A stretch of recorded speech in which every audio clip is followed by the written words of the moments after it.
stepped out of their homes and businesses to watch the three men. Benito waved at the children as if he were leading a parade, but Ned noticed that everyone they saw seemed to be missing a limb or an eye. Moses noticed it too and caught Ned's attention. Ned shook his head. It was strange, but the war had left its mark on many people. Before they came to the train station, they passed a blacksmith's forge, a funeral parlor, and a general store, all in a row, set above the street along a low boardwalk across from a massive church. When they reached the general store, Benito took the 3 steps up onto the boardwalk in a single bound, but Ned walked in the opposite direction, out into the middle of the street. It ended ahead of them, just past the station at the train tracks. Weeds and small trees had grown up between the ties, and a handcar with 1 wheel lay on its side. A dreamy look came into Ned's eyes as he stared at the tracks. "Ned," Moses said, "you fellas go on in and size up the hat situation," he said. "I think I'll take a stroll down by the tracks, but I'll catch up to you in 2 shakes, okay?" Without waiting for an answer, he walked away up the street. Moses stood in the shadow cast by the Quivira Falls mercantile, watching Ned go and wondering if he ought to follow. "What is it?" Benito said. "Is he still thinking of the bad things you have seen?" "I don't know," Moses said. "Ned's been acting queer since we crossed into Kansas." He turned and flashed a reassuring smile at Benito. "But he's not one to keep secrets. He'll tell us about it when he's ready." "You and Ned have been friends for a long time?" "Since the war," Moses said. "Found him half dead on the battlefield and patched him up. He stuck with me after that." "I once came up on a prospector," Benito said. "An unpleasant old man who was bleeding from his leg. He was shot with 2 arrows, and I took off my belt to tie the man's leg up high so he would stop spilling his blood on the ground." "A tourniquet," Moses said. "Perhaps," Benito shrugged. "I didn't ask where he was from. But he drew his revolver and pointed it at me, spat on the ground and called me a dirty Mexican. I had bathed only that morning, so I left him there, too weak to climb back on his horse. I think he must have died rather than accept my help." Moses paused a moment before responding. "I guess there's plenty of men like that," he said. "But Ned Hemingway isn't one." He glanced at the dwindling figure of his friend, then shook his head and climbed the 3 steps to the mercantile's door. "Let's see if we can't find you a hat." Chapter 8. At last, the priestess took off her mask and dropped it to the floor beside her. She picked her way around her dead and dying worshippers, went to the door and out, shutting it softly behind her. Something began to rise from the depths. A massive, gnarled hand clutched at the dirt beyond the pit, and an enormous creature with burned and peeling skin pulled itself up and into the room. I gasped, and the beast turned its baleful eye in my direction. The demon's hair had burned away, and the flesh was blackened and cracked around a single horn that grew from its forehead. It looked at me with blood-red eyes and took a tentative step toward me on its new legs. There were cat's paws where its feet should have been. As God is my witness, it walked on paws. I knew in that moment that the beast had lived in many bodies over many centuries. It had occupied the space beneath men's skin after obliterating their minds. This evil thing had taken many lives, and I had but a few breaths left in me before it would take mine. It would wear my body, and it would go to my home. It would call itself by my name and be welcomed by my unsuspecting family. I screamed again, but there was no one left to hear me. The demon smiled in a most charming way and took another step. Rose stopped reading and closed the book. She ran her hand over its plain black cover. Rabbit was gently snoring next to her. Rose wondered, not for the first time, whether she should leave their party and take the girl with her. Rabbit ought to be in school somewhere, not on the trail with a witch hunter. The child slept a lot, in Rose's opinion, but her experience with children was limited to the classroom, so she wasn't sure what was healthy or normal. Rose felt like curling up next to the girl and taking a long nap. She smoothed Rabbit's short hair away from her forehead and laid the back of her hand on the girl's forehead, then sighed and stood up from the bed. A sharp pain in her abdomen doubled her over, and she clamped her teeth together to keep from crying out. The pain passed, and after a moment she was able to shake off the lingering nausea and stand up straight. She looked around the little bedroom and contemplated the few remaining artifacts of her life. The warm woolen socks, the books, the knitting needles, and the handful of Joe's tools that were small enough to fit in her bag. She had packed less than Ned Hemingway, for instance, but still more than she thought she ought to. The tools and the socks were useful, and she felt justified in bringing them along. But the books gave her a wistful feeling. She had thought she might read aloud to the men in the evenings, and to Rabbit as a part of the child's education, but the men had shown little interest in being read to, and Rose was unable to tell how much Rabbit understood or appreciated the stories she read. It was impossible to know what thoughts passed behind the girl's dark eyes. Rose set The Call of the Nightfall King atop the farmer's grimoire on her small stack of books and ran her fingers over their spines, their textured leather covers firm to the touch, promising wonder within. She picked up Dombey and Son and flipped past the frontispiece of a fat man with a hook for a hand, who was directing a young boy's studies. For perhaps the 100th time, she read the first sentence. Dombey sat in the corner of the darkened room in the great armchair by the bedside, and Son lay tucked up warm in a little basket bedstead, carefully disposed on a low settee, immediately in front of the fire and close to it, as if his constitution were analogous to that of a muffin, and it was essential to toast him brown while he was very new. It was essential to toast him brown, she read aloud, and chuckled. No, she decided, the books were useful too. They, more than anything else, reminded her of who she really was. She was not just the widow, or the traveling companion, or the ward of a strange child whom she barely knew. She was Rose Nettles, and no other label was enough. A folded piece of paper slipped out of the book and fluttered to her feet.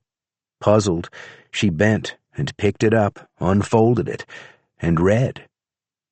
Dear Rose, the wedding was a small affair. And she suddenly remembered Joe bringing the letter to her at the table in their little house. It was early in their marriage.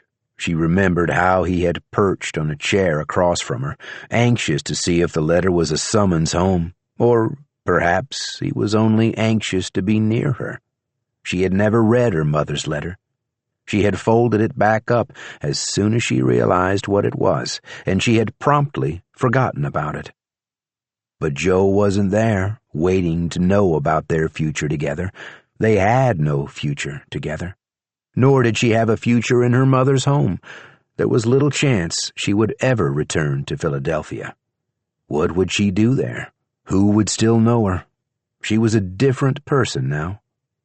The letter meant nothing, and therefore it could no longer hurt her to read it. Dear Rose, the wedding was a small affair, and I am now Mrs. Giles Bradshaw.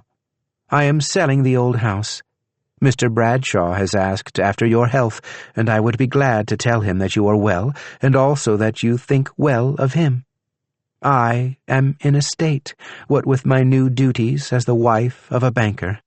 Can you imagine, at my age, When I think of it, I feel as giddy as one of your schoolgirls. Mr. Bradshaw has recently been called to settle an estate in London, an important client, and I am left to my own devices to appoint the new house and hire the help. It is quite lonely here, to be honest. I miss the clack of your knitting needles, and I miss our interesting conversations. I do wonder how you are doing in your own new home, with your own new husband, and I only hope he is as accommodating and kind as Mr. Bradshaw. I hope you will write back. I plan to check the post constantly until I hear from you. Your loving mother. There was a tiny scrawl of a postscript at the bottom of the page, and Rose had to squint to read it. P.S. As I am posting this, I have received news from London that Mr. Bradshaw met with a terrible accident and will not be returning. Please come immediately if you can possibly get away, Rose. I simply can't bear it. Rose laid the letter down atop the books and backed away from it. She sat on the bed and gazed at the sleeping child without really seeing her. How many years had passed?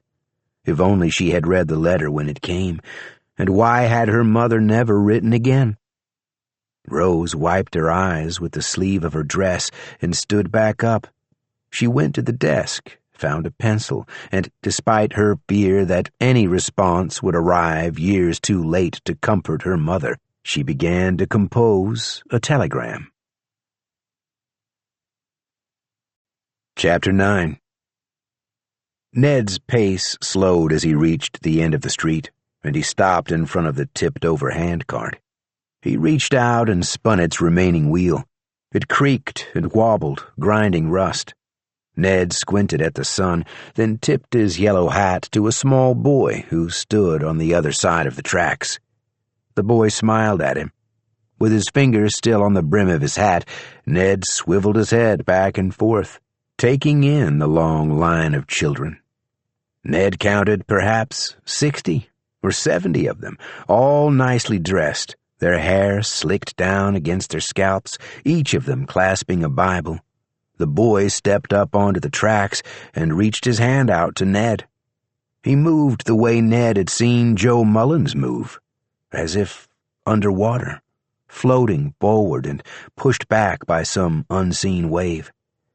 Ned reached out to take the boy's hand, but his fingers glanced away, as if he and the boy were magnets of opposite polarity. He reached out again, but the harder he tried to make contact, the more resistance he met. He put his hand down and shrugged. The boy shook his head and mouthed words at him. "I can't hear you," Ned said. "To be honest, and I don't mean to be hurtful when I say this, but I ain't so sure you're real. I think you might be a figment." The boy motioned to the other children, and they stepped forward in twos and threes, climbing the gentle slope to the train tracks, then down the other side, moving around Ned, until he found himself at the center of a ring of children, their small bodies undulating in a breeze that Ned could neither see nor feel. A girl, taller than the others, with long, straight hair and a serious expression, got his attention and moved her lips slowly. "I'm sorry," Ned said. "I met a man like you a couple times, and I couldn't hear him either. I don't know why. I wished I did, so I could maybe figure out how to talk with you." The girl shook her head and mouthed words at him again. He thought they were the same words, and he leaned in closer. "Again," he said. "Say it again, girl." She did. "You're saying, even if I can't hear you, you can hear me," Ned said. "That right?" The girl nodded, and the boy smiled at him again. "Can you hear everybody?" She nodded again. "But nobody can hear you," he said.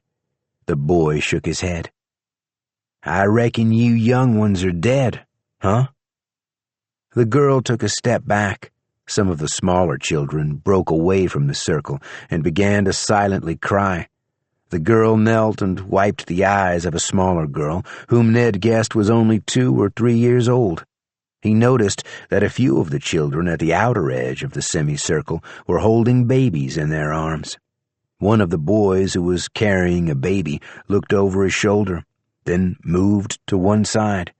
The girl next to him moved over too, and a woman approached Ned, drifting slowly through the sea of children as they stepped back one by one to let her pass.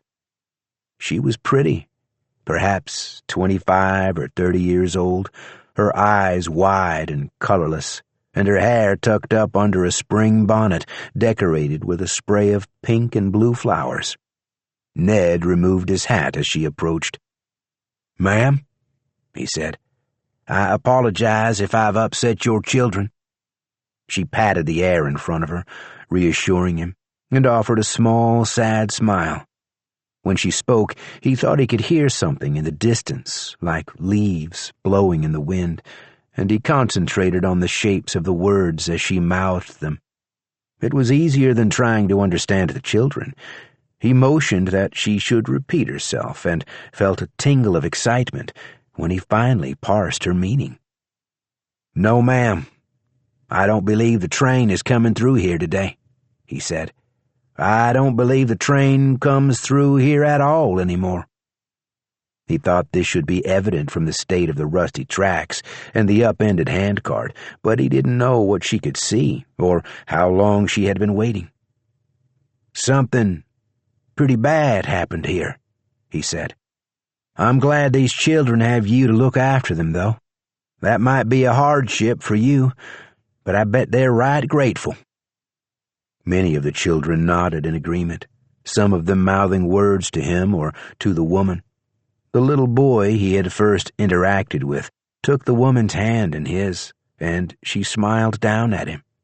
Ned noticed she was the only one of them who wasn't carrying a Bible. Something nagged at the back of his mind, a story he had heard years before.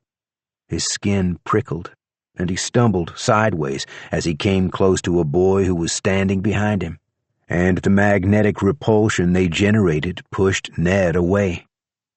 "The orphan train," he said. The woman nodded. "Was there an accident?" Ned said. "With the train, I mean?" The woman shook her head and pointed at Ned, then pointed away down the tracks. She seemed frustrated with him and repeated the series of motions with more emphasis. "You want me to find a train for you?" She shook her head. "You want me to go away?" She nodded. "You want me to leave Quivira Falls?" he said. She nodded again, and Ned glanced back in the direction of the rooming house. Once again, he was reminded of the unease Rose had felt upon entering the town. "Are we in some kind of danger here?" Ned said. But when he turned back to the woman, she was gone. Where she had stood, a scattering of dead leaves swirled across the tracks. One by one, the children in the circle blew away like puffs of smoke, until finally only the first boy was left. The boy held out his Bible as if offering it to Ned. Then he, too, was gone. Ned stood for a long moment, waiting to see if the orphans would return. At last, he gave the wheel of the broken handcart another spin and stepped away from the train tracks. "I wished I knew for sure if I was going crazy," he said. "That might be a comfort." Chapter 2. Sadie had wasted an hour waiting for Andrew King to wake up, and now she was running late.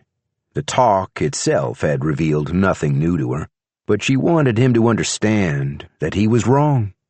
In the end, it was why she had left him alive. She thought he should see the consequences of his actions. "Pridefulness," she said to herself. "That was nothing but pridefulness, Sadie Grace, and you ought to be ashamed of yourself." She, more than most, knew that the world operated by an unwavering set of rules. Fairness and justice had no place in the system of cogs and levers that kept the moon in the sky, and the fish in the sea. What bothered her most was that Andrew King really believed she had been unfair. He had deluded himself into thinking he was the wronged party. Still, she thought, it was sheer hubris to want him to see it. She only hoped she had time to get home before the show began. She heard hoofbeats behind her and ran to her favorite tree in the field beside her house. She had barely got herself situated in the uppermost branches of the ash when she saw the silhouettes of men on horseback coming down the road in a cloud of dust that glittered in the moonlight. The lead rider carried a torch, and flickering shadows danced across his features. She had never met Duff Duncan, the boy with the ridiculous name, but she knew it was him. The rest of the men fanned out behind him. 7 of them were coming for her, just as she had predicted. The little white house with green shutters was shut up tight, but she had left a candle in the window and a fire in the pot-bellied stove. A plume of smoke curled away from her chimney, making it look for all the world like she was settled in for the night. The posse rode past her tree without slowing, and she wished she had a heavy weight, another big rock she could drop on their heads. When they were still several yards out from her house, the men reined in their horses. Duff paraded his mount around in a little circle, as if sizing up his army, then urged the gray roan closer to the front porch. "Sadie Grace," he hollered. "We 7 representatives of the county have come to pass judgment upon you." He waited, and when there was no answer from the house, he turned in another little circle and held the torch up high. "Judgment for the crimes you have committed against us." He was making the horse dance now, its black nose in the air, its cropped tail swishing. Duff was edging ever closer to the house, and Sadie began to worry that he planned to burn her out. The house would not burn easily, but it would cause her some irritation if she had to reset her wards and protections. She snapped her fingers, and the gray roan bucked, throwing Duff to the ground. The torch flew from his hand and smashed into the road, showering sparks across the hard dirt. The other horses whinnied and pawed at the ground. Sadie snapped her fingers again, and 2 of them spun around and raced back down the road, ignoring the protests of their riders, who pulled uselessly at the reins. One of the remaining men dismounted and ran to Duff. He turned him over and felt for a pulse in his throat, then looked up at the 3 still on their horses. "He's dead," the young ranch hand said. "Our boy Duff is dead." Sadie spat at the branch below her. She hadn't meant to kill the boy, only dissuade him from taking a torch to her house. The entire evening was going wrong, because she'd been in a hurry. Once again she scolded herself for taking the time to visit Andrew King. But of course, the boy with the silly name was too reckless and headstrong to have lived much longer anyway. The young ranch hand scrambled to his feet and snatched up Duff's torch. He spun on his heels and raced toward the house, waving the torch over his head. "She killed Duff, boys! Duff's dead!" "Wayne," one of the others called out. "Wayne, I gotta ask you to stop." The younger man turned, and when he saw the pistol in his friend's hand, he did indeed stop. Another of the ranch hands wheeled his horse around, working to free a shotgun from the scabbard on his saddle, but the one with the gun waved it at him. "You stand down too, Walt. I ain't gonna shoot your brother, but he needs to listen." The other men seemed confused. Their horses sidled toward one another, as if herding together for safety. Wayne waved his torch again and took a step toward the one with the gun. "Johnny, don't you point that at me." "Don't want to see you make a mistake," Johnny said. "You say Duff's dead? I gotta wonder what he died for." "Gosh, Johnny, he's the one put this posse together. Don't we gotta carry out his dying wish? Don't that mean something to you?" "It might, if we was doing something meaningful in the first place," but enough people died around here already. What's going to happen you take a torch to her house?" "Walt," Wayne said. "Walt, tell me what to do." Walt shook his head. "I think Johnny's right. I think maybe this wasn't such a good idea. You know how Duff was always saying the witch's name out loud, even though he knew better. I don't know, Wayne. Maybe Duff didn't think things through." "Well, hell, boys," Wayne said. "What do we do?" Johnny holstered his pistol. "What about we just go on home?" he said. Sadie watched the boy, Wayne, as he struggled to make a decision. She was rooting for him to make the right one. Finally, he let the torch slip from his hand. He walked to where Duff's body lay on its side, his face in the weeds by the side of the road. Walt slid down off his horse and went to his brother. The others dismounted, and together with the twins, they picked Duff up and draped him over his gray roan. They tied him down, and the four of them got back up on their mounts. Then the sad remains of the posse turned back toward the Paradise Ranch. They rode more slowly now, their shoulders slumped, their dead friend bouncing on the back of his beautiful horse. Duff Duncan's abandoned torch guttered and died. When she was certain the cowboys weren't coming back, Sadie climbed down from her tree. There was a hollow ache in her chest. The only positive thing to come of the entire evening was the fact that her agent at the Paradise Ranch hadn't needed to reveal himself. Chapter 3. The day after Duff Duncan's death, Sadie walked into Riddle. Townsfolk peeked at her from behind their curtains, but no one came outside to greet her. She walked past the hotel and the bank and entered the general supply. A little bell above the door tinkled, and John Riddle stuck his head out through a curtain at the back. He saw who it was and smiled. "I'll be right with you, Miss Grace." When he emerged from the tiny back room, where he was unpacking a shipment of rat poison, dried oats, and women's shoes, Sadie was sitting at the piano bench, lightly plunking the keys. The tune sounded familiar to John, but he couldn't place it. "I didn't know you played," he said. "I didn't either," she said. "What's the song?" "I have no idea. If I didn't have a crate to unpack, I'd sit and play with you." John scratched his nose and frowned at the piano, then he smiled again and rubbed his hands together. "But I'm sure that's not why you stopped in. What can I do for you today?" Sadie stood and smoothed the crease in her trousers, then looked around the cluttered store.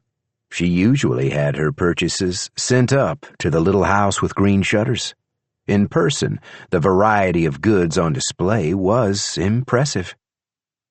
"I'd like to settle my bill, John," she said, "and I'll need a new bag." "A handbag? I have a few you might like to look at." "No, a suitcase," Sadie said. "Nothing too big, but it should be sturdy." "You're taking a trip?" "I'm considering it. Do you know when the next train is expected?" "I think the next one's due through here on Monday." "Oh, that's longer than I'd hoped. I might need to do something about that. Anyway, the bag?" "Right," he said. "I don't get a lot of call for luggage, but I know I've got something here. I think. Yes." He pulled a barrel of nails away from the wall and reached behind it, pulling out a leather trunk dusted with cobwebs. He made a face. "Sorry, I don't think anyone's asked for a suitcase since my grandfather ran the place." "Nobody travels much, do they?" "Not around here." He found a rag behind the counter. While he wiped down the trunk, Sadie examined a bucket full of umbrellas tucked away in a far corner of the room. She picked out a solid specimen with a brass handle and twirled it about. John held the suitcase up to the lamplight, turning it this way and that. A little worn around the corners, but no dents to speak of. Looks like the previous owner might have done some traveling. A bit of wear and tear adds character. How much for it?" "You can have it, Miss Grace. A gift to bring you good luck in your travels." "Thank you, John. You've always been kind to me." He set the trunk on the counter and wiped his hands on his apron. "If you'll tell me where you're off to, I can look at the schedule when I go up to the station." "It doesn't matter where. I'll take the first train out of Riddle, wherever it goes. I feel like kicking some of this Kansas dust off my shoes." John smiled. "I know the feeling. I hope you're not thinking of a permanent change." Sadie laid the umbrella on the counter beside the suitcase. "I'd like this too." "Oh, that's a fine choice," John said. "It's the best one I've got." "I thought so." Sadie took a handful of gold coins from her pocket and laid them on the counter. They clinked solidly on the battered wood. "Is that enough for what I owe?" "You don't owe that much, even with the umbrella." "Well, how much is your second best umbrella?" "There's enough here for 3 or 4 umbrellas, if you wanted." "Good. I'm buying one for you, John. There's a storm coming." John glanced out the big window at the front of the store and frowned. "There's not a cloud in the sky, Miss Grace." "Even so, I'd advise you to stay indoors tomorrow." "I hope you're not expecting trouble." "Nothing I can't handle, especially if I have a solid umbrella." "Give me a minute, and I'll wrap your purchases." "I'll take them as is." Sadie slid the suitcase from the counter and tucked the umbrella under her arm. She glanced at the piano. "You know, there are pianos all over the country, John." "But this one is mine, Miss Grace." He ran his fingers over the keys. The little bell above the door tinkled again, and when he turned around, he was alone. Chapter 4. The huntsman was confused. In his time, he had killed dozens, perhaps hundreds of men. He had killed women and children. He had killed bears and wolves and mountain lions. He had killed eagles and badgers. He believed he had killed almost every kind of creature there was. But the girl was something different, and this concerned him. It wasn't true that she had no scent. He recognized the faint trace of her from the farmhouse outside Monmouth, and from the Quivira Falls rooming house, but it was a strange, shifting scent, unfamiliar to him. When the company made camp again, the huntsman climbed a tree and watched them. The injured man had improved over the course of the day. He stirred the fire and helped the woman prepare food. He rested often, and the black man checked his dressing more than once, but the huntsman thought he might live. He noted this in a peripheral way. He was primarily focused on the child, and he was thinking. The huntsman sat in the tree all night, and he thought, and he tried to make a decision. In the morning, the company would break camp and once again roll away in their red coach. They would reach Burdon County early the next afternoon, and they would reach Riddle Township well before nightfall. That is, if they encountered no problems along the way, if the huntsman didn't stop them. He had never left a job unfinished. When the first light of day crept along the horizon like a distant fire, the huntsman climbed down from his tree and left the woods. The people in the camp had begun to stir, and he walked out across the meadow toward them. Chapter 5. Rose woke early and relieved Benito, who had taken the last watch of the night. He stretched out on his bedroll with Tom's hat over his face and began to snore. Rose put a pot of coffee on the fire to brew and checked on Rabbit, who was asleep on a blanket under the coach. When she returned to tend to the fire, a man with bright yellow eyes stood watching her. Rose's breath caught in her throat. She recalled Traveling Horse's song about a hunter with yellow eyes, a creature the Indians feared. Ned's shotgun was propped against a rock 15 feet from her, and she tensed, focused on the short distance and the time it would take to cross it. "You can get the weapon, if it makes you feel safer," the huntsman said. His voice was deep and halting, as if he were not used to speaking. "Would it do me any good?" she said. The huntsman shook his head. "Then I'll leave it where it is. If you want some coffee, it should be hot pretty soon." "Thank you," the huntsman said. "It's left over from yesterday, so it's probably not very good." He shrugged.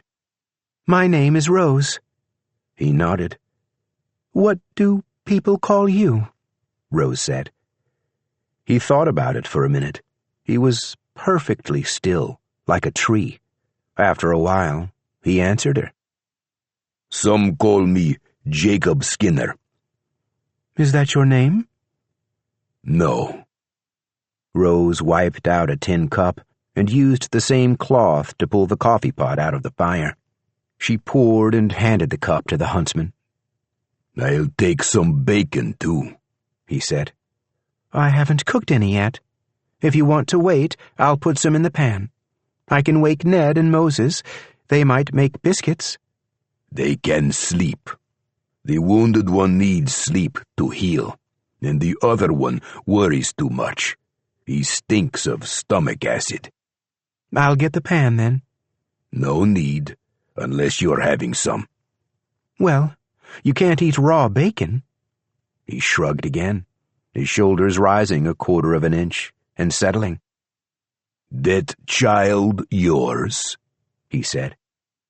He nodded at Rabbit, who was awake now, watching them from beneath the coach. Rose felt a moment of panic, and she glanced at the shotgun again. But it occurred to her that Rabbit had not run when the huntsman approached the camp. Rabbit always ran when there was danger. Rose felt the tension in her neck and shoulders ease a bit. "No," she said. "Rabbit isn't mine, but as far as I know, she doesn't have anyone else." The huntsman nodded, as if that was the answer he had expected. He raised the cup and sipped from it. "It's not good coffee," he said. "Where did you find her?" "A man traveling with us said she was living in the woods. He said the Pawnee killed her family and burned their home down." "Not likely." "That's what I told him." "Which man found her?" His yellow eyes flicked toward the coach, where the top of Ned's head was visible in the window. "The one who found her is dead. We buried him yesterday." "The old man with spices in his bags?" "Tom Goggins." "The child killed him?" "Why would you even think that?" "The spices he carried were not for food," the huntsman said. "Why did he have them?" "He claimed he was a witch master," Rose said. "You ask a lot of questions." "You also a witch master?" "I'm a schoolteacher. Or I was. Ned and Moses are just travelers. Maybe they're looking for work. I'm not sure. And the same goes for Benito, I suppose." "Then Tom Goggins was the only one of you intending to kill a witch?" "Well, yes." He took another sip of bad coffee. Over the rim of the tin cup he regarded Rose. She found it hard to meet his gaze, and this made her feel angry, but she wasn't sure whether her anger was directed at the huntsman for intimidating her, or at herself for being intimidated. "I might let you live," he said. Rose felt a shiver run up her spine, but she struggled to appear calm. She somehow thought he could smell her fear. "I wasn't sure when I came into your camp," he said, "but I'm thinking more on it now." "What are you thinking?" "Your witch master is dead. What are your plans now?" Rose opened her mouth to answer, not sure what she would say. But at that moment Ned swung the door of the coach open and pointed his pistol at the huntsman. The commotion woke Moses, who kicked Benito awake. Benito pulled a pistol from under his bedroll and Moses grabbed up the shotgun that leaned against the rocks nearby. The huntsman took another sip of coffee. He set the cup on the ground beside him and leaned forward. Then he was on the other side of the fire. He slammed the carriage door shut on Ned's hand, and Ned dropped his pistol. Before it hit the ground, the huntsman grabbed the revolver from Benito and pointed it at Moses's head. "Put it on the ground," he said. Moses set the shotgun down and backed up. A moment later, the huntsman was sitting by the fire, his legs folded under him, sipping from the tin cup. Rose noticed that while the huntsman was disarming her guardians, Rabbit had fallen back to sleep. Chapter 6. Charlie Gamble hobbled his horse and crawled on his belly to the top of a limestone bluff. He pushed his rifle ahead of him up the hill, and when he came to a place where the slope leveled off, he propped himself on his elbows, opened the rifle's sight, and peered down at the gathering of people below. In the glow of the morning light, he saw a black man and a white man who wore a mustard-colored hat and moved very slowly around the campfire. Charlie didn't know either of them. A third man had dark, curly hair, and Charlie squinted to bring him into focus. He was almost certain it was Benito Cortez. Charlie moved the rifle and sighted down at the fourth man in the group. Then he pushed himself back a little way through the grass. The fourth man, squatting by the fire and talking to a woman, had called himself Jack Starkey. But Charlie knew who he really was. Charlie thought the situation over for a bit, before wiggling forward again and taking up the rifle. At any moment, the huntsman might jump up and slit the men's throats, and Charlie wanted to see that happen. He especially wanted to see Benito Cortez bleed out in the tall prairie grass. Charlie made himself comfortable in a patch of clover. He watched the black man fry bacon and argue with the white man about making biscuits. Charlie could smell the bacon and coffee all the way up the hill, and his mouth began to water. There was a brown rabbit under the big red wagon, and Charlie took aim at it, thinking he might like a breakfast of fresh rabbit, but thought better of it. Firing the rifle into camp would bring all sorts of unwanted attention. The woman took up her knitting, a skein of red yarn in her lap, and the white man produced a guitar and strummed it. After a moment, the black man began to sing, and the woman joined in, humming along with the melody. Charlie closed his eyes and listened.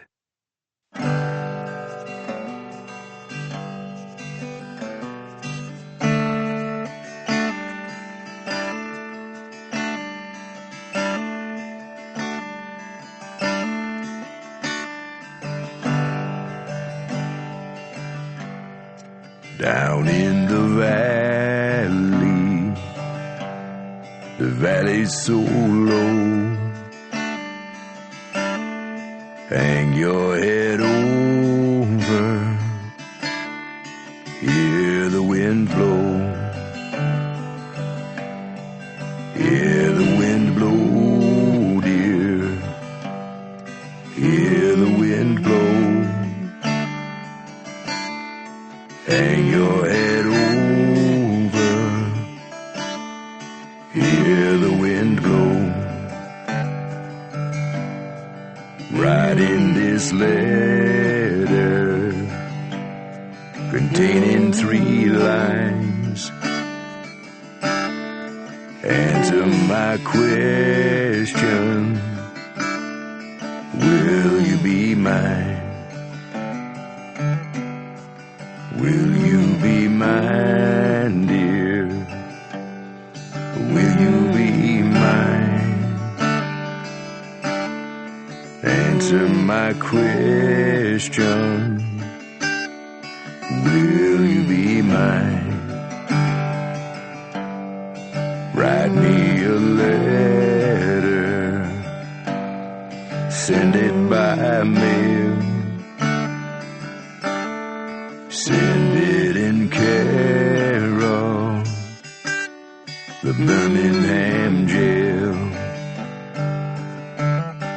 Birmingham jail, dear. Birmingham jail. Send it in care of the Birmingham jail. Roses love sunshine, violets love dew. Angels in heaven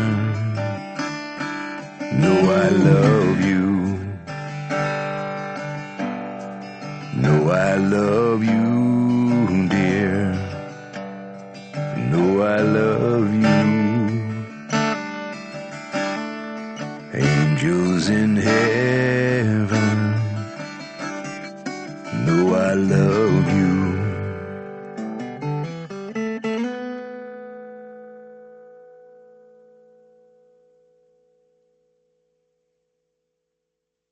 The clanging of pots and pans woke Charlie up. The sun was high in the sky, and the campfire had died.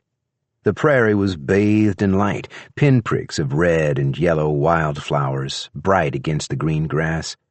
The man with a colorful hat was struggling to pack up the breakfast dishes, and the black man was scolding him. After a moment of argument, the white man sat down and let the others do the work. Benito Cortez and the woman lashed the pots and pans to the roof of the garish red coach. There was no sign of the huntsman. Jack Starkey, or whatever his name was, had left them alive. Benito Cortez was apparently free to continue north, and Charlie knew the U.S. Marshals would eventually give up the search for him. There would be no news of Cortez's death, and Sheriff Jim Gamble would never let Charlie return to Fulton. Charlie felt a righteous anger growing within him, and he pulled the trigger without aiming. His shot went wide and struck the embers of the cook fire. The people below him scrambled for cover. The woman pushed the black man toward the coach, and they both went for the horses. Benito Cortez put an arm around the white man and pulled him to the ground. Charlie's Henry rifle normally held 16 rounds, but he only had 3 left. He fired again, and a divot of earth vaporized in front of Cortez. The Mexican crawled on top of the cowboy, shielding him with his body. Now Charlie had 2 bullets left, but Cortez was showing uncommon bravery by trying to protect the injured man and making himself an easier target. The coach was rolling now, the black man trying to bring it around for cover. Charlie took careful aim. As he squeezed the trigger, something yanked him backward, causing the shot to go wild. Charlie dropped the rifle and twisted onto his back. The huntsman stood over him, holding a wicked-looking knife. "The simpleton," the huntsman said. "I should have killed you at the ranch." "You were supposed to kill the Mexican," Charlie said. "I don't work for you," the huntsman said. He leaned forward and reached for the front of Charlie's shirt. Charlie closed his eyes and windmilled his arms, slapping at the huntsman and kicking at his legs. The huntsman grabbed Charlie's right wrist and pulled him up onto his feet. Charlie felt a sharp pain in his belly and turned to run, but his legs didn't obey him. He looked down and saw a bright red flower blooming across the front of his white shirt. He dropped to his knees and whimpered. "All I wanted was to sit on my porch and fall asleep in the sun," he said. "Then you should have stayed home," the huntsman said. Charlie settled back with his legs under him. He looked at the rifle, so far away, too far to do him any good, and only 1 bullet left anyway. The huntsman picked up the rifle and walked away. Charlie stared out at the sunlit prairie. A warm wind bent the grass and ruffled his hair. He caught a whiff of rum and heard a child laughing in the distance. He watched his neighbors passing by on the street below his porch. A pretty woman waved at him from across the town square. Charlie smiled and lifted a hand in greeting. Chapter 7. A small black toad wriggled out of Charlie's pocket. It climbed onto his shoulder and hopped onto Charlie's uplifted face. A tear had dried on the dead man's cheek, and the toad stuck out its pink tongue, tasting the salt. The toad scrambled over Charlie's open lips and slithered into the cooling darkness. Chapter 8. 3 men rode into Riddle early in the afternoon. They wore shabby gray uniforms with yellow chevrons, and their horses trembled with fatigue. The men dismounted and tethered their horses outside the Grover Hotel, where a boy offered to feed and water the nags. One of the men cuffed him and chased him off. Ruth Cookson was at the hotel's front desk. She earned $1 a week by keeping the guest book, airing the sheets, and making the beds every evening. She was saving to marry Walt Traeger, a young hand at the Paradise Ranch, and after giving half her wages to her mother and buying a fine piece of lace to make a dress, she had already put aside $2.60 toward the wedding. The men wanted the finest room in the house, and Ruth asked them to sign the book. "How long will you be staying?" "That all depends," said one of the men. He had a white streak over his temple and was missing his right earlobe. He winked at her. The men left and walked up the street toward One Finger Finley's saloon. "I like the look of that girl," said the man with the streak in his hair. "You boys mind if I take her tonight?" "We could draw straws for her," said another of the men. He had long, dark hair, and he combed bison fat into it every morning to make it shine and to keep it from curling up in humid weather. He had not bathed in 3 or 4 weeks, and the weight of the grease in his hair made his head bow forward, like a buzzard's.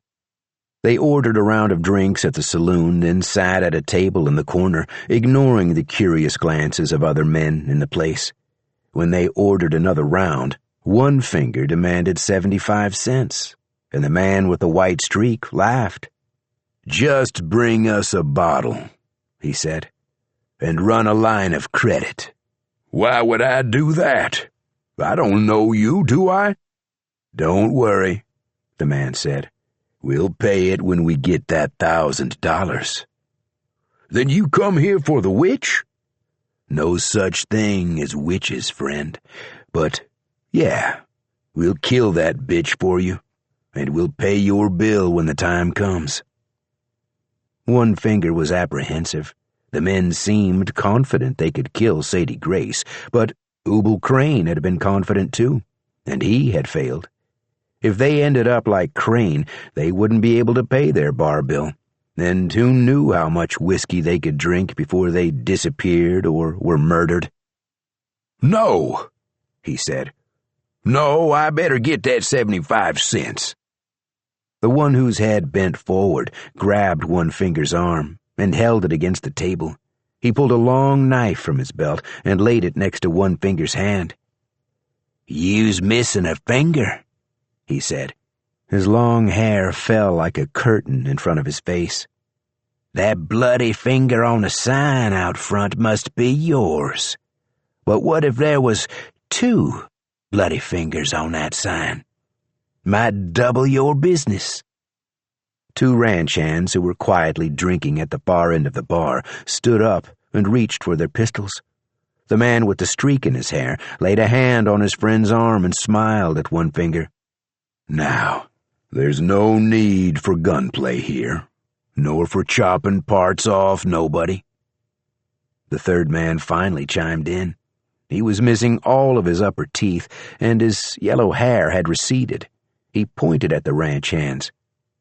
"You put them guns away," he said, "and my friend will let this honest barkeep go." The boy let go of One Finger's wrist and returned the knife to his belt. The men at the bar took their hands off their pistols. "Now, let's be friends," the balding man said. "My name's Albert." He pointed at the kid with the greasy black hair. "This is Caleb, and that's Jeffrey there." Jeffrey, The man with the white streak nodded and holstered his pistol. The ranch hands had not seen him draw it, and they belatedly realized he was quicker on the draw than they.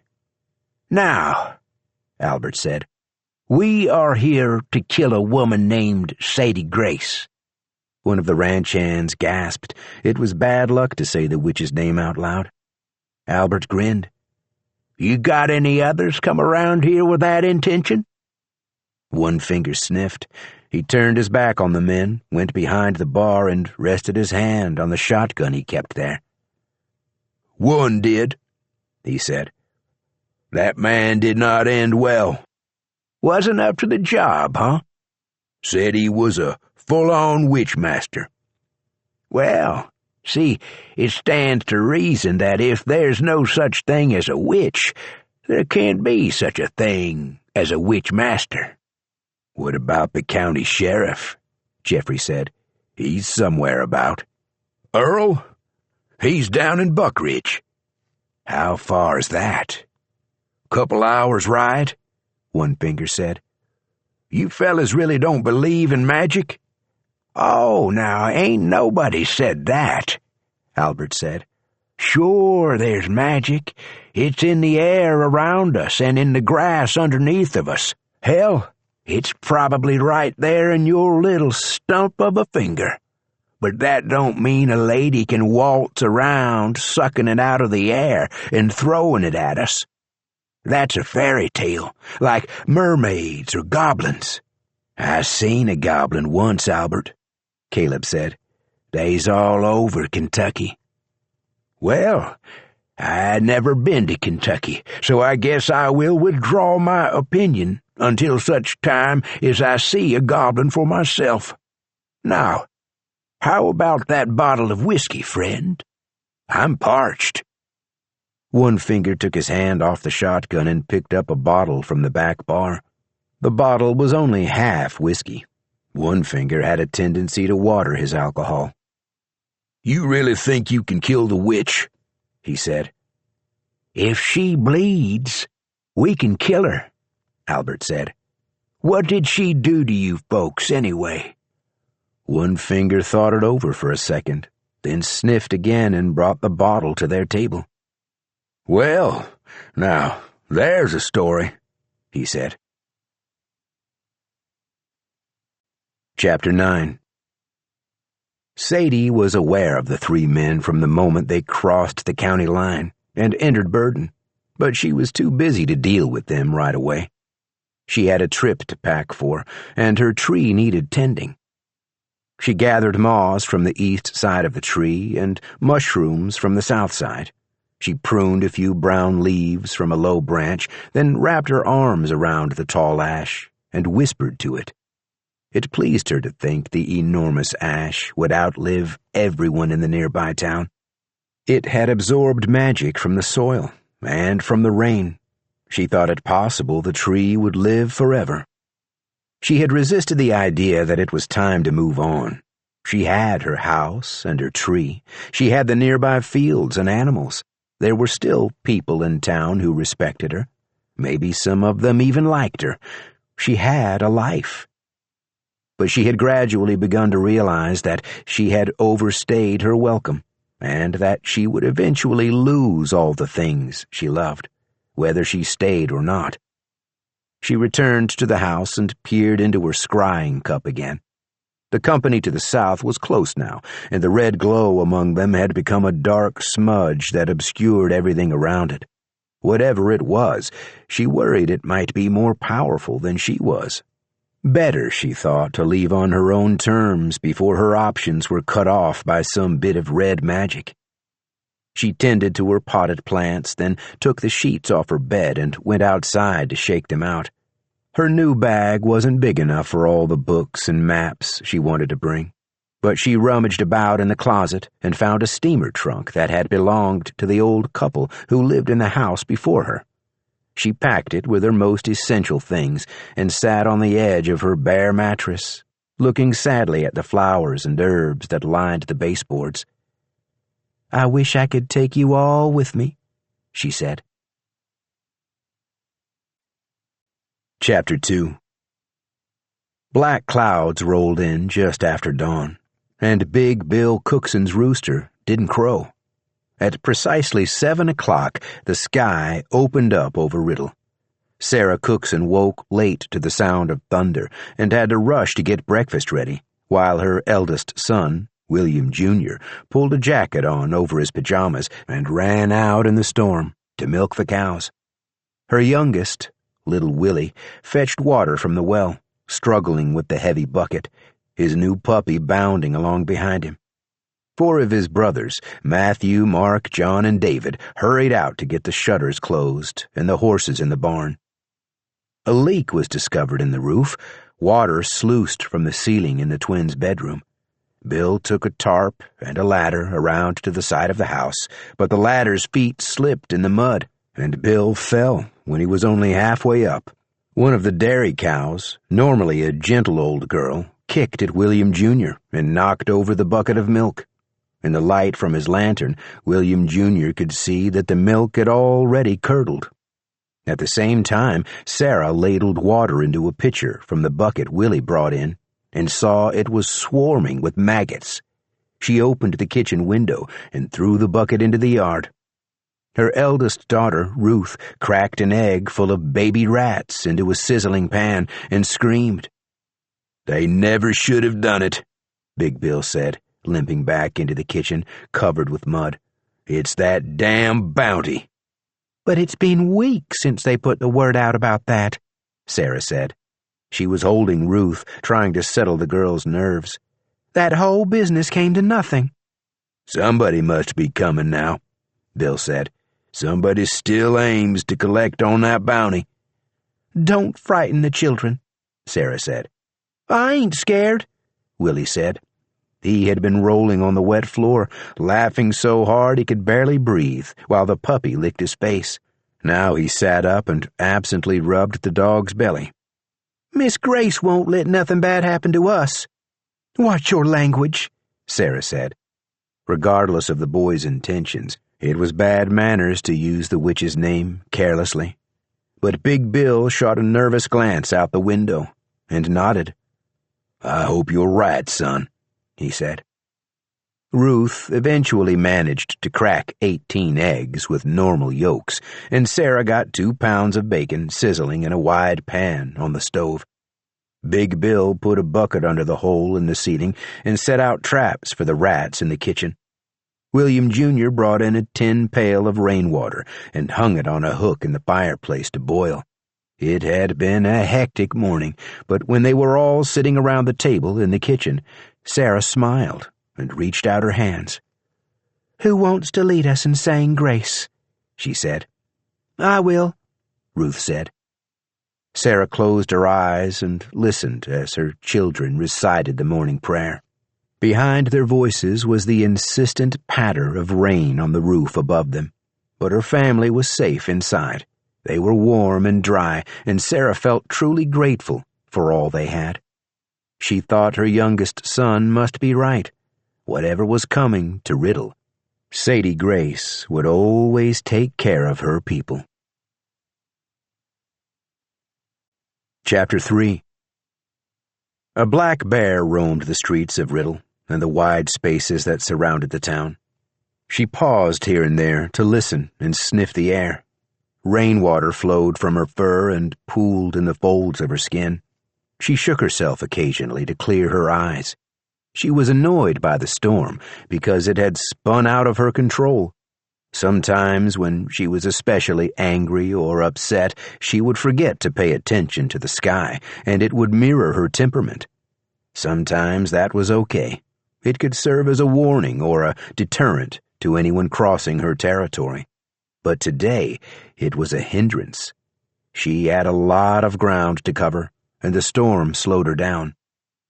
Piano music drifted out from the general store, muffled by the sound of water dripping off the roof and the low rumble of thunder. She stopped for a moment and listened before continuing her patrol. Willie Cookson saw the bear late in the morning when he was playing with his puppy in the rain, throwing a stick and then chasing the little dog, who had not yet learned to retrieve things. The puppy growled at the bear, but Willie waved and called out to her. "I named my dog Sadie," he yelled. The bear snorted, then turned and disappeared behind the heavy rain. She moved quietly down the road, a dark shape in the dark air. She rooted in the mud beside the trail and found an old walnut buried and forgotten by some long-ago squirrel. The nut was partially hollowed out, and a fat white worm squirmed out, dropping into the mud. The bear crunched the walnut between her teeth and spat black splinters across the road. Then she moved on. She knew the small company traveling north from Monmouth would arrive in Bergen County later in the day. The huntsman had not only failed to stop them, he appeared to be traveling with them. Something else had come riding up ahead of them, too. Something familiar, but strange. She didn't like the smell of it at all. Sulfur and copper and toad venom. It wore a human skin, but Sadie wasn't fooled.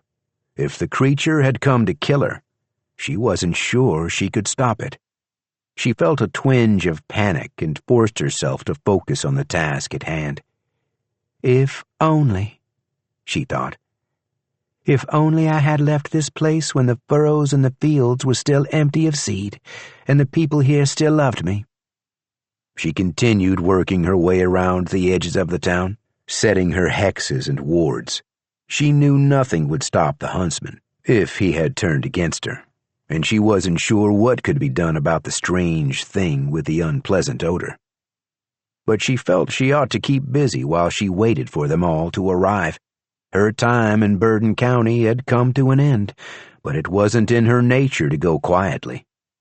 The bear stood on her hind legs and roared her displeasure, and lightning split the sky behind her. Chapter 4. At the Bergen General Supply, John Riddle stopped playing and swiveled on his piano bench so he could see out the big front window. His music was drowned out by the constant drumbeat of the rain and the random crack of thunder. The wide road through the center of town had become a muddy river, and John knew, as long as the storm kept up, he would have no customers. The townsfolk tended to stay inside during inclement weather, unless there was a true emergency. Really, the only reason he had opened the store was to play the piano without interruption. John liked the sound of the piano when nobody else was around. Notes echoed and lingered in the big open space and floated through the air around him. When he was alone, his fingers dancing across the ivory keys, he could imagine he was somewhere else, maybe New York, or San Francisco, or Philadelphia, playing to a packed hall of music lovers. He glanced at the portrait of his father on the wall behind the counter. John would have quit the town long ago if his father had not died early and left him the store, just as his grandfather, Grover Riddle, had left the store to John's father. The only concession to John's dream of being a musician was the piano. It was an expensive purchase, too expensive for a small-town station master and proprietor of the general store, but John believed it had saved his life. At the very least, it gave him something to look forward to each day. He covered the piano keys and grabbed his jacket from the coat rack by the door. He couldn't remember whether he had fastened the shutters at the railroad station, and he decided to stop there on his way home. John opened the door, then jumped back and held his breath as a black bear lumbered past the shop. It stopped for a moment and gazed at John before moving on. John had seen many strange things over the course of his life in Riddle, but a black bear with blue eyes prowling the main street of town was the strangest sight yet. He went back inside, closed the door, and locked it.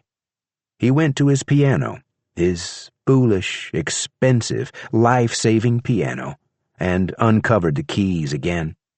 John sat and began to compose a song he couldn't hear over the storm.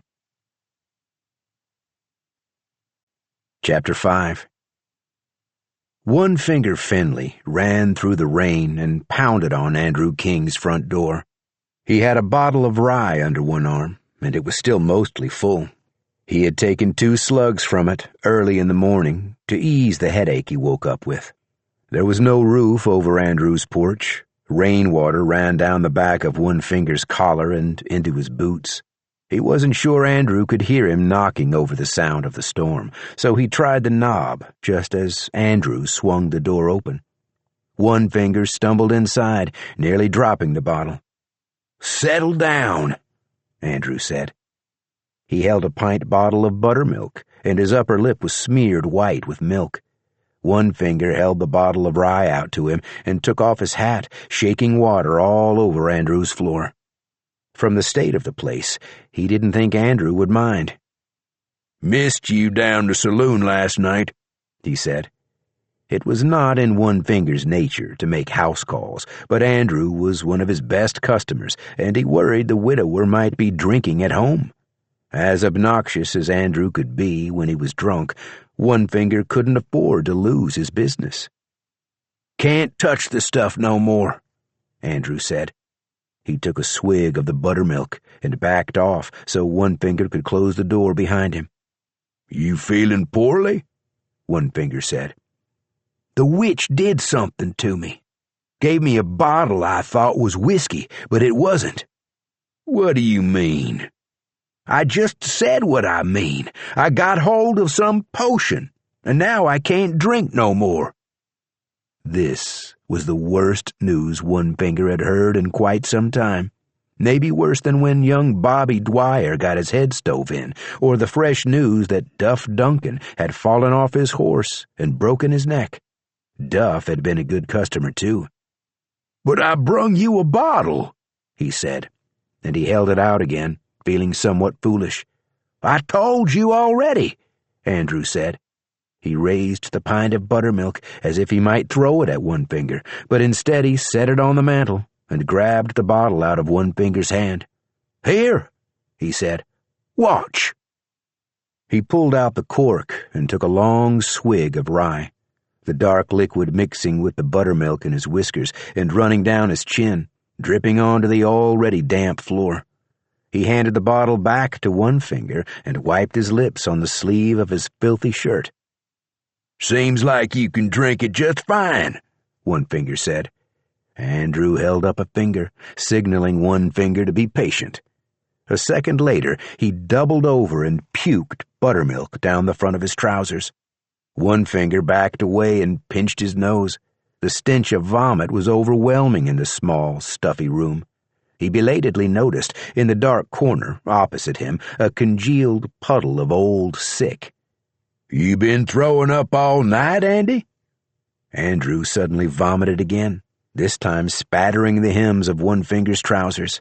He heaved until there was nothing left to bring up, then wiped his mouth again and stood up straight. "I told you," he said. "I can't drink no more." "Well, don't that beat all?" "Didn't say I was happy about it. It's a damn curse is what it is." "What are you gonna do now?" "What the hell can I do?" "I heard old man Paradis is putting together another posse. Maybe if they killed that witch, it'd break the curse, and you could drink again." He didn't know if there was any logic in this, but he was hopeful. Andrew seemed to take the suggestion seriously. He nodded and picked up the bottle of buttermilk from the mantel. He held it out to One Finger, but the saloon keeper shook his head. There were traces of yellow puke swirling about in the white liquid. "You're on to something there," Andrew said. "You think if she died, that'd bring back Mary and Olivia too?" One Finger shrugged. "Or maybe if I catch her," Andrew said, "I can make her give me another potion that'd take this curse off, so I can drink." "That's a good idea," One Finger said. "I bet she has another potion that'd do that very thing. I bet she got potions that'd make it so you never got sick again." "Never mind that. She'd never give me such a thing. She likes seeing good folks suffer. I guess I ought to hope she gets herself killed pretty soon, though. I heard about a place once, had a witch. One day the town strung her up in the middle of the square, and the minute her neck snapped, everything she'd done came undone. Just like that. He snapped the fingers of his good hand. That a true story? One finger shrugged. I heard about it, is all. Andrew stared away at the wall and nodded slowly as he mulled over the idea of the witch being dead. He continued to nod while his jaw clenched and unclenched. He appeared to have forgotten the saloon keeper was there. One finger glanced out the window at the roiling green sky. It looked to him like the storm might last all day. He took a swig from the bottle of rye and went to get a cloth from Andrew's kitchen to wipe off his boots. Chapter 6. Sheriff Earl Hickman and Deputy Roy Olin were standing on the office porch, passing a cigarette back and forth, when a stranger rode into Buckridge. The man waved to them and steered his horse toward the sheriff's office. Roy noticed the Wells Fargo satchel tied to the stranger's saddle and thought he might be a representative of the bank. Hello, the man said. One of you the sheriff? That'd be me, Earl said. Earl Hickman. This here's my deputy, Roy. Good day to you both, the man said. He looked up the road toward Riddle, where the ugly green clouds swirled. That storm don't seem natural, he said. Looks like you folks might have a witch problem. Wouldn't call it a problem. Earl glanced at the sky. She mostly keeps to herself. Roy and me try not to bother her, and she don't bother us in return. That sounds like a good arrangement, the man said. If you're after the bounty, I'd advise you to turn back around, Earl said. First I've heard of a bounty. The stranger glanced again at the sky to the north, then flashed his teeth at Earl. Say, I'm being rude, he said. My name's Gamble. Call me Charlie. I'm in need of some new clothes. He pulled open his vest and showed them the blood-stained shirt underneath. Mister, that looks bad, Roy said. We got a doctor right outside Buckridge who could take a look at that wound. He was inordinately proud of the fact that the county had recently recruited a doctor. Oh, this isn't my blood, Charlie said. But you should see the other fella. He chuckled and winked at Roy. You with Wells Fargo? Earl said. Charlie seemed confused for a moment, then he noticed Roy eyeing the satchel. Right, he said. I guess I'm new to the job. I've been guarding this payroll cash, which is how I got in a little scrape. He looked down again at his bloody shirt. Up until recently, I was a deputy down in Fulton, Texas. Done some marshaling, too, in my day. If you're not here about the bounty, what brings you to Buckridge? Earl said. Well, I'm after a Mexican killer, name of Cortez, Charlie said. He's traveling with a band of outlaws in a stolen Wells Fargo coach. You're looking for him around here? I have good reason to believe they're headed up this stretch of road. I guess you haven't seen him. No, sir. You're the first suspicious character we've seen in a while. Charlie chuckled again. Well, I'd appreciate it if you'd keep an eye out. It'll be hard to miss 'em. They painted my coach bright red. Interesting, Earl said. What's that? I say it's interesting that these bandits stole your coach, but left you with a satchel full of money. Not much good at being bandits, are they? No, Charlie said. I guess not. My business is catching them, not figuring them out. Fellas, this shirt has gone all stiff and uncomfortable on me. If you head down this road a bit farther, Earl said, you'll find Mrs. Porterhouse's place. She's good with a needle and thread. Ought to be able to whip you up a new wardrobe pretty quick." "Much obliged. I'm in kind of a hurry. I'd like to put a posse together to go after that Mexican." "Mostly farmers around here," Roy said. "But if you're serious about it," Earl said, "you might talk to Teddy Paradis. His ranch employs about half the men in Bourbon County." "I'll do that. Where would I find that ranch?" "Can't miss it," Roy said. "Straight up this road, past Mrs. Porterhouse's place. There's a big fancy sign out at the entrance." "You might want to wait until that storm passes," Earl said. "You're likely to ride right up on it. Mrs. Porterhouse usually has a room to let if you're inclined to stay on a bit. She serves a decent meal, too." "Thanks for the advice, Sheriff, but I don't mind getting a little wet." Charlie winked again, then tipped his hat and spurred his mount on up the street. Earl and Roy watched him go. Roy struck a match and lit another cigarette. "That fella seems a mite soft to be a marshal," Earl said, "or even a deputy for that matter." "Well, he works for the bank now, don't he?" said Roy. "I guess so." "He does seem odd, though." Earl accepted the cigarette from Roy and took a drag. He handed it back. "Yeah," he said. "Seem coincidental to you we got a storm brewing up in Riddle when this fella rides in, determined to go up that way, come rain or shine?" "You think he's lying about coming for the bounty?" "Hard to say," Earl said, "but it might be good if you kept an eye on Mr. Gamble." Chapter 7. They stopped the bright red coach on the road a mile south of Buckridge. After their experience in Quivira Falls, they were all nervous about entering a new town. The huntsman had ranged ahead, then waited by the side of the road for the wagon to catch up. When they reined in the horses, he squatted beside the open door of the coach and watched the landscape around them. "The sheriff will see this thing before you get into town," he said. "Is the sheriff expecting us?" Moses said. The huntsman shrugged. "The witch might still be alive," Rose said. "She is," the huntsman said. "If that's so, she may already know we've reached Bourbon County."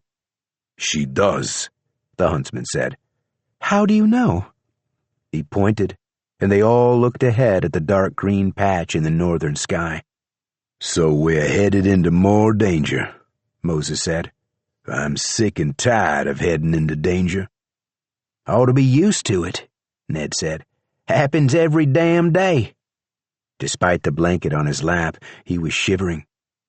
"Could you talk to the witch for us?" Benito said to the huntsman. "Tell her it was old Tom who wanted to kill her, not us." "She won't be happy with me," the huntsman said. "I was supposed to stop you coming here." "Then why didn't you?" Ned said. "These last few miles I've been waiting for you to turn on us. Why haven't you?" "Maybe you'd shoot me with that pistol you've got." The huntsman smiled, the tiniest twitch of his lips. Ned pulled the blanket aside, revealing his revolver, which he laid on the seat beside him. "Would it stop you?" he said. "If I did shoot you?" The huntsman shook his head. "Then why did you let us get this far?" The huntsman shrugged again. Rose was watching the distant storm clouds curl around themselves, bright lightning arcing toward the ground. "You know," she said, "this whole time, I don't think I actually believed there was a witch at the end of the road. I thought we were only humoring Mr. Goggins. But now that we're here, I'm afraid." The huntsman stood and stretched. "You could turn back." "I can't do that," Rose said. "Suit yourself. I'm going to scout ahead some more. The man who shot at you is ahead of us on the trail, but his stink is different now." "I thought you killed him," Ned said. "I did. He has become something else, A being lives inside him. There's a word for it, but I forget." "Possessed," Rose said. "You mean he's possessed?" The huntsman nodded. "Like the man at the ranch," Rose said. "He wasn't really a person anymore." "He was the devil," Moses said. He shuddered, remembering how he had dangled helplessly above the ground, struggling to breathe. "If I don't return by nightfall, turn this wagon around and take the child somewhere safe. I'll find you when I can." With that, the huntsman loped away across the prairie and was quickly lost from sight in the tall grass. "We're supposed to wait here all day?" Moses said. "You said you were tired of the constant obstacles we've encountered," Rose said. "Perhaps Jacob can help us avoid further danger." "Why are we doing what he says anyway?" Ned said. "He says he's coming along with us, and we let him. He says to wait here, and we sit. Seems like he took charge without anybody batting an eye." "Because he knows what he's doing, and we don't," Rose said. "I think it's as simple as that. And I don't think we could have stopped him from coming with us if we wanted to." "He said we could turn back," Benito said. "Maybe we should. I have a bad feeling." "I need to find out if my mother got my telegram," Rose said. "As far as I'm concerned, we can leave after that. I will be happy to go somewhere far away from witches and devils." She was grateful the others had come with her, and she worried they might still abandon her. Somewhere along the road, she had begun to trust and depend on the three men who had been strangers to her only days before. She watched their faces and opened her tobacco pouch to fill her pipe. Moses smiled at her. "Well, if that witch knows we're here, maybe she also knows we don't mean her any harm." "We're going to get wet," Ned said. "That storm looks bad." "We should hurry then," Benito said. "We could get back here by nightfall if we hurry, or maybe even farther away." "Jacob said to stay here," Rose said. "Ned, if there's trouble, you're in no shape to deal with it." "Moses, in your whole life, have you ever known me to stay put?" Ned said. "I've only known you about 5 years," Moses said. "The only time I stay put is when I'm dealt a good hand at the table. Right now, all we got is a choice of bad hands. I say we move, and move fast, like Benito says, just so long as I don't gotta get up and run." "Then we should go now," Benito said. "Let Jacob catch up to us." "He can do it," Moses said. "That fellow is quick." "Well," Rose said, "let's hope he's able to find the man who tried to shoot us. Let's hope he can take care of that problem for us." "Lord knows we got enough problems," Ned said. None of them saw Rabbit's expression change. She was staring out across the field in the direction the huntsman had gone. As quick as a flash of lightning, her brow creased and her eyes narrowed. But by the time Rose turned to find her, Rabbit's face was once again a blank mask. Chapter 8. Teddy Paradis was dozing on the porch when Jim Garber hollered that someone was coming up the road. Teddy opened his eyes. Jim, of course, meant that someone had left the main road and was coming up the trail under the big sign out front. The sign was solid, with 2 poles holding up a giant slab of oak with the word Paradise burned into it. Even in the pouring rain, there was no missing it, or mistaking the trail for a branch of the main road. Teddy watched the stranger ride up toward the house. He wasn't much to look at, a small fellow with rashy skin and a sopping wet purple cloak. Teddy recognized the heavy purple fabric from the window of Mrs. Porterhouse's home down in Buckridge, but the tailoring didn't look like her usual fine work. When he reached the house, the stranger stayed on his horse, but tipped his hat. "I'm looking for somebody name of Teddy Paradis," he said. "State your business." Teddy's afternoon nap had not been especially restful, and he felt crankier than usual. He didn't invite the man up onto the porch to dry off. "My name's Charlie Gamble," the man said. "Heard you might lend me some men." "Nope," Teddy said. "You can ride on back the way you came." "Now, wait a minute," Charlie said. "I can pay cash money for your trouble. Surely we can talk." Teddy nodded thoughtfully. Cash money entitled the man to a few minutes. "My boys are busy, son." "I'm only looking to borrow them for a few hours." Some of the ranch hands had gathered around, despite the rain, and were listening to the conversation.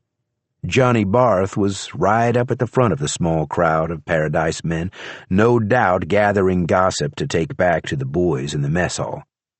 Teddy blinked slowly and let his eyes drift shut. He considered trying to improve on his earlier nap, but then changed his mind and opened his eyes back up. "I don't much care for games or haggling, mister. What'd you say your name was?" "It's Charlie. I love games and haggling, but we can be direct." "What kind of work you need done?" "Not much around here, except farming and ranching." "You don't look like a farmer or a rancher to me." "No, I ain't a rancher," Charlie said. "Nor a farmer, neither." "Then you come for the bounty," Teddy said. "Putting up that reward was a damn mistake, and it got one of my best boys killed already. You ought to ride back down that road and forget all about it." Charlie Gamble took off his hat and wiped the rain out of his eyes. "I'm not here for no reward, sir. If I was, I wouldn't be talking to you. I'd just kill that witch of yours, take my money and leave." Teddy scoffed and closed his eyes again. "That little girl'd kill you as soon as look at you, or worse." Charlie giggled, a high-pitched sound that reminded Teddy of a squealing pig. "She might try. Truth is, I'll probably play with her a bit and take her body for myself. This one was already dead when I got it. It's a mite stiff and itchy." "You have my answer, mister. I ain't gonna risk my boys on whatever you got in mind. Now scat, before I have them run you off." Charlie looked around at the gathered men. "You boys really gonna run me off?"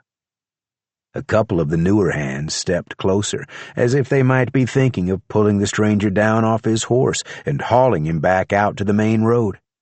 Teddy liked the fact that he had so many strong boys ready to do whatever he told them to. It took some of the sting out of getting old. "Well, now, this is a mistake on your part," Charlie said. "I'm starting to feel like I shouldn't be nice to you no more." Teddy had the peculiar sensation that he was floating upward toward the roof of his porch. He looked down and saw his chair below him, still gently rocking. Teddy's breath left him, and he couldn't get it back. He struggled, clutching his throat and swinging his atrophied legs about. The yard out front of his house began to blur, but he could still see his men moving toward the stranger, some of them drawing their revolvers. "Tut, tut," Charlie said. "Guns are dangerous."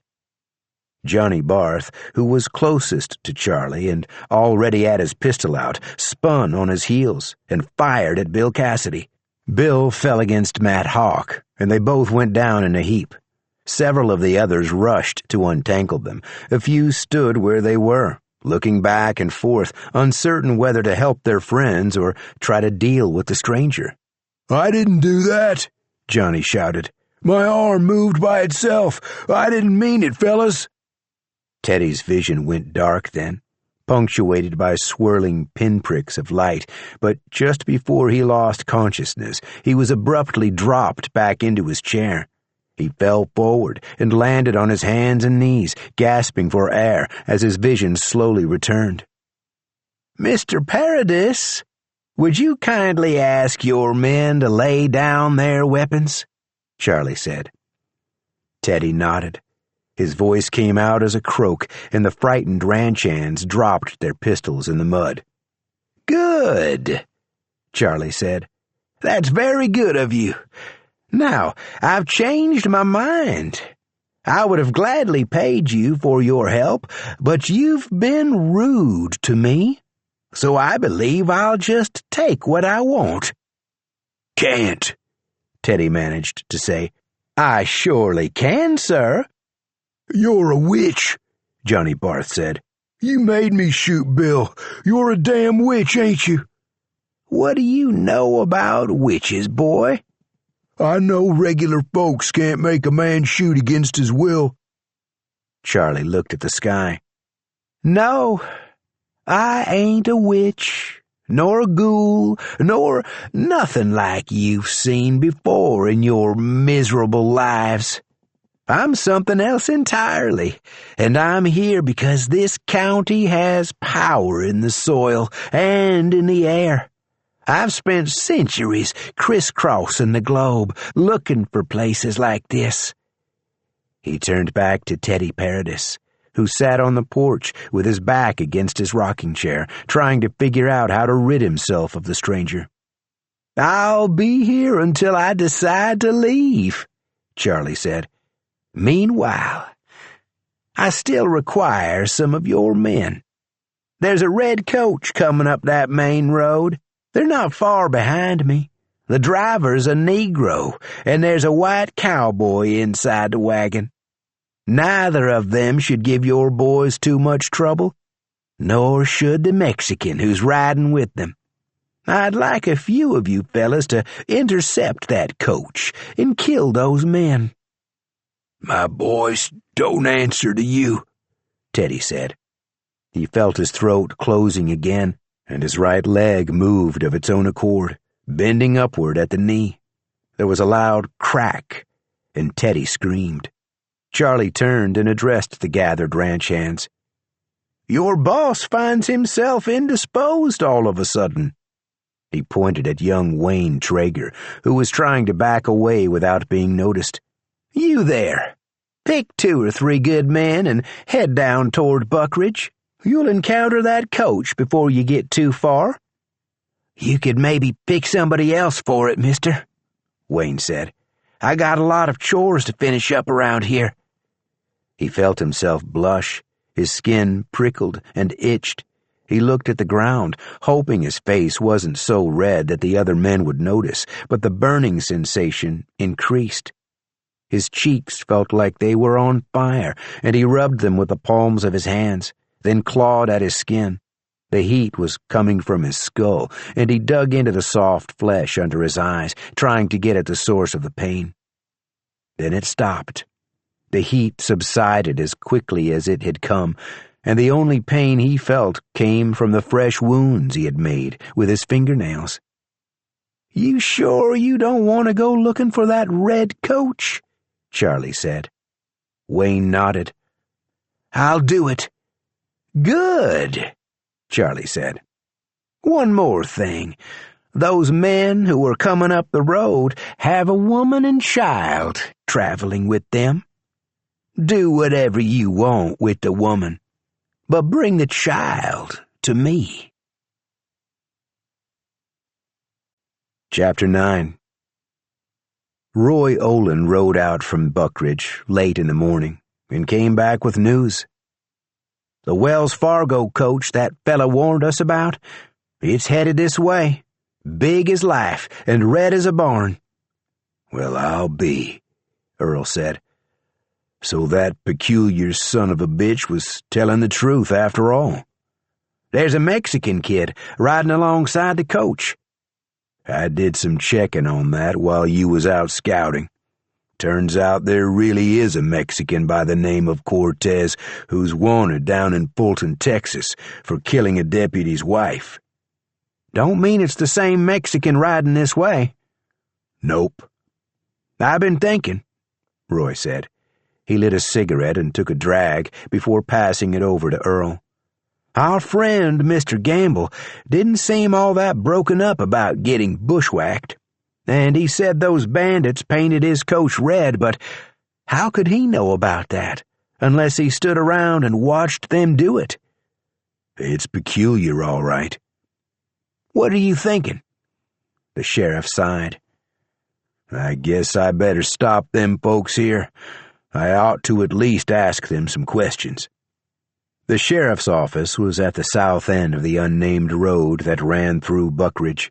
The town was a sprawling maze of hastily constructed one-room structures, but the main road curved up through the east side of town, then northwest across rolling pasture land. The air was hazy and yellow, the storm near Riddle growing in fury as the day wore on.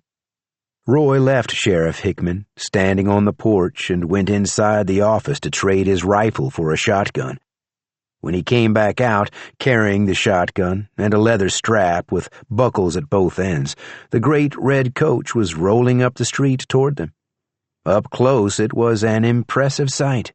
Roy had once seen a traveling circus in Salina, and the painted Wells Fargo wagon looked like something that might have been left behind when the circus pulled up stakes and moved on.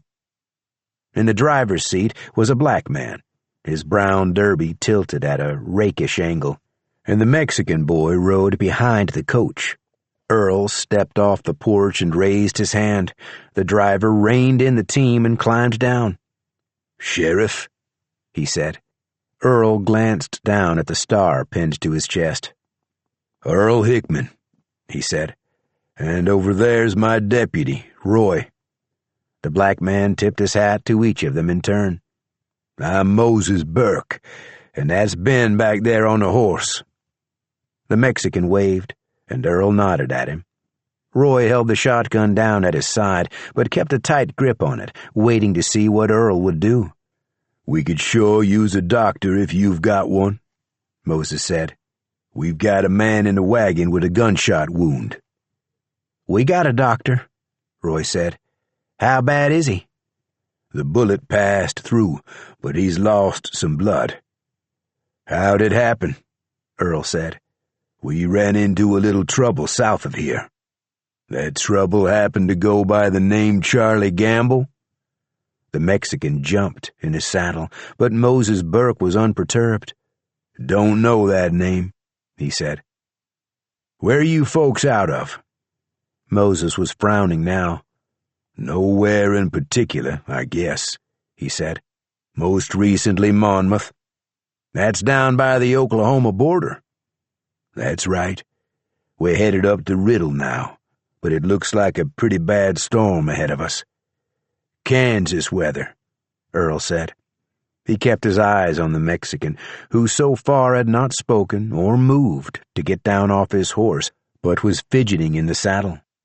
"Rain usually dies down pretty quick. You gentlemen are welcome to stick it out here while our doctor patches up your friend. Couple places you can get a hot meal and a bath. I could sure use a bath, but I suppose we ought to keep moving. I'll send Roy to fetch that doctor in a minute, but if your friend ain't in too dire a situation, I wonder if you'd answer where you got this wagon. I'd say it's every bit as big as a Wells Fargo coach." Moses stared at the coach, as if seeing it for the first time. He took off his hat and scratched his head. "Tell you the truth," he said, "I believe it might have been a Wells Fargo coach at one time. We found it sitting by the side of the road. Figured there was no sense letting it rot there when we could put it to use." "You found it sitting empty, huh? That's a lucky break." "Could be some bandits got there before us and chased off the driver." "Well, that makes sense," Earl motioned to Roy. "Why don't you go ahead and hobble these horses, deputy, in case more bandits come along to finish the job?"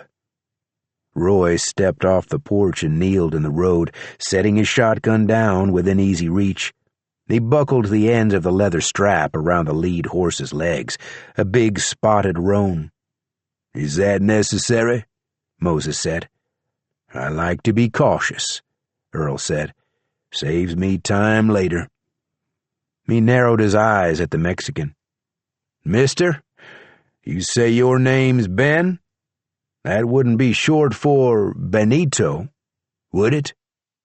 Benito finally dismounted, landing lightly on the balls of his feet. Earl put his hand on the grip of his revolver, but left it in the holster. Roy reached for his shotgun and stood back up, circling around to stand beside Earl. There's no need for gunplay, Moses said. We've got nothing to hide. I never said you did, Earl said. But we're on the lookout for a fugitive. Or I should say he may or may not be a fugitive, depending on the facts as they come to light. He'd be a Mexican fellow. Goes by Benito Cortez. Oh, Moses said. Well, that's a relief. No, this young man is named Benjamin Smith. I can vouch for him personally. Smith? That's a Mexican name? The door of the coach swung open, and a man with a yellow hat put his legs out and pushed himself upright in the road. His waistcoat was open, and his shirt was soaked with fresh blood. The man held his right arm stiff against his side, as if trying to hold his internal organs in place. He was sweating and shivering, but he grinned at the two lawmen and touched the brim of his yellow hat. Howdy, he said. I guess I must have dozed off in there. Name's Ned Smith. Ben here is my brother. He takes to the sun a little better than I do, always getting mistook for a Mexican. You're saying he's not a Mexican? Earl said. No more a Mexican than I am, mister. Ned took a step away from the coach, and his legs buckled. Roy dropped his shotgun and rushed forward, but was too late to catch Ned, who pitched face first into the dirt. At the same time, a woman scrambled out of the coach and hurried to Ned's side. Together, she and Roy rolled the injured cowboy onto his back. Roy pulled the man's vest aside to examine the wound, but drew back in surprise. Earl, this man's got a star pinned to the inside of his vest, Roy said. He frowned at Ned. Why didn't you tell us you were the law? Ned turned his head and spat blood into the dirt. I took this star off a fella who was acting unkindly towards my friend. Been a year or two back. I keep it to remind me I should never trust a lawman. Then you are a criminal, sir, Earl said. No, Ned said.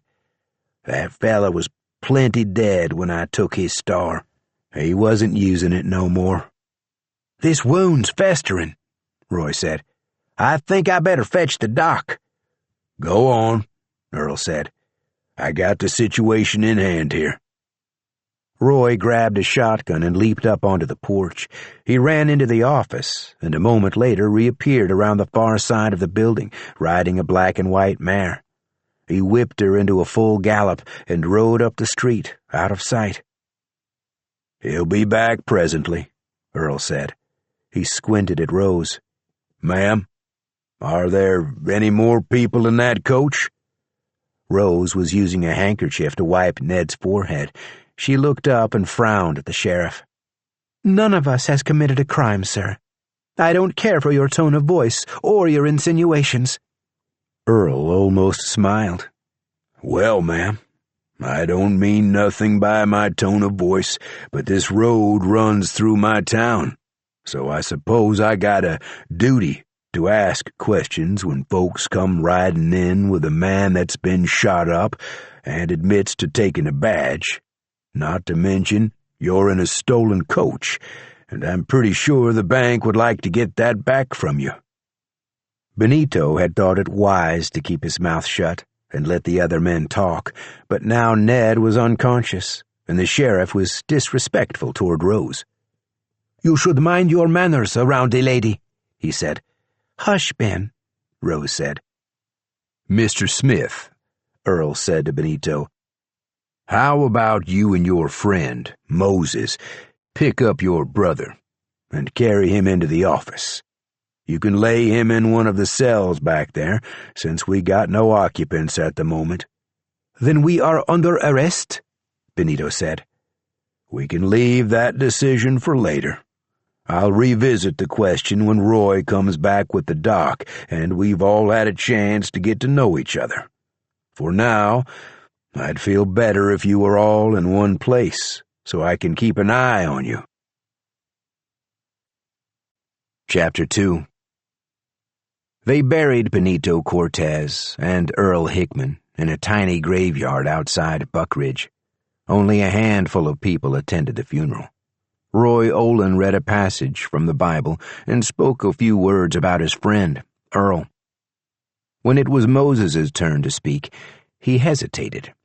He knew almost nothing about Benito, and didn't think it was his place to eulogize him, but he was the only one who could, so he cleared his throat and rolled the brim of Ned's hat as he spoke. "Young Benito had a good spirit," he said. "He was helpful when he could be, and he tried his best. I wish he would have. Well, anyway, I was proud to know him." Moses's throat closed up, and he found he couldn't continue. He turned to Roy, who nodded and shoveled dirt onto the plain pine caskets. Some of the townsfolk pitched in, covering the graves and tamping down the dirt. An old man pounded a wooden cross at the head of each grave, and Bessie Mangrove came along with a bunch of flowers that she divided. She laid half the flowers on Sheriff Hickman's grave and half on Benito's. Moses thought it was a kind gesture. Benito was a stranger to her. 3 of the markers in the cemetery bore the name Olin, and when the service ended, Moses asked Roy about them. "My family," Roy said. "Wife and 2 boys. The pox took 'em last year. I looked high and low for a doctor willing to come out here and help, but by the time I found Doc Pretty, it was too late. I was bringing him here to Buckridge when they expired. I never got to say goodbye." "I'm sorry," Moses said. "The doc saved more than a few lives since he came," Roy said. "There's people here who would have surely died if I hadn't got him to come here and talked him into settling down. I figure my wife and boys ended up helping this whole county, even if they never knew that's what they were doing." Moses admired the man's ability to see the positive side of his family's death. He wished he could feel the same about his own losses. "Your doctor came too late to save my friends too," he said. "Must be a habit with him." Moses could see by the look on Roy's face that he had said the wrong thing. He hung the yellow hat from the crossbar of the marker on Benito's grave. "Ned wanted the boy to have this." Moses talked to Doc Pretty before he left. "I was wondering," he said, "maybe you'd hold on to my friend Ned for a couple days. I'll be back for him." "Why? There's room to bury him here if you wanted to," Doc Pretty said. "We can lay him next to your other friend there." "Well, Ned and I were headed to Nicodemus before we got sidetracked. I believe he'd want us to finish that trip together.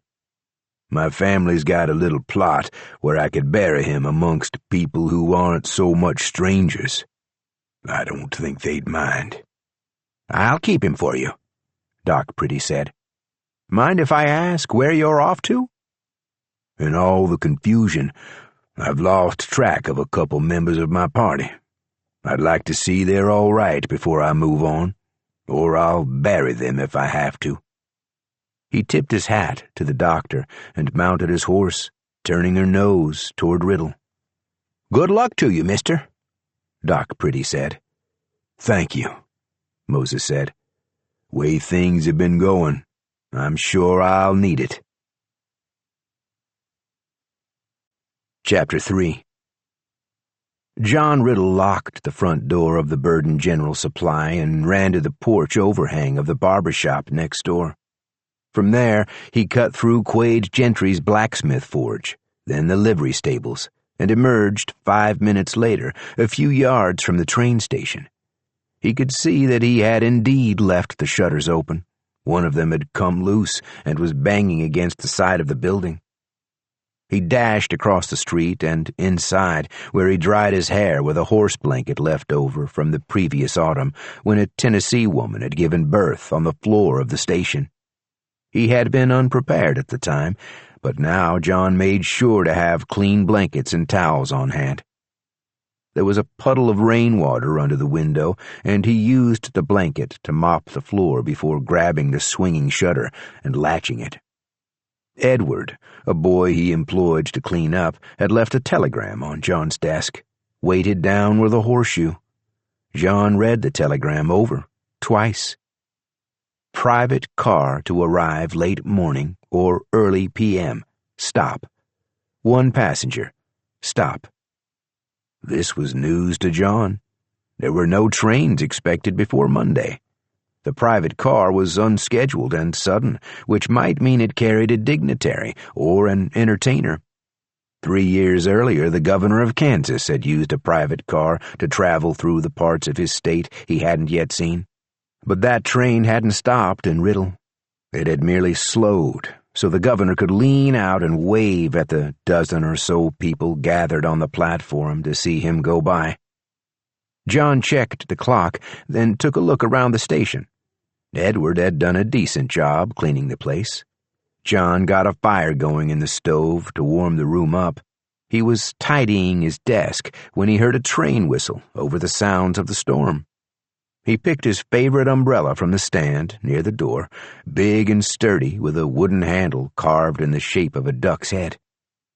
The locomotive rounded a bend in the track, pulling 2 cars and belching smoke into the dark clouds behind it. It ground to a halt, and John hurried out onto the narrow platform to greet it. A few minutes passed, and the umbrella kept his damp hair from getting any wetter, but he could feel his boots filling up. At last, the door of the first car opened, and a porter helped an old woman step out. John nodded at the porter and held out his elbow, positioning the umbrella over the woman. She took John's elbow, and he led her into the dry station. "Oh, my, but it's vicious out there," the woman said, when John had shaken out the umbrella and propped it against the wall near the stove. "That's some storm." "Yes, ma'am," John said. "It seems to be hovering right over the town." "How strange." "We're used to strange things here in Riddle." He pulled out a chair and took her handbag from her, setting it on his desk. "What brings you to our town?" "Thank you, sir," the woman said. She sat and arranged her skirts. "That was quite a journey, and it was undertaken in a rush. I feel positively overwhelmed." "Let me get you a cup of tea," John said. "Or would you like something stronger?" "I'd take a whiskey if you've got it." John got a bottle from his desk drawer and showed it to her for her approval. She nodded, and he poured 3 fingers into a clean glass from the shelf above the stove. She took it in both hands, sipped, and smiled. "That hits the spot. Now, I hope you can help me. I've come to take my daughter home. Her name is Rose Mullins." Chapter 4. Rose drifted in and out of consciousness. She felt insects creeping along her skin and a scattering of raindrops on her face. She heard the rustle of leaves and smelled smoke wafting on a cool breeze. She dreamed that a black bear found her in the field of corn and sniffed at her, its wet nose raising goosebumps on her throat. When she woke, she was lying on a daybed in a cozy room. Rain lashed at the shutters, and wind whistled beneath the eaves. The pain in her stomach was tolerable. She raised her head and saw a woman sitting across from her on a cushioned chair, reading a book and sipping from a mug. The woman looked up at Rose and used a ribbon to mark her place before setting the book on a low table beside her. "Rabbit," Rose said. "Where's Rabbit?" "Are you hungry? I've got a mushroom stew on the stove." "No, Rabbit is... There was a child traveling with me, a little girl." Rose sat up and swung her legs over the edge of the bed. Her boots were gone, and the floor was cool against her bare feet. "Where am I?" The woman stood and left the room. She wore a billowing shawl, and her red hair hung loose around her shoulders. She returned a moment later, carrying a tray with a teapot and tongs, a porcelain mug, and a variety of little pots with lids. She set it down at the end of the daybed. "You're a guest in my home," she said. "Call me Sadie." "You're her," Rose said. "The witch of Burden County." "No," Sadie said. "I'm not of anywhere, and I'm moving on from here anyway. I wanted to meet you first, Rose." She picked up the tongs. "Would you like one lump or two?" "Meet me? Why me? I'm curious about all of you in that strange group from Monmouth. But you were the only one I found conveniently asleep in a cornfield, so I'll talk to you first. You didn't say how many lumps you'd like." "Thank you. I don't take sugar." "This isn't sugar. I'll give you 2. Sadie opened one of the little pots and fished out 2 dripping brown globs, which she dropped into one of the mugs. She stirred the contents and handed it to Rose. "What is this?" "Drink it. Why were you sleeping in a field?" "I was looking for Rabbit." Sadie narrowed her eyes. "You say there was a girl traveling with you, but I watched you, and I'm not aware of any child." "You watched me?" "Of course. You came to kill me, didn't you? Tom was the one who wanted to kill you.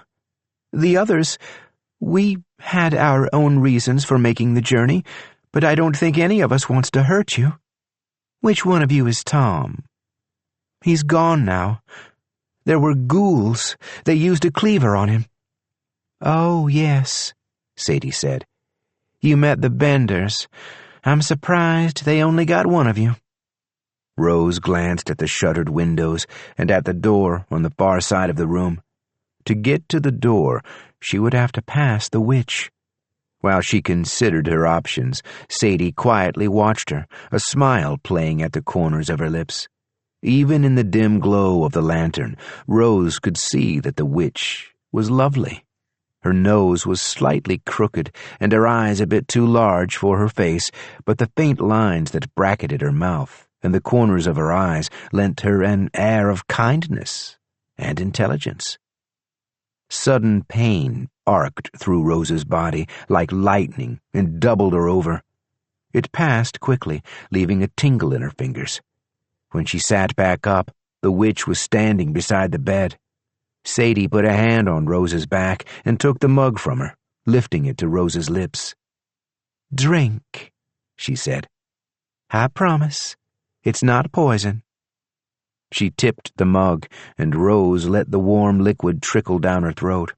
It tasted like honey and lavender. "What is it?"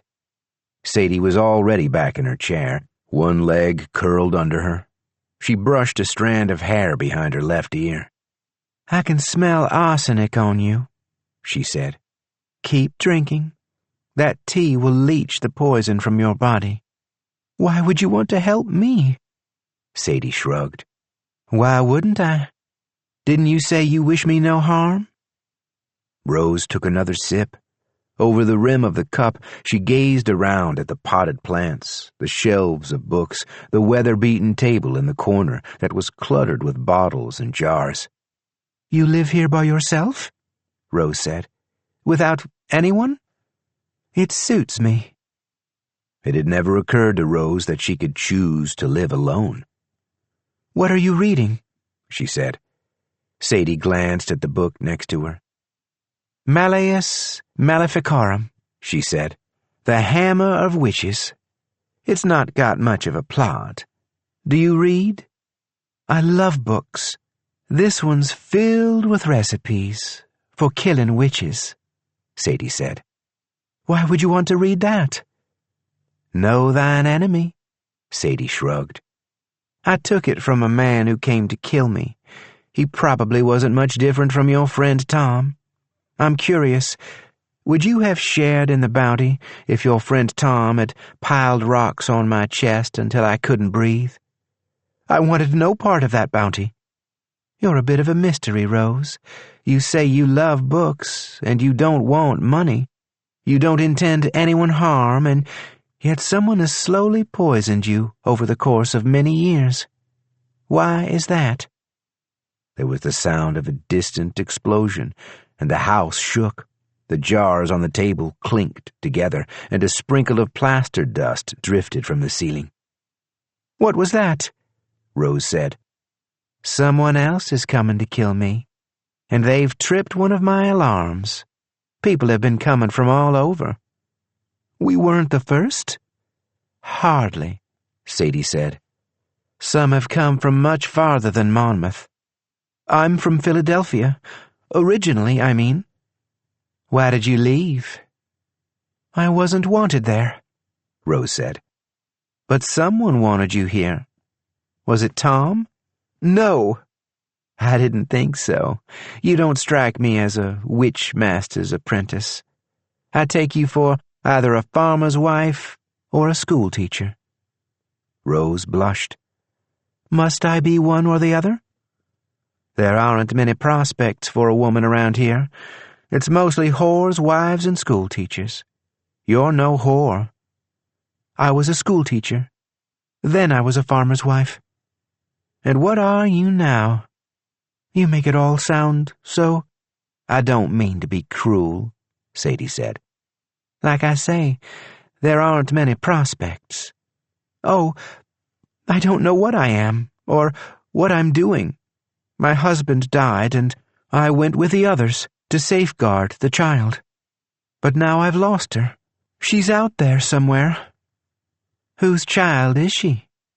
I'm not sure it's my place to say, Rose said. Sadie stirred the liquid in her mug and laid the wet spoon atop the hammer of witches. She stared into the mug, deep in thought. Rose looked around for her boots, but didn't see them. After a moment, Sadie looked up again and frowned at Rose. Your husband, she said. What was his name? Joe Mullins. I saw him when we reached Bergen County. I know what it means to see a spirit. What does it mean? That I'm dying. Do you see his spirit now? Rose shook her head. Did you bring Joe's body with you? Why would I do a thing like that? Spirits remain with their bodies, unless someone frees them. But I don't think your witchmaster Tom was powerful enough to do that. I saw something following you that might have been a spirit, but I don't understand how that could be. There's a red cloud obscuring things. Is it possible? She was interrupted by a knock at her front door. Sadie set her cup down and crossed the room. Who's there? Rose heard a muffled voice from the other side of the door. Sadie hesitated before turning the knob and swinging the door open. A young man hurtled headlong into the room. He was soaking wet, and his eyes were wide with panic. Somebody's humming. Hello, Walt, Sadie said. Try saying that again. She held out her hand, and the young man spat a penny into it. Somebody's coming, he said. There's somebody at the ranch, but he's not a real man. What is he? Rose said. The boy looked at her, startled. He evidently hadn't expected Sadie to have company. He realized he was wearing his hat inside the house and removed it. It's a devil, he said. A devil's on its way here, Miss Grace. I know, Sadie said. I've got traps all around, but they haven't slowed him down. She pointed to the back of the house. Go dry yourself off, Walt. You'll catch your death. Walt nodded before rushing off through a narrow doorway. He's a good boy, Sadie said. Plans to marry Ruth Cookson. What he said. A devil's coming here. A minor devil, and we have some time yet before he arrives. But Rabbit's still out there, Rose said. You have to help me find her. You still haven't told me whose child she is, Rose Nettles, or why you brought her here." Rose swallowed the dregs in her mug. The liquid had grown cold and taken on a musty flavor. Her eyelids grew heavy, and she fought to stay awake. "I think it's the other way around," she said. "I think Rabbit brought me here." Chapter 5. The road to Riddle curved around a deep gully that added an hour to Moses's journey. He kept his Appaloosa trotting along at a good pace and let his mind wander. He had no desire to continue up that particular road, but he needed to see the journey to its end. There had been 5 of them at the start of their expedition. 6, if Ned was to be believed about the ghost of Rose Nettles' husband. And they had gained and lost people along the way. But now there was only Moses, and his feeling was that all the hardship and loss had to mean something. If he turned back or took another path, none of it would have mattered, least of all Ned's death. Moses would find Rose and Rabbit. He would see that they were safe, or he would bury them.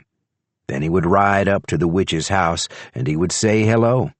Maybe he would tell her why he had come, if he could figure that out for himself.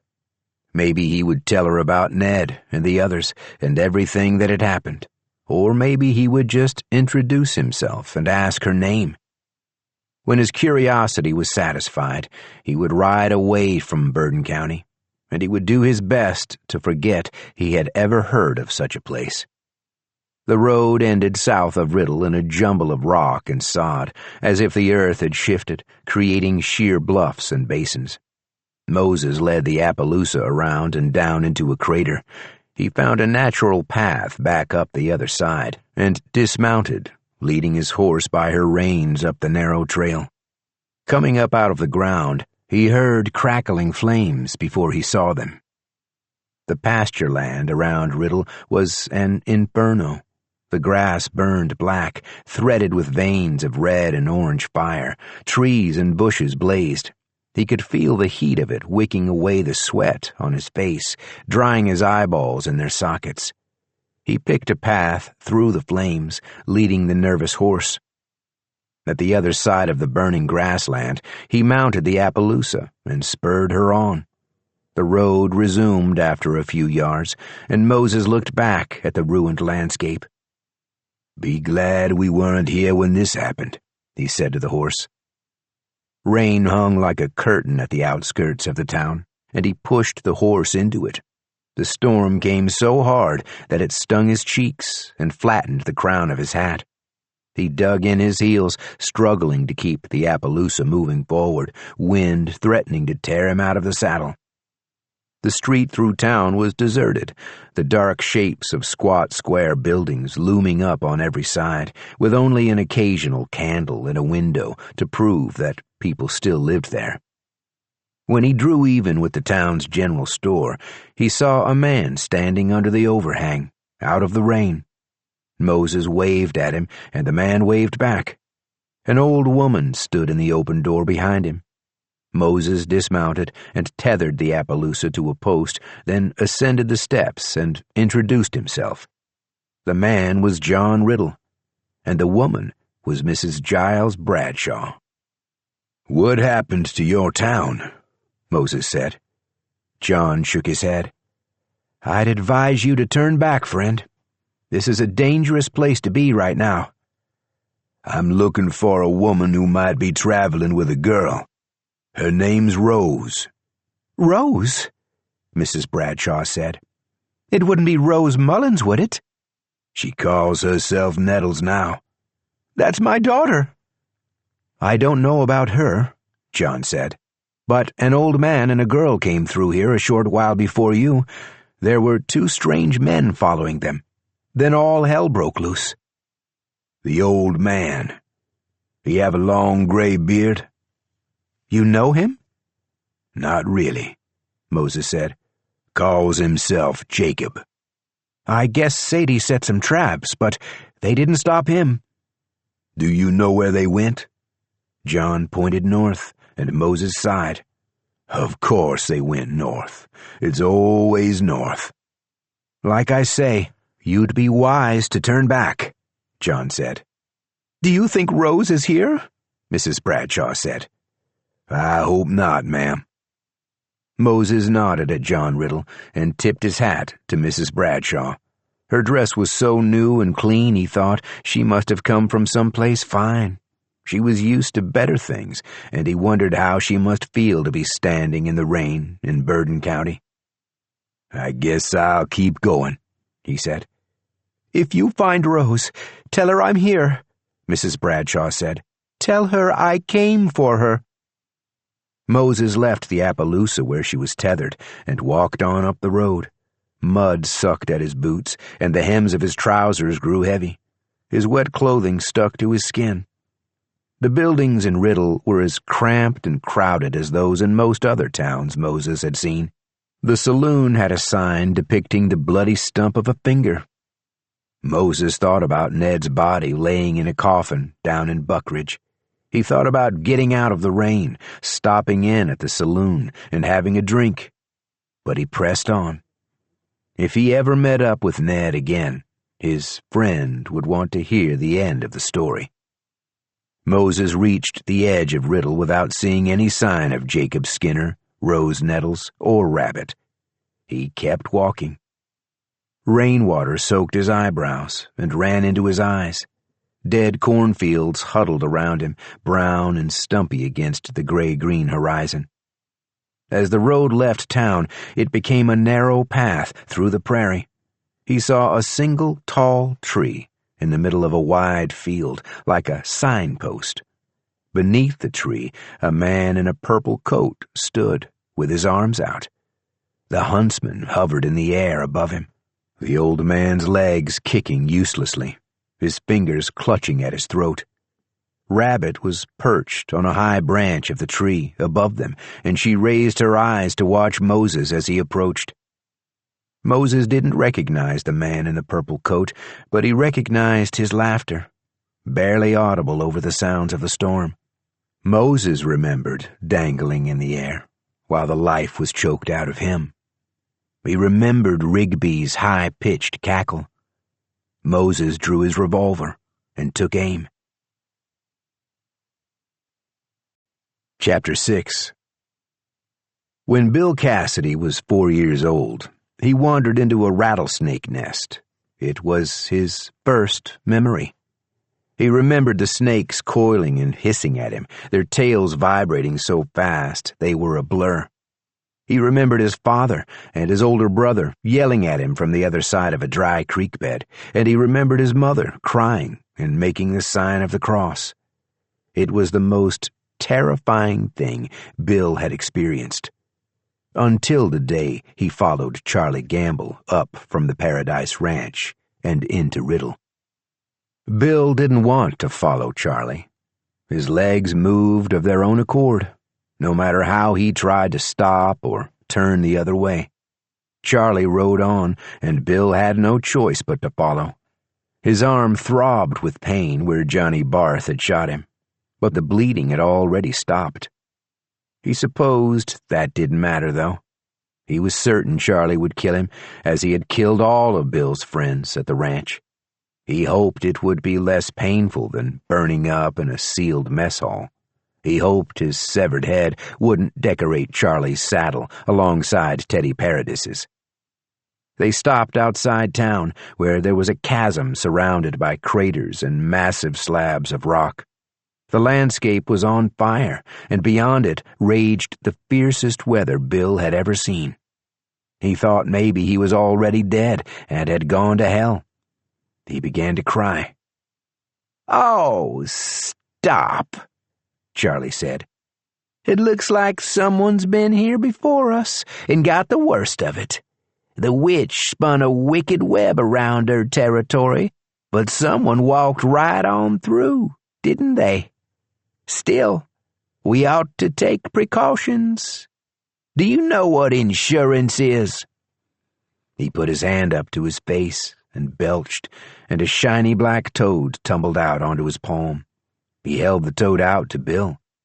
"Put it in your breast pocket. What will it do? Not to worry. It'll know what to do when the time comes. Bill tried not to take the toad, but he raised his arm, and the toad hopped into his hand. It crawled up his arm and into his pocket. He felt it turn around and settle its gentle weight against his chest. Will it kill me? He said. Charlie laughed. He spurred his dead horse and led Bill down into the crater, across and up the other side. It felt like he was tethered to the demon. He stumbled and was yanked to his feet by something he couldn't see. Charlie rode straight through the wall of fire as if it weren't there, or as if he came from some place where everything was always on fire. The flames burned, and Bill thought for a moment he was going to suffer the same fate as the other ranch hands who had been burned alive by Charlie Gamble.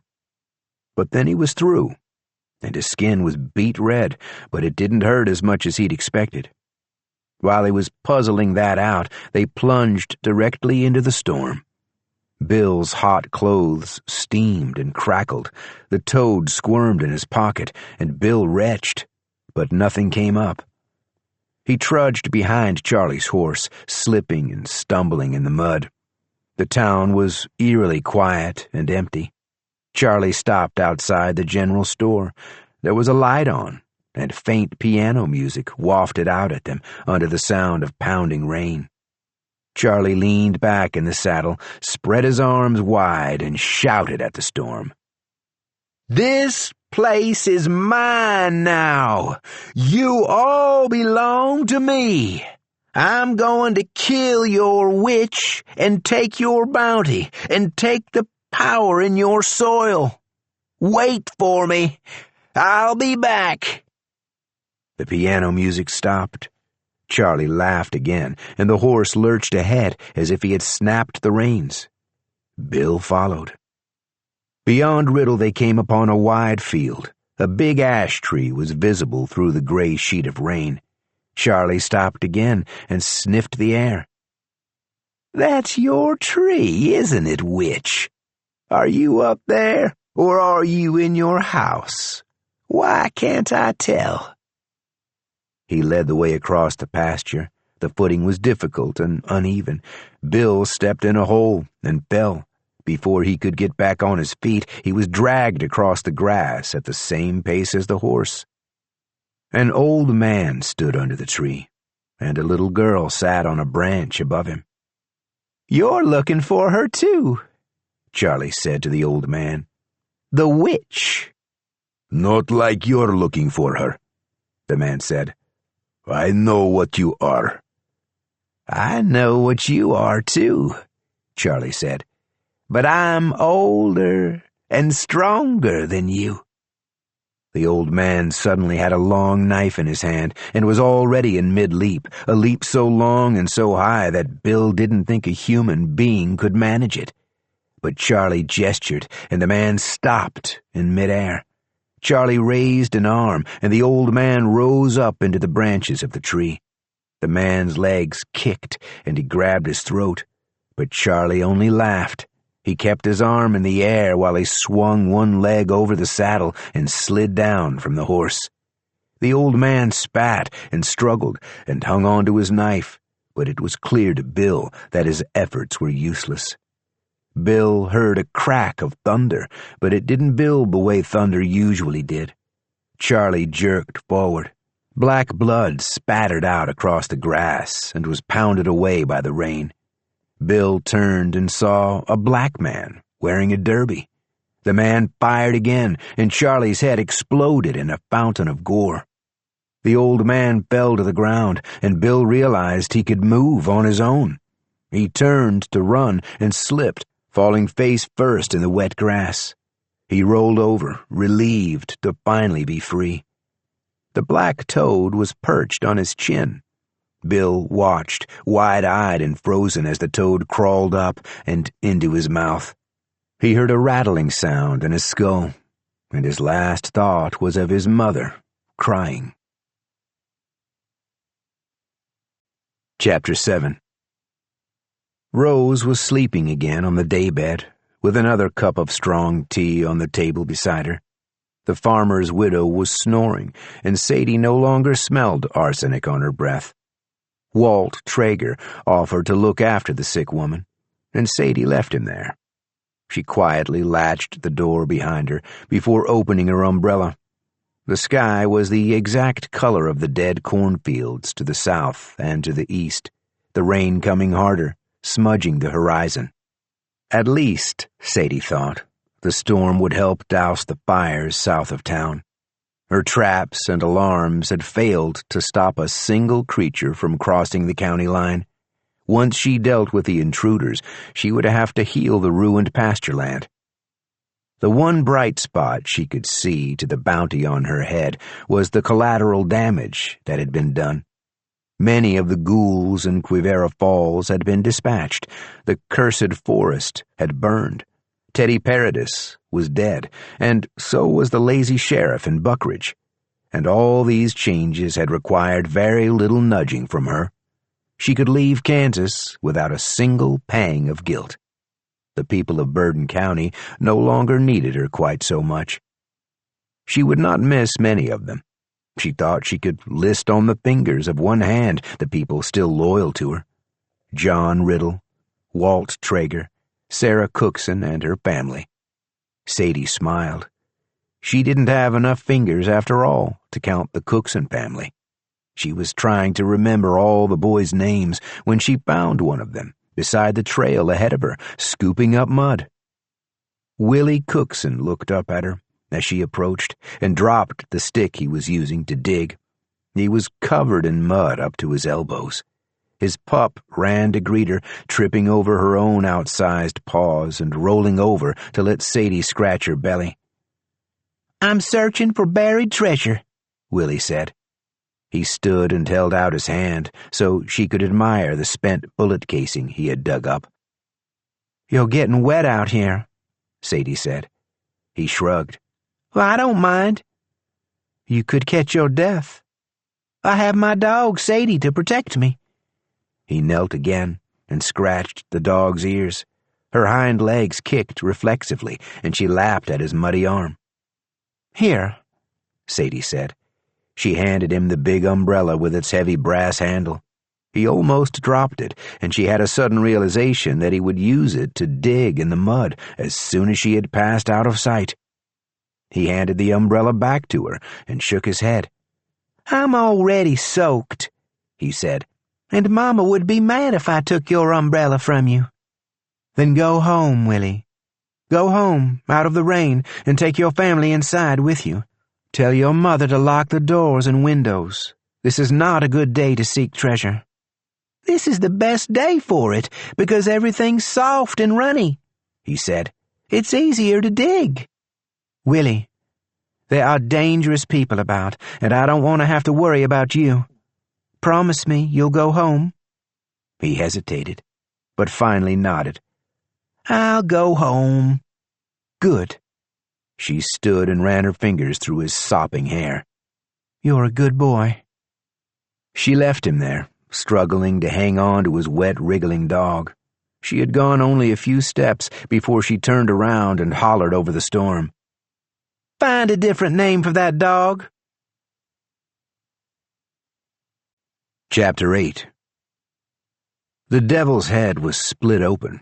Blood rippled down his shirt front and spattered the strange purple cloak he wore. The huntsman dropped to the ground and took a moment to catch his breath. He saw Moses Burke standing 30 yards away, gripping a Colt revolver. They nodded to each other, and the huntsman turned his attention to the devil's companion, his familiar. He looked like a cowboy, and his arm hung limp at his side, the sleeve of his shirt bloody and torn. The man tripped and fell, and something shiny and black crawled into his mouth.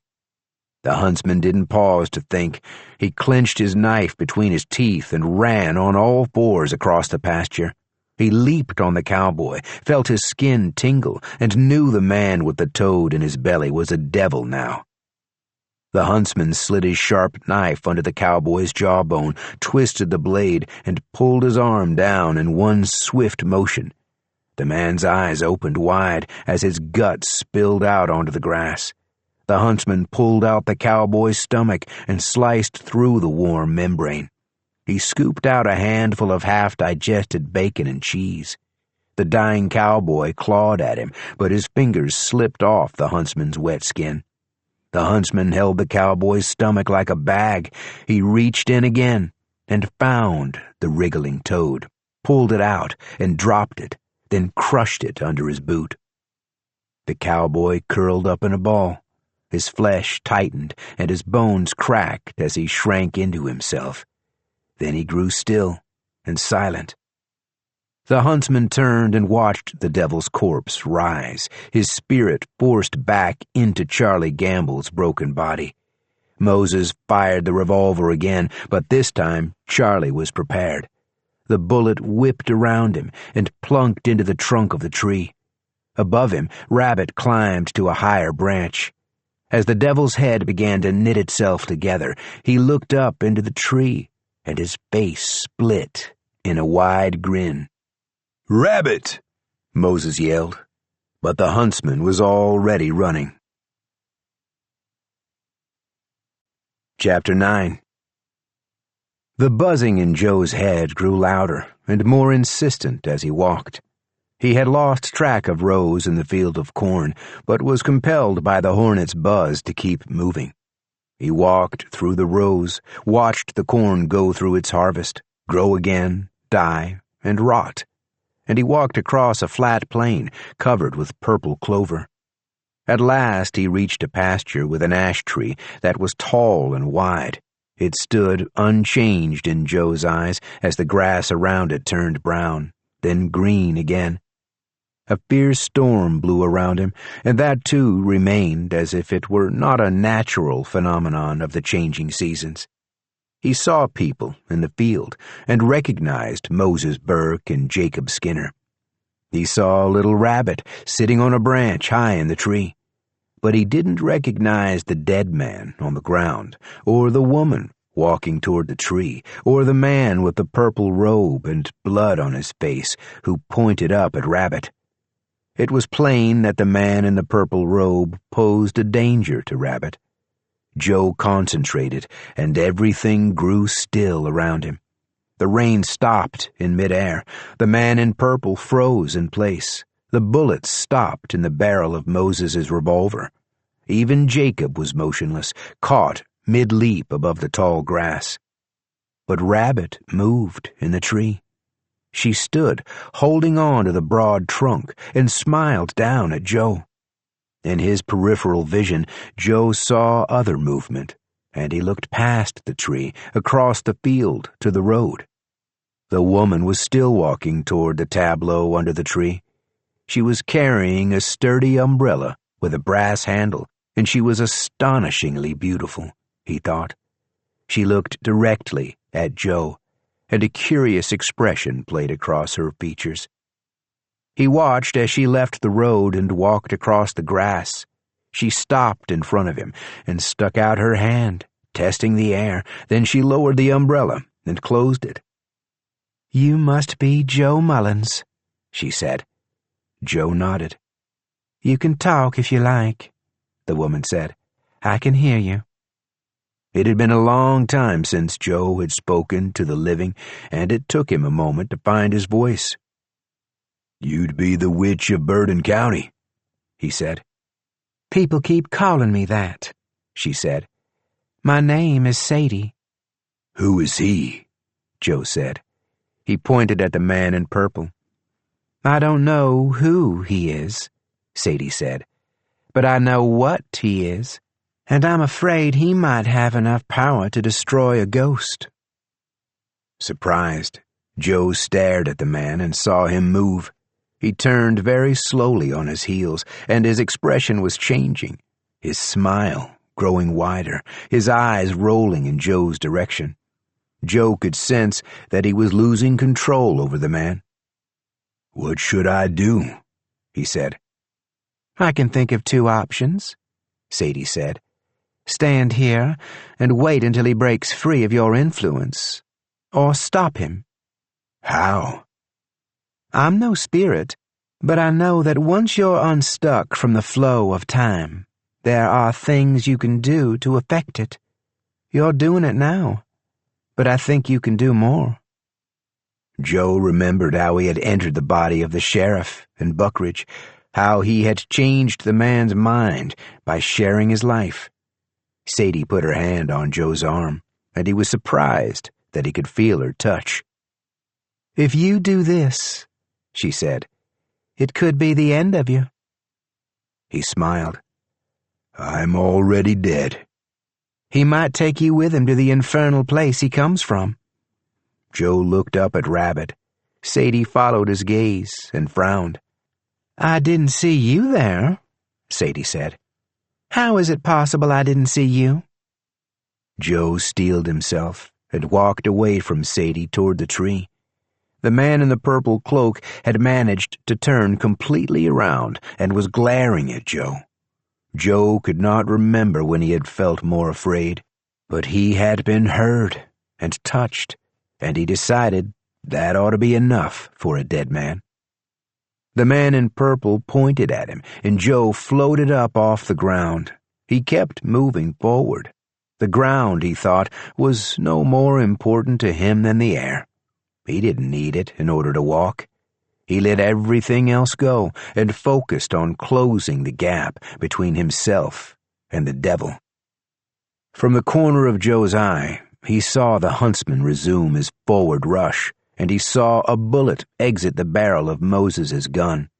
But Joe reached Charlie Gamble first, and he kept going. Chapter 10. Rabbit sat with her back against a chinkapin oak and watched the body wrapped in sailcloth as if it might get up and walk away. The others stood a little way off so she wouldn't overhear them. "All by their own hand?" Rose said. "You're certain?" Ned nodded solemnly. "That's the way we figure it, ma'am." "I think maybe this place is a big spider web," Moses said. "It pulls on a person's sadness, and they get stuck to it." "How awful." "Their choice," Tom said. "I won't speak ill of the dead, but they dug their own graves, so to speak." Ned continued to wonder why they were traveling with the old man.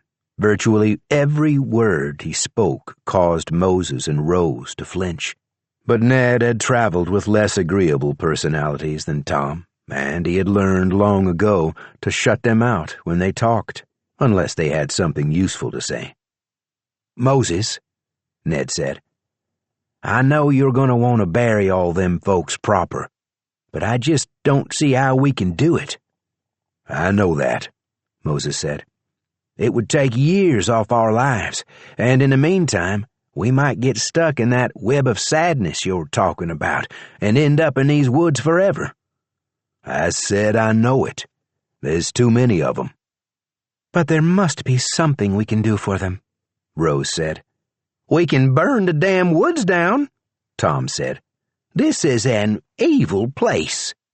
"I don't reckon we better burn it down with us still in here," Ned said. "Why the hell not?" Moses said. "Might as well." "Moses," Rose said. "Sorry, Miss Rose," Ned said. "Moses is especially liable to get caught in webs of sadness. He sometimes forgets there's others around who need him to keep his head on straight." Moses shot him a look, but nodded. "We should move on from this wilderness and leave these bodies in peace," he said. "What about that one over there?" Tom said. He pointed at the swaddled corpse under the tree. "I rescued that one, didn't I? He can come with us." None of them wanted to argue with him. Rose and old Tom were confused, but Ned was accustomed to Moses's moods. His friend would snap out of it, he was sure, once he felt the sun on his face and a breeze at his back. Ned walked to the young man's body and bent, grabbing a double handful of sailcloth, and lifted one end. Rabbit dropped a locust she was playing with, scrambled to her feet, and grabbed the other end, but wasn't able to lift it off the ground. Moses smiled for the first time that day and went to help her. Together, the three of them draped their burden over the back of one of the donkeys. It brayed and kicked, but when the 5 of them saddled up and moved on, it followed without complaint. Rose kept her eyes down, focused on the path ahead, and instructed Rabbit to do the same, afraid she might look up and see a swinging body. But her imagination wouldn't let go of the clearing the men had told her about, and part of her wished she had seen it, too, as if in seeing it she would suddenly be able to understand what had happened there. They traveled in silence for more than an hour, the dank smell of the woods coating their nostrils and throats. The hems of the men's trousers and Rose's skirt caught on twigs and branches. Rose had begun to fear they would have to spend the night there when she heard Moses shout again, "I see the sun!" At that moment, the donkey, tethered to Ned's horse, squealed. Its hind legs buckled, and it fell forward. The corpse slid up on its neck, then toppled over and fell to the ground. The donkey squealed once more and dropped dead on the path, its solid body plonking into the dirt, stirring up a cloud of dust. Ned had already dismounted, and after tying his sorrel to a nearby branch, he kneeled next to the poor donkey. Rose took the reins of Rabbit's mule and led it past the donkey. Moses reappeared, riding back up the path. He passed Rose and Rabbit and stopped his horse behind Ned. "What happened to it?" "Old age, maybe," Ned said. "Would have thought it had a couple good years left in it," Moses said. "Well, I guess it didn't." They moved the body of the hanged man to the other donkey and distributed the dead pack animal's saddlebags among the other mounts. Old Tom was now at the front of the little convoy, with Rose and Rabbit behind him. Ned and Moses brought up the rear, leading the remaining donkey. Tom was the first to leave the shadows of the forest, and he spurred his horse out into a sunlit field. When Rose joined him, she took a deep breath of clean air and smiled at Rabbit. The girl looked up at her without expression, but then turned her gaze to the blue sky that was laced with thin gray clouds. Rose heard crickets in the grass now, and a high-pitched call of prairie dogs, warning one another about the humans at the tree line. A moment later, Ned and Moses emerged from the gloom and stopped their horses alongside her. Ned smiled at Rose, and she smiled back. Only Moses still seemed glum. "Look," he said, pointing past them to the far edge of the field. Another tall fence stretched as far as they could see, in both directions. Part 2. Gone to Wichita. Chapter 1. Charlie Gamble was deputy of Aransas County, Texas, and his brother Jim was sheriff. Charlie had no designs on Jim's job, nor did he have the slightest desire to be more than a deputy. He had always been content to follow Jim's lead, even when the elder of the 2 brothers found a sheriff's job in Aransas and pulled up stakes, moving them both down to the tiny border town of Fulton. Charlie hadn't slept well since his wife died, and he was irritable. To make matters worse, he had a rash on his legs and arms that had spread at an alarming rate and itched like 1,000 chigger bites. But whenever he scratched, it burned so badly he wanted to tear off his own skin. He thought there might be a salve he could rub on it, but he didn't know much about that kind of thing, and Marie wasn't around anymore to mix one for him. On top of the sleeplessness and the rash, Jim had brought in a horse thief the day before. A gallows was being built in the town square, but meanwhile the thief was locked up in the jailhouse, and it was Charlie's job to feed him. Marie had been the cook in the family, and Charlie's rash was bothering him so much he could barely open a tin of beans anyway. He decided cold frijoles were all the horse thief deserved, and dumped them out on a plate without bothering to heat them. He slid 2 Johnny cakes onto the plate, set it on the floor, and used his foot to shove it under the cell door. The thief, whose name was George Jorgensen, looked at the plate of beans on the floor, then rolled over in his bunk and farted. "I swear," Charlie said. "You ought to have some manners, George." "Why?" George said. His voice was muffled by the thin pillow. "You're gonna hang me anyway." George Jorgensen was a hair over 6.5 feet tall and weighed more than 300 pounds. Sheriff Jim Gamble had captured him when the horse George stole collapsed, pinning his leg. George was fine, but Jim had to shoot the horse. "We're gonna hang you, sure," Charlie said. "But you could at least be civil until then." He hiked up the left leg of his trousers and dug his fingernails into the flesh of his calf. He had an idea that if he only poked at his skin, but didn't actually scratch it, it wouldn't have caused a burn so badly. He kept the denim pulled up around his knee and hobbled closer to the cell. He poked his toe underneath the door, trying to edge the beans closer to George, but he couldn't quite reach the edge of the plate. "If I were a mind," George said, without turning his face from the wall, "I could jump up off this cot and catch you by the toe of your boot and take them keys off you." Charlie backed up. "I swear, George, eat your damn beans. I don't got the time for this. And keep your voice down. Jim's asleep in the back room." "What do I care? Pretty soon I'll be dangling at the end of a rope." "Settle down," Charlie said. "You brought this on yourself. Anyways, don't you know I'm a widower now? You are causing me mental anguish when I'm trying to grieve the loss of my sainted wife." George rolled back over and took another look at Charlie. "Don't look to me like you're grieving anything at all. Looks to me like you've been rolling around in some poison oak, and you're anxious the rash is going to get to your pecker." It had not occurred to Charlie that the rash might spread to his pecker, and now he felt a surge of panic. He shook his head. "No, sir. I know good and well what poison oak looks like," he said. "And I ain't fool enough to roll around in it." George shrugged. "Them beans warm or cold?" "You want warm beans? You shouldn't go stealing horses." "When you gonna hang me, Charlie?" "They're building the gallows. Ought to be tonight or tomorrow morning." "Think there'll be a big turnout for it?" Charlie leaned against the edge of Jim's desk and poked at his exposed calf with his thumbnail. His pistol was on the desk, and he picked it up, rubbed the barrel against his shin. The metal was cool, and the friction eased the pain a bit. "George, you know much about unguents and lotions and the like?" he said. "Lotions?" "Like for poison oak, except, like I say, this ain't poison oak." "Come here, and let me take a look at it."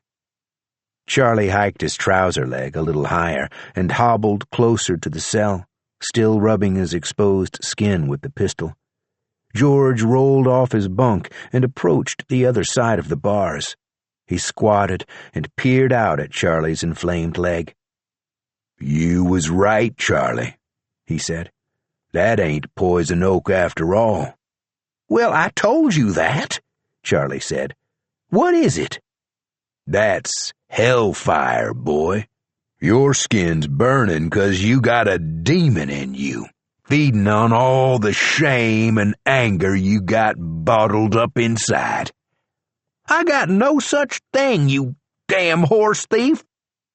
Charlie backed away from the bars and sat on the edge of the desk again.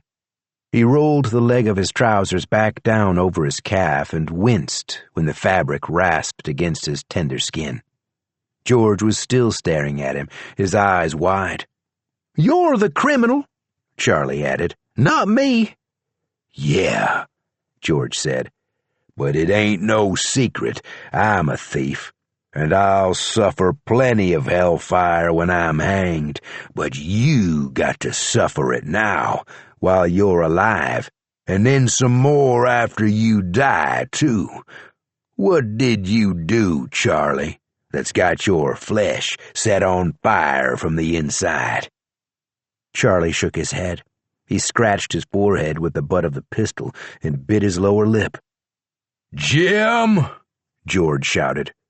"Jim, wake up and get out here!" "Shut up, George!" Charlie pointed the pistol at George for emphasis. "I told you Jim's sleeping." "I know he's sleeping," George said. "Jim, there's a demon inside Charlie. Wake up!" "I swear, George, you got to the count of 3. "Jim! 1. Jim, Charlie's fixing to shoot me. You better—" Charlie pulled the trigger, and George stopped shouting. He blinked at Charlie in surprise. "You shot me," he said. "Well, I said I was going to shoot you." "Yeah, but you really shot me. And you didn't give me a true 3 count neither." George staggered backward until he reached the cot and tried to sit on it, but missed and fell to the floor, smacking his head against the edge of the bunk on his way down. He raised himself on one elbow and reached up, as if he might find a handle somewhere to grab hold of, but his elbow gave out under his weight, and he slumped over. He stared at Charlie and shook his head. "You was supposed to hang me," he said, "not shoot me." The sheriff stumbled into the room, still pulling on his left boot. His hair was mussed and his shirt tail was untucked, but his gun belt was buckled around his waist. He saw Charlie leaning against the desk and stopped short. "Sounded like gunfire," he said. "I shot George," Charlie said. Jim finally noticed George on the floor of the cell in a spreading pool of blood. He grabbed a ring of keys from the wall above a rack of rifles and unlocked the cell door. He yanked on George's feet, sliding the horse thief's head out from under the bunk and pulling him halfway out of the cell. Jim had forgotten he was wearing only one boot, but after checking George's neck for a pulse, he smoothed his hair down against his scalp and tucked in his shirt. "Well, I guess you killed him," Jim said. "Why'd you do it, though, Charlie? We were getting ready to hang him." "He was making noise. I thought he was going to wake you up." Jim stared at his brother for a long moment, too bewildered to argue the point. Finally, he walked around Charlie and sat at the desk. "I guess I'm glad you didn't wake me up," he said. "George said I got a demon eating me up on the inside." Jim shook his head. "I don't think you got enough of anything inside you to bait a demon," he said. "Well, he shouldn't have said it then." "People around here have been looking forward to a hanging," Jim said. "Peggy Ann went and organized a potluck for after." "People can still go to the potluck," Charlie said. He had begun to feel the way he did when he and Jim were kids, and Jim scolded him for some little thing like skipping school to go fishing. "Nobody's stopping them from going to a potluck," he added.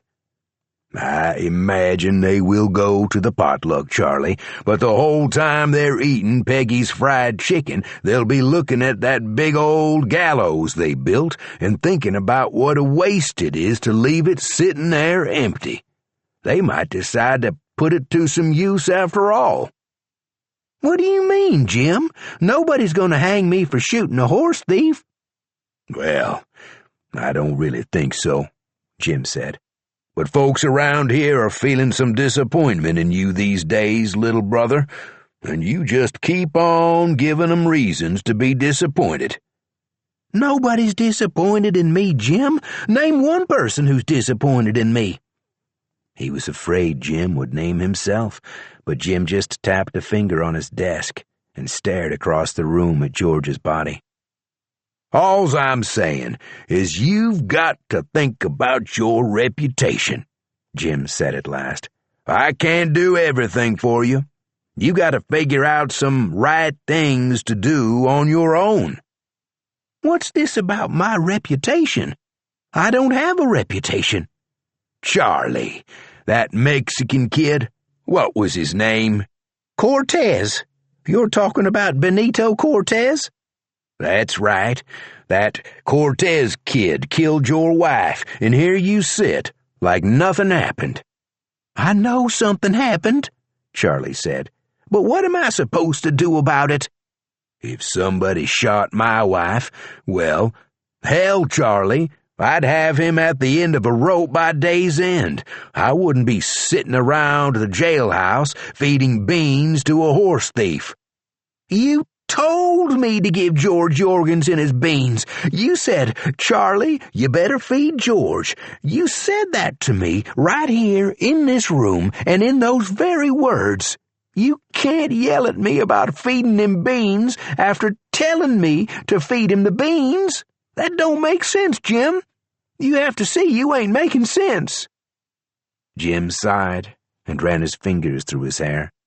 He glanced again at the dead thief's body, George's torso in the cell and his feet sticking out into the room with them. Marie's been dead 2 weeks now, Charlie.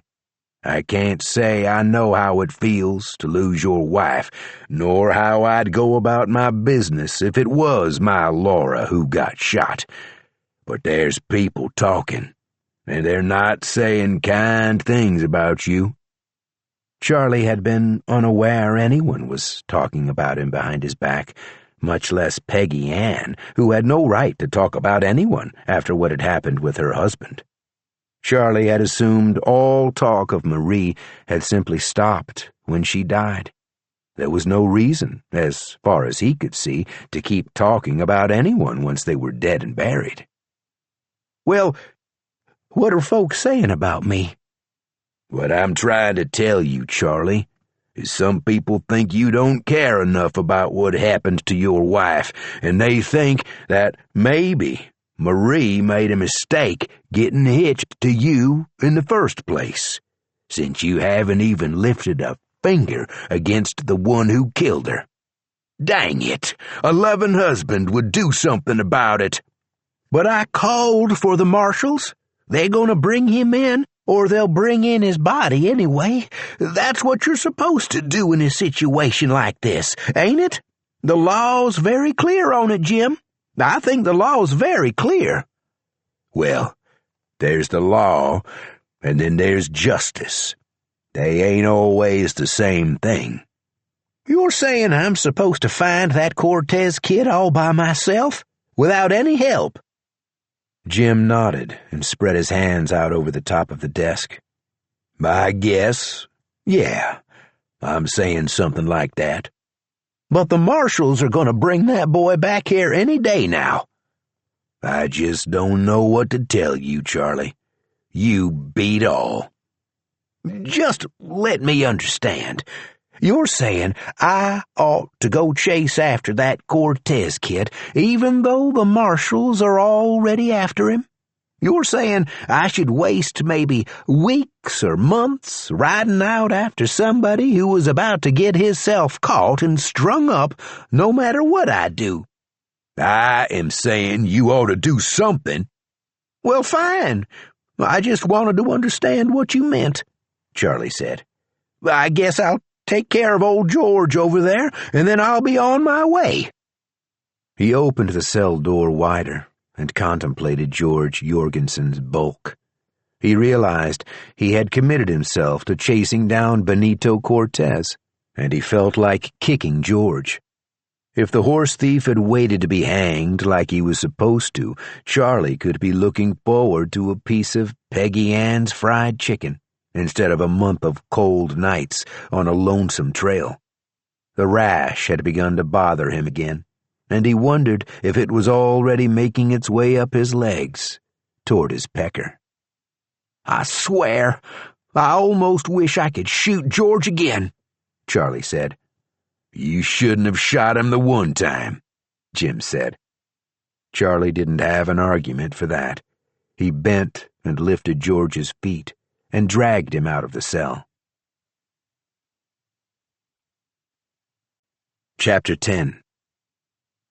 In the months after Joe's death, Rose had grown accustomed to being alone, but the vastness of the empty ranch made her feel insignificant, As she rode farther away from the house, the lush green grass thinned and gave way to clumps of blue stem and dandelions. She let Tom's horse find his own way, and he uncovered an old bridle path that looked like it hadn't been used in years. The trail followed a rocky hillside, circling boulders and fallen trees. Shumard oaks and river birches cast long, irregular shadows, and Rose slowed often to look for signs of Rabbit. It seemed impossible to her that a child on a mule could make it so far without turning back, and Rose began to think about turning back herself, until she heard a rasping sound, like a dry water pump. The path curved around an outcropping of limestone, and Tom's horse stopped abruptly, nearly throwing Rose from the saddle. The old mule, Sister, lay across the trail, her belly split open and her intestines spread out around her. Sister's corpse was surrounded by turkey buzzards, hissing and yanking at her flesh. Rose shouted at them, and one of the vultures flapped a short distance away, a strip of mule skin dangling from its beak. The others ignored Rose and continued their fight over Sister's carcass. Rose blinked away tears. She knew the buzzards were only the first wave of scavengers. Coyotes would come in the night. She steered Tom's horse off the trail and farther around the bend, averting her eyes until they reached a thicket of sandhill plums at the bottom of a high hill. She dismounted and looped the reins over a springy green branch that she hoped would hold the skittish horse. She cupped her hands around her mouth and shouted, "Rabbit!" Given the state of the mule, Rose held out little hope that the child was still alive. She wished once again that she knew the girl's real name. At the very least, she would want to have it etched on a proper tombstone. She pulled her skirt up around her knees and climbed the hill, clinging to the yellow rocks around her. She was used to physical exertion on the farmstead, and she had built up stamina over the years, but not the sort of strength it took to climb over rocks. Not for the first time, she cursed Joe for bringing her to Kansas, and her mother for sending her. She wanted to sit and catch her breath, but the possibility that Rabbit might still be alive, alone in the middle of nowhere, spurred her on. By the time she reached the top of the hill, she was filthy, her legs scratched and bleeding. A sudden stabbing pain in her abdomen made her gasp. It was followed by a rolling wave of nausea. Rose closed her eyes and dug her fingernails into the dirt until the pain subsided. When she was able to breathe normally, she stood and turned in a slow circle, watching the landscape for any sign of movement. Another vulture appeared overhead, wheeling slowly down toward the dead mule below. But nothing else drew Rose's eye. She found a flat rock, sat, and put her chin on her hands, and thought. If she were young and scared, and her mount had been killed, what would she do? Rose decided she needed help. She had narrowed the search for Rabbit, but there was too much ground to cover alone. Her best course of action, she thought, was to return to the ranch and get the others. She slipped and slid down the hill and back to the stand of sandhill plums where Tom's horse waited for her, grazing on thistles. Rose ran her hand through his mane and leaned her cheek against him, gathering her strength. A rustling in the brush startled her, and she almost dropped the horse's reins. She wrapped them around her wrist and pushed through the branches of the plum trees. At the center of the little copse, nestled in the dirt and roots, was a small brown rabbit. Chapter 11. Ned eventually reached the same conclusion Moses had, that the ranch house on the high hill provided the best vantage point from which to survey the valley. Leading the new friendly horse, he rode back along the trail and climbed the hill toward the house. When he reached the bunkhouse, he stopped the horses and dismounted, staring in disbelief. Moses floated 3 feet off the ground, twitching like a scarecrow in a strong wind. It crossed Ned's mind that he was seeing one of old Tom's magic tricks. He blinked and looked past Moses at the two false U.S. Marshals. Rigby waved his arms and giggled. His eyes rolled wildly in separate directions, and his mouth split into a grin so wide that the corners of his mouth cracked and bled. Beside him, McDaniel stood still and quiet, aiming a pistol at Ned. Ned drew his own revolver and aimed it at Rigby. "Moses," Ned said, "you come on down from there." Moses had the muzzle of his pistol pressed against his head. The fingers of his free hand clawed at his throat, and he gasped for air. "Mr. Rigby is giving Mr. Burke a choice," McDaniel said. "This could go on quite a while, but if he wants to go quicker, Mr. Burke can shoot himself." "Moses ain't gonna shoot himself," Ned said. "And he usually likes his feet on the ground. You better let my partner down." McDaniel shook his head. "I can't talk to Mr. Rigby when he gets like this," he said. "It's best just to wait. After a while, he'll get back to his normal self." "My friend will most likely be dead by then," Ned said. "Yeah." McDaniel sounded tired. "I'm sometimes sorry I fell in with Mr. Rigby. I would appreciate it, Mr. Hemingway, if you would holster your pistol." Moses rolled his bloodshot eyes at Ned, and Ned could see his friend had run out of time. Ned would have to shoot Rigby, but then McDaniel would shoot Ned. He hoped McDaniel's bullet wouldn't hit anything vital. Ned had just made up his mind, and his finger was tensed on the revolver's trigger when he saw Tom Goggins approach from the direction of the main house. McDaniel heard the old man and took his eyes off Ned for a moment, but his gun hand didn't waver. "You made a mistake," old Tom shouted. "You left something of yourself behind, and the greatest witchmaster in 5 states got hold of it." His hands were clasped, and he opened them to reveal a black hop toad, much like the toads Ned had caught by the river when he was a boy. He tried not to let his disappointment show. Rigby continued to cackle, oblivious to Tom, and McDaniel turned his gaze back to Ned. Neither of them seemed the least bit concerned. "I'll deal with you in a minute, old man," McDaniel said. "Mr. Hemingway, this is the last chance I'm going to give you. I hate to shoot you, but it might be better for you anyway than if Mr. Rigby gets hold of you."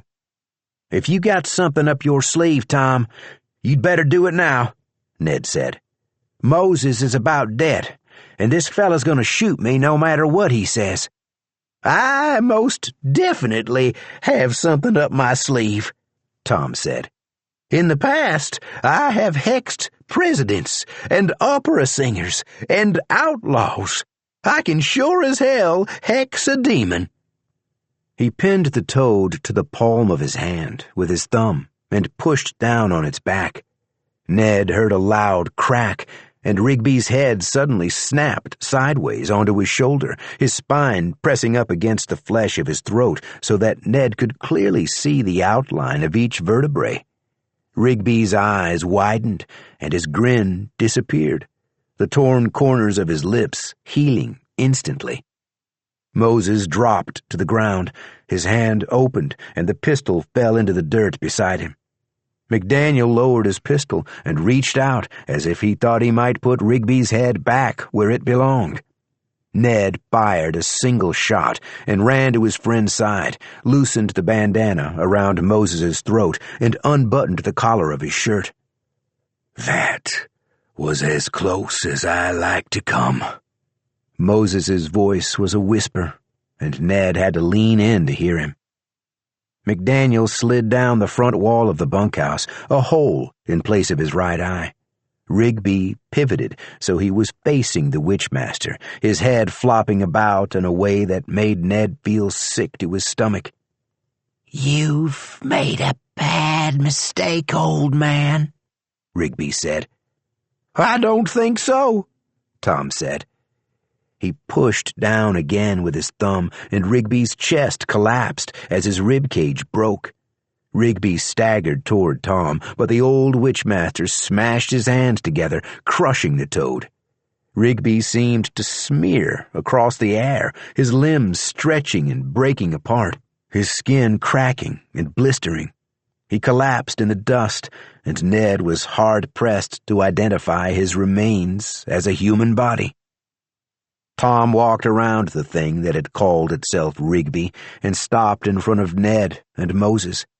He opened his hands and showed them the sticky black residue spread across his palm. I think we should probably burn what's left of this, he said. Chapter 12. The sun was directly overhead when Rose returned to the ranch house with Rabbit on the back of old Tom's horse. The day was warm, but Rose had wrapped the child in 2 heavy horse blankets. Out in front of the bunkhouse, a fire was going, and thick black smoke rolled across the pasture. Old Tom poked at the flames with a long stick. McDaniel was laid out on the ground, his right eye missing, his face streaked with blood. Ned and Moses were busy digging a grave next to the body, but they stopped when they saw Rose coming. Ned pushed his hat back and brushed the hair out of his eyes.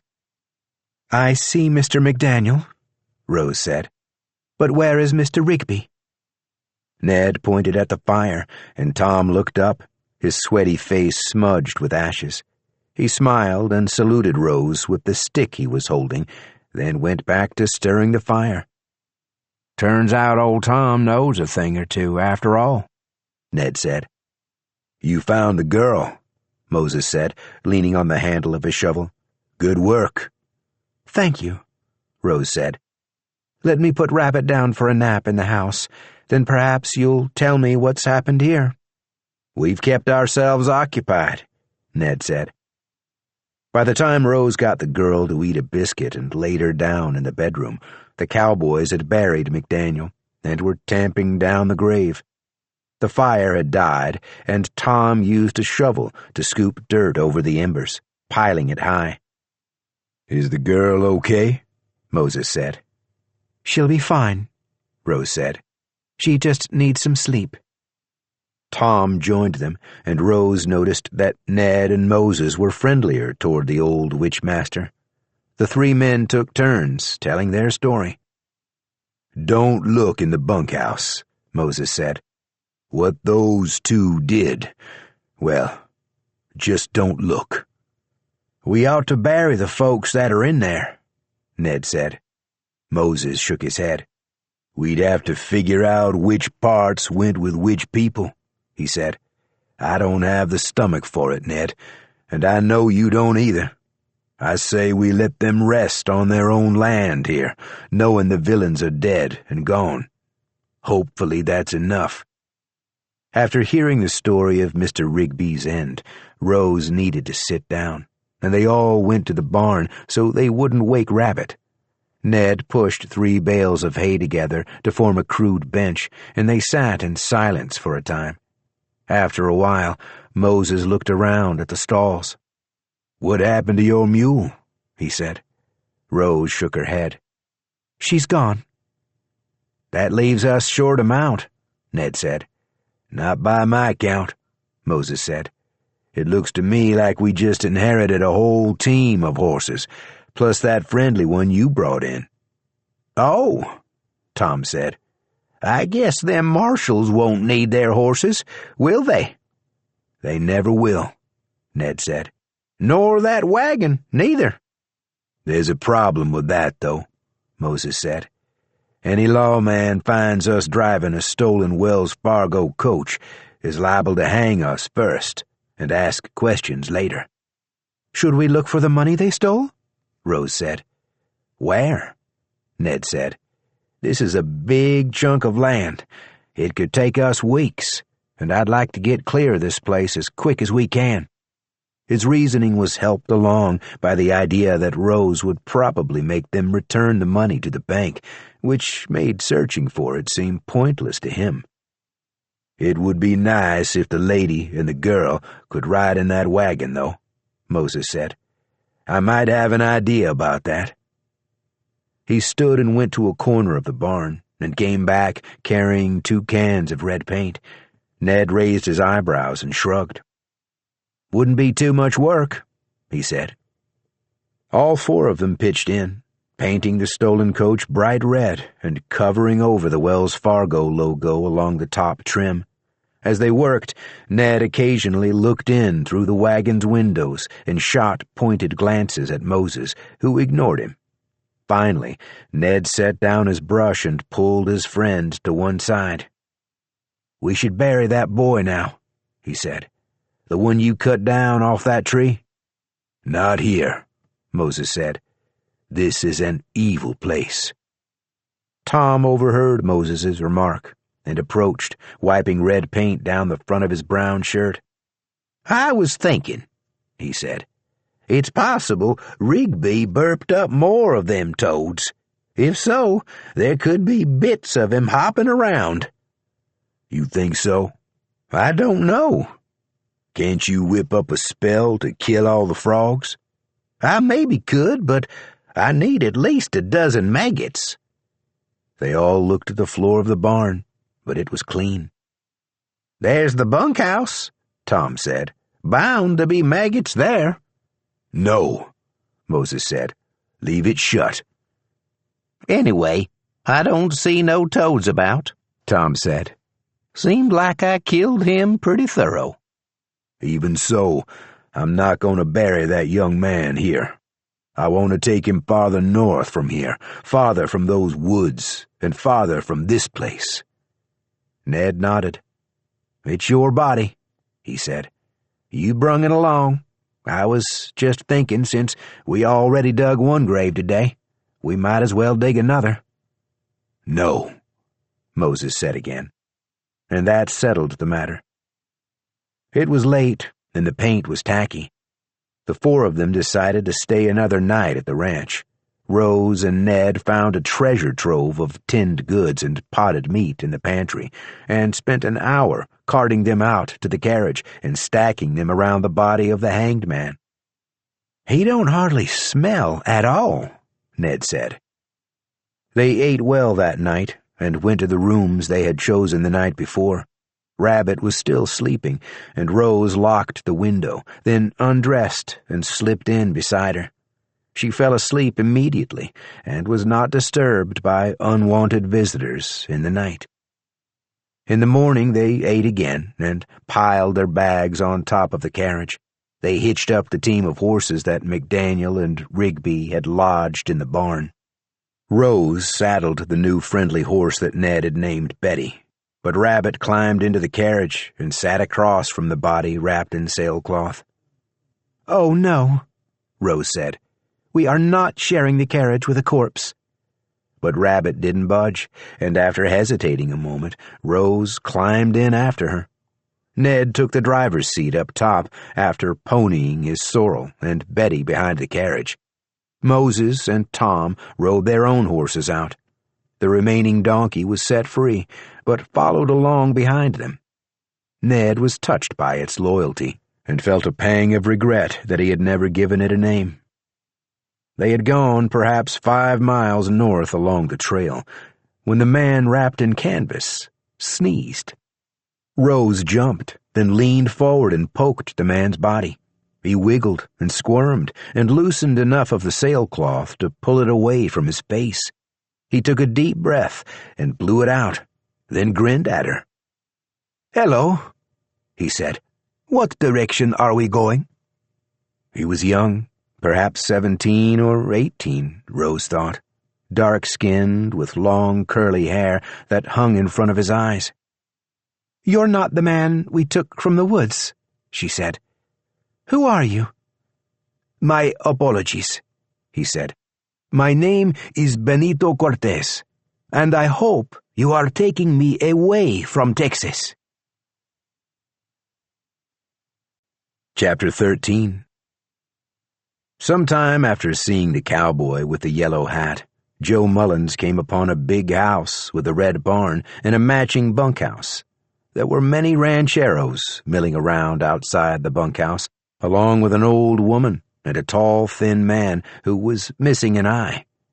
Every once in a while, one of the cowboys would take a swing at the one-eyed fellow. They were none of Joe's business, though, so he kept walking along the trail until he came to a stump where a young man sat watching the rancheros. The man was dark-skinned, and his clothes were old and patched in many places.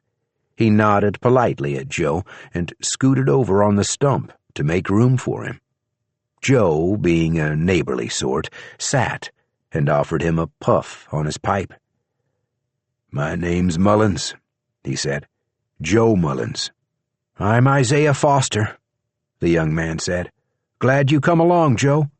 Them boys over there are angry all the time and unpleasant to chat with." "They seem it."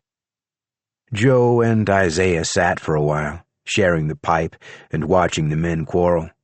The men did not seem to notice anybody else, and their disagreement never ended. Joe wondered about the passage of time, and how ever since he died it had felt like a river that ran every which way. The ranch hands were caught in some kind of whirlpool, Joe thought, and they might stick like that forever, unless they could reach an accord with the one-eyed man. A butterfly passed through the smoke from Joe's pipe, and for the briefest moment it stopped in midair, like a painting of a butterfly. Then the smoke floated away, and the butterfly flapped its delicate yellow wings and continued on its way. Joe wondered if the insect had perceived being stuck in time, or if that split second was lost to it. "I reckon you're dead," Joe eventually said to Isaiah. "I am," Isaiah said. "And you are too, if I guess rightly." "You do guess rightly," Joe said. "Mind my asking how it happened?" "I don't mind. I had a farm up beyond them woods, a nice little place, and I married a pretty gal, and we had ourselves a baby boy.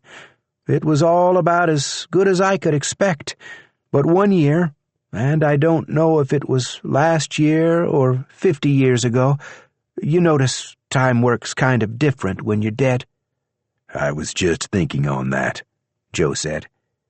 "Well, one summer it was hotter than usual and dusty all the time, so's you couldn't hardly see in front of you, and the river dried up, and our crops never come in. I took some work on the railroad up by the Nebraska border just to make ends meet, give us enough to get through the winter and plant again. But when I come back, my wife was gone, and my boy. I don't know what happened to him, whether they run off or was taken." "Damn it," Joe said. "I was in a state. I looked for them in every direction, all down past Monmouth and into Oklahoma, past the Cherokee Strip and up again. And just when I was despairing of ever seeing them again, I rode up on them woods over yonder." "You went in there?" "I did," Isaiah said. "All that worry and sadness I was carrying around sort of fell on me like a rock, and it crushed me. So I took a coil of rope, and I climbed up the tallest tree, and, well, I'm not proud of it." "I've been in them woods," Joe said. "They have an effect on a man." "They do." "You still hanging up in there?" "Nope," Isaiah said. "A while later, and I don't know how long it was, a couple men come along and cut me down. One of them men could climb a tree like it was a ladder, and the other had a yellow hat." "A yellow hat? I don't suppose they had a woman with them, and maybe a child, all traveling together?" "Why, yes," Isaiah said. "Those are the ones who cut down my body and carried it out of the woods." "Well, I suppose it's good to know I'm headed in the right direction," Joe said. "But I'm sorry to hear how it happened to you. I hope you find your wife and son pretty soon." "I don't think I will," Isaiah said. "My body's been passed around quite a bit lately. A Mexican kid buried me in a shallow hole, and I've been feeling tired, like I ought to stop and rest a while." "I felt like that myself," Joe said. "But then somebody nailed a hex over my grave and woke me back up in time to see my wife run off with some men who come to the house." "How did you die? Was it the hex?" Joe puffed on his pipe thoughtfully. "I found a jar of arsenic in the cupboard a few months before it happened," he said. "I suppose it might have ended up in something I ate or drank." "Your wife hated you enough to kill you?" "No," Joe said. "I don't think she hated me." "But she run off with another man?" "Several of them. It was them 2 cowboys and an old fellow with a turkey feather in his hat." "Why, I don't even know what to say about that," Isaiah said. "I can't imagine a woman running off with any man had a turkey feather in his hat." "Takes all kinds." "I suppose you're pretty angry about it all?" Joe shrugged. "Not especially. It was my own fault for marrying a fancy lady from up north. I should have found me a farmer's daughter or a good Pawnee squaw for a wife. My Rose wasn't meant for the kind of life I could provide. No, it was my own damn fault for marrying above my station." "What will you do now?" "I'm going to keep following along until I catch up to her. I got a bad feeling my wife's put herself in the path of some danger, and I ought to see she don't need my help. When that's done, I might lay down and rest for a spell." "That seems most natural." "I could use the company. I'd be grateful if you'd walk with me for a bit and give me someone to talk to. Being dead is a lonesome business most of the time." "I guess not," Isaiah said. "I thank you for the offer, but my body's over there behind the barn, so I think this stump is as far as I'm going." "Suit yourself," Joe said. "If I see your wife or your boy, I'll let 'em know you was thinking of 'em." "I appreciate that," Isaiah said. Joe tapped his pipe against the stump, then stood and tipped his hat to the young man, and walked away up the trail, following the tracks of the horses and the donkey whose tracks ran back and forth behind the others. He noticed there was now a double rut in the road, and he smiled at the idea that his fine, educated wife had found herself a carriage to ride in. Part 3. Bourbon County. Chapter 1. It didn't take long for Sadie Grace to find out about the bounty. Despite the recent troubles in Bourbon County, there were those who still felt indebted to her. Sarah Cookson, for one, was barren until Sadie gave her a simple fertilization totem. Sarah and her husband now had 7 boys and 4 girls, and Sarah sometimes thought the totem was more of a curse than a blessing. Still, she didn't blame Sadie for her husband's lustfulness. And when Reggie Dwyer's son, Bobby, was struck blind in a lightning storm, Sadie mixed a plaster that gave the boy his sight back. Bobby died the following month when a calf he was branding kicked him in the head. But these things sometimes happened, and Reggie didn't hold Sadie responsible for the actions of a frightened calf. Sarah and Reggie visited Sadie at different times on the same day, a Thursday, to tell her about the rumors they had heard in Riddle. Sadie was grateful to them. She was glad the whole of Bourbon County hadn't turned against her. She waited until both of them had come and gone from her little house with the green shutters before turning her inner eye across the county and beyond it in every direction. There were a few parties who had taken up the farmer's cause, and she thought one of them might make it to Riddle the following day if he moved quickly enough up the trail. Most of the other men who had heard of the bounty were too frightened or lazy or simple-minded to cause her much trouble. But there was a small group of people far to the south that gave her pause, and she focused her vision on them. 2 cowboys rode up front, but cowboys were rarely a cause for concern. There was a witchmaster with them, but he was old and wore a turkey feather in his hat. There was a Mexican boy, and there was a Yankee woman. The woman was interesting, but Sadie decided she was more of a curiosity than a threat. What concerned her most was the other member of the group. At least, she thought there was someone else with them, but she couldn't be sure. Whoever it was, Sadie's eye could only make out a vague presence, a red glow at the edge of her sight.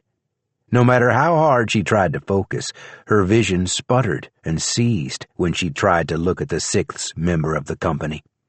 Sadie's eye had never failed her before, and a kernel of dread began to grow in her like a kidney stone. As she drew back her eye, she noticed someone coming up behind the group, someone who flickered in and out of reality. She decided to do something about the people coming from the south, preferably before they crossed the Bourbon County line.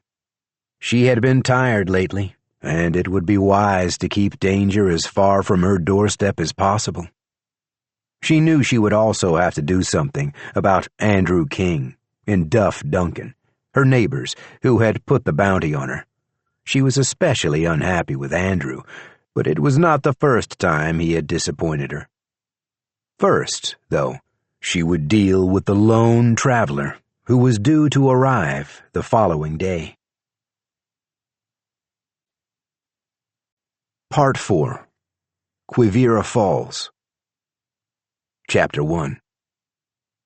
They had slathered the Wells Fargo stagecoach with 2 coats of red barn paint, covering up the straw-yellow trim, the sunshine-bright wheel rims, and the company's famous gold leaf trademark. But the carriage still stood out against the landscape, tall and wide in crimson, as it bounced along the rutted trails beside fields of corn and barley and rye. Farmers with buckboards and mud wagons and canvas-topped hacks with steel spring suspensions pulled over into the grass to let them pass, then sat and watched them go by, the great coach rocking on its leather cradle, made from the hides of a dozen oxen. After they discovered Benito Cortez under the sailcloth, Ned stopped long enough to let Rose and Rabbit out by the side of the road. Then he drove the coach to the middle of a meadow, where he and Moses could keep the boy under their control while they decided what to do with him. But Benito made no move to escape or cause them trouble. He grinned and spread his arms wide, as if soaking up the sunlight. "Thank you, my friends," he said. "My legs were beginning to cramp, and that canvas smelled like death itself." Benito's eyes seemed too large for his face, dark and lively, and his curly hair sprang up on top around a cowlick. His clothes were hard-worn and dirty. His cotton vest was ripped down the side. "Why were you hiding in there, boy?" Tom said. He poked Benito's chest with his shotgun. "I saw you put the body of your friend in the carriage, and I knew that you would steal it," he said. "I thought to myself, Benito, you must be a passenger when they leave, or you will never escape the bad men who are chasing you. And I was right. You did steal the carriage, and you took me with you." Ned holstered his gun and scratched his head. "I wouldn't say we stole it," he said. "Wasn't nobody laying claim to it at the time." "What happened to the body that was in there?" Moses said. "What did you do with it?" Benito lowered his gaze and dropped his arms to his sides. "I am truly sorry about the dead man," he said. "I buried him.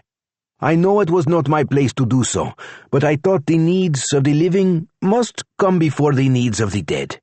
And since I am the living, my decision was not difficult to make." "You buried him?" "Please don't worry. I did it properly, so his spirit will not wander or become angry." "I didn't want him buried there," Moses said. "That ranch was an evil place." "Were you at the ranch that whole time we was there?" Ned said. At one point I was merely an arm's length away from you in the barn loft," Benito said, pointing at Ned. "I am very good at hiding. There were many times on the trail when the bad men passed by me as I hid, and I thought I had escaped them, but always they caught back up. When they arrived at the ranch, I nearly despaired, but then you came." Seeing there was no apparent danger, and feeling left out of the conversation, Rose brought Rabbit across the meadow. The girl plucked a clover blossom and leaned against the coach, but she watched Benito carefully. Rose made Tom put his shotgun away in its scabbard, then introduced each of the men to Benito by name. He bowed and smiled at them all, and turned in a slow circle to show them he was not armed. "I have only a small knife," he said, "but I have no gun, and sadly, I have no hat. I had to leave my hat behind, or you would have known the man under the cloth was not the dead man you put in the wagon. I don't suppose you have an extra hat with you?" He eyed Ned's mustard-colored hat. "Nobody's got extras of nothing," Tom said, "including food, so you might as well get on your way." "But you have a wagon full of food. It was piled all around me on the seat." "That's ours." "Oh, hush, Tom," Rose said. "We can share the tins we took. They were easily come by." "Thank you, dear lady," Benito said. "All I have besides my knife is this little fellow I found, but I think he would not taste very good." He produced a small black toad from his vest pocket. He cupped it in his hands and held it out for Rabbit to see. She squinted at it, then looked away and held the clover blossom up to her nose. "This is my friend, Mr. Frog," Benito said. "He kept me company all night while I waited for you. He doesn't talk much." Tom grabbed Benito's wrists. "You are strong for an old man," Benito said, "but I think you should let go of me. You say this was in the coach last night?" "I found him under the seat as I was moving the dead man." Tom snatched the toad away and dropped it in the grass, then stomped down hard, grinding it under his foot. "Mr. Frog never bothered you or anybody else," Benito said. His eyes flashed with anger. "What you don't know would fill a bucket," Tom said. "I know I do not like you, sir." "Benito," Rose said, "was there really a bounty on you, or did those men at the ranch lie to us about that?" "I am afraid it was no lie," Benito said. "But it was a great misunderstanding. There was a woman."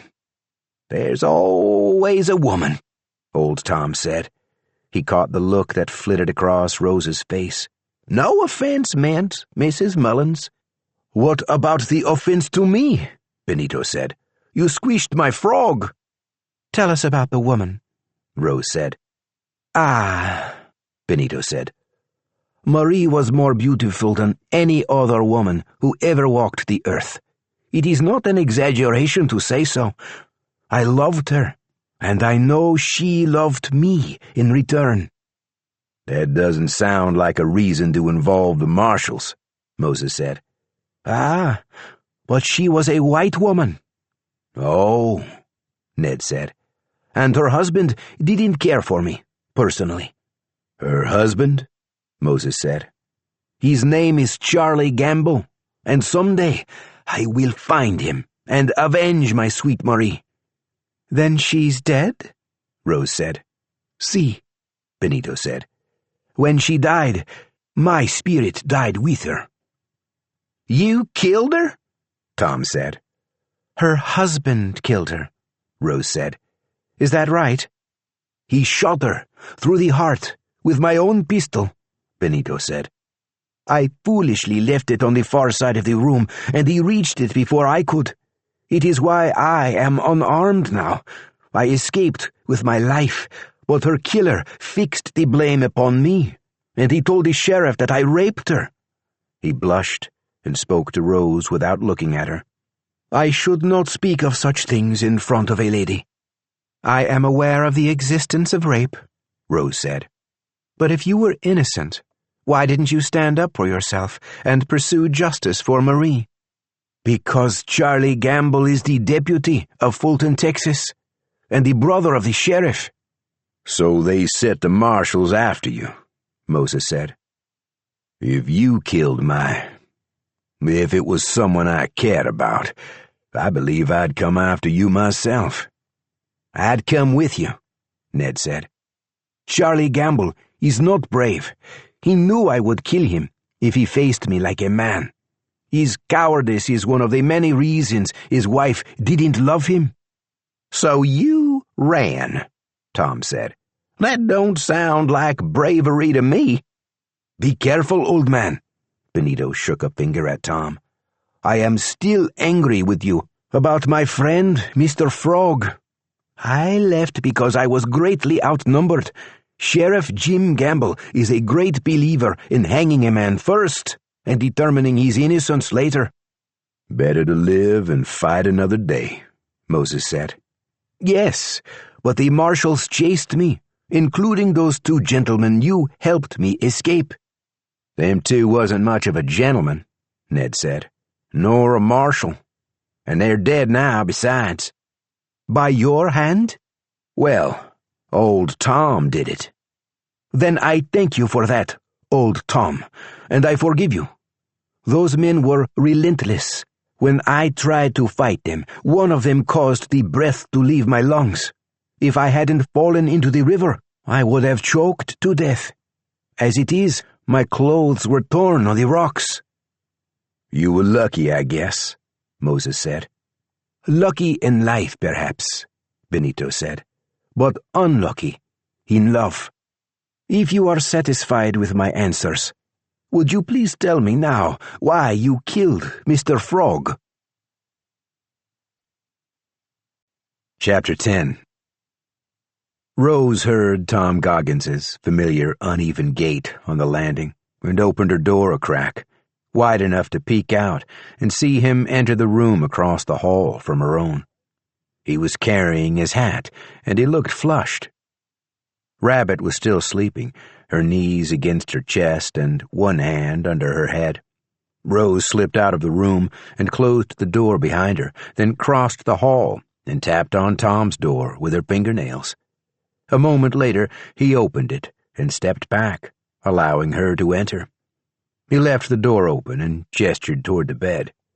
Sorry, the Mexican and me don't got a chair in our room, but if you want to sit on the bed, I won't think nothing about it. I'll stand, Rose said. Something the matter with our little rabbit? She's fine. I hope you got them windows locked in your room, Tom said. That child tends to run off when you ain't looking directly at him. I wondered if you might look after her while I run to the station, Rose said. I have a cable I'd like to send. Mrs. Bender's waiting downstairs. Told her I'd be just a minute while I freshen up. That poor woman's been without a man for half a year already. Don't want to keep her waiting too long. Rose suppressed a shudder and looked around. Aside from Benito's bedroll on the floor beneath the window, the room was identical to her own. A single narrow bed with brass posts, a writing desk, and a pine wardrobe against the opposite wall, standing open and empty. None of them had much to hang up, and Rose felt a flicker of nostalgia for her old room at her mother's home, its fragrant cedar wardrobe filled with pretty dresses and skirts. She closed her eyes a moment and banished the memory. When she opened her eyes, Tom was sitting on the bed, his hat on his lap, watching her. Well, I suppose if it's all that important, I'll stick with Rabbit for a bit, he said. But I was just over to the telegraph office. I sure wish you'd gave me your cable to take along. I didn't think to send it until a few minutes ago. Perhaps I'll ask Mrs. Bender to show me the way. I could put in a kind word with her on your behalf. She wasn't sure what a kind word about Tom would be, but he perked up at the suggestion. You'd do that? I would be happy to. And thank you, Mr. Goggins. He waved his hand dismissively. Oh, that child was my responsibility before you ever come along. I kinda miss having that for myself. Rose took a step toward the door, but turned back. I've been wondering something, she said, and I'm not sure how to... Well, you claim to have experience with the black arts, and... Claim nothing. I am a master of the arts. You'll see when we get to Burden County and I collect my bounty. I wired 'em this morning to expect us, so they ought to be getting that witch's body up on display for us right about now. You told them to expect all of us? Well, Ned and Moses, at least. No need to mention you, or the child, nor the Mexican, I guess. But if they know I got some cowboys along, they're more likely to pay up without a fuss. Then you'll share the bounty with Ned and Moses? Tom's face turned red, and he fiddled with the turkey feather in the brim of his hat. I swear, I was feeling good about you a minute ago. Course I'll cut 'em in on it. What you must think of me, I swear. I apologize. I occasionally think quite highly of you. I ain't cutting the Mexican in on nothing, no matter what you say. He's a stowaway, and he don't deserve consideration in the matter. I have apologized, Mr. Goggins, Rose said. There's no need to be petty. I ain't petty. I am being clear about certain things. He adjusted the feather, smoothing it against the crown of his hat in an effort to make it stand up straighter. Anyhow, I guess you got something to say about witchcraft? I had a question for you, but now it seems foolish. Foolish or not, go on and ask it. Rose took a breath and braced herself for the eventuality that Tom might laugh at her. Mr. Goggins, have you ever heard of a person who could change shape? I knew a fat man once who took ill when he got hold of some bad pork. In a fortnight, he turned himself into a skinny man. That isn't... Mr. Goggins, do you know of a human who is able to change into an animal, or vice versa? Tom's eyes narrowed. Rose returned his gaze without flinching until he finally blinked and resumed fiddling with his hat. There's different kinds of critters can do what you're talking about, Mrs. Mullins. There's witches, of course, who can make it like they's inside the skin of an animal, if they're of a mind.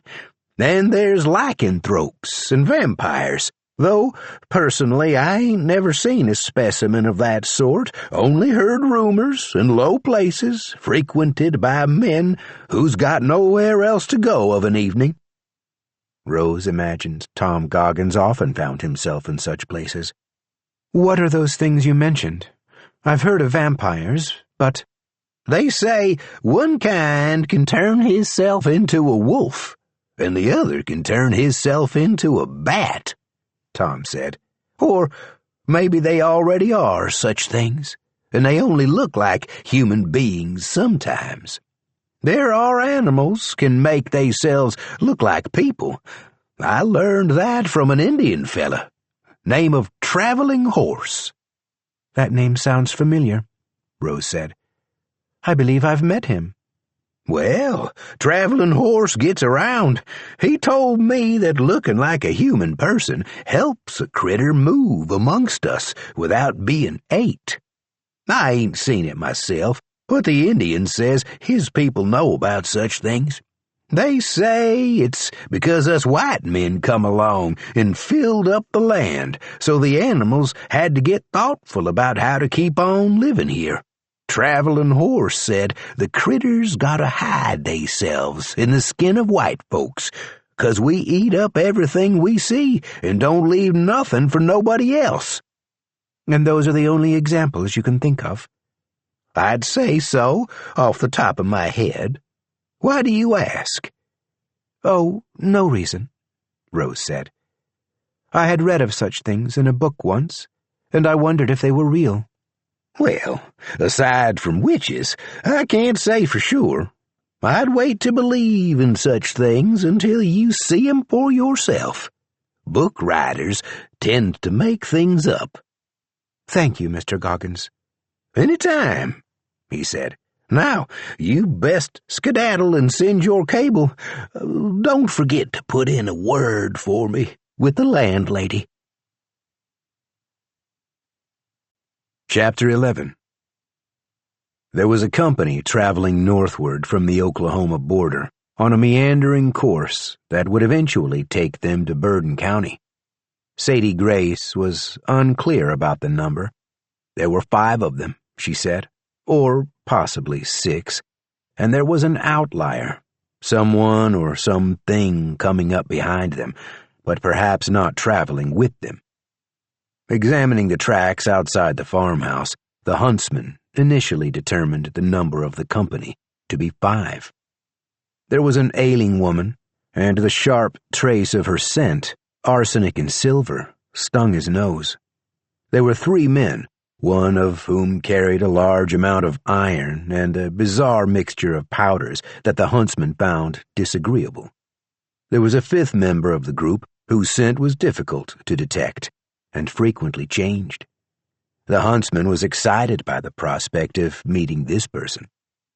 But he didn't understand why Sadie thought there was an outlier. So far, he could detect no trace of anyone following the company of 5. The huntsman had never met an invisible man, woman, or creature who left no spoor. He could not conceive of such a thing. Still, he kept his guard up and moved carefully.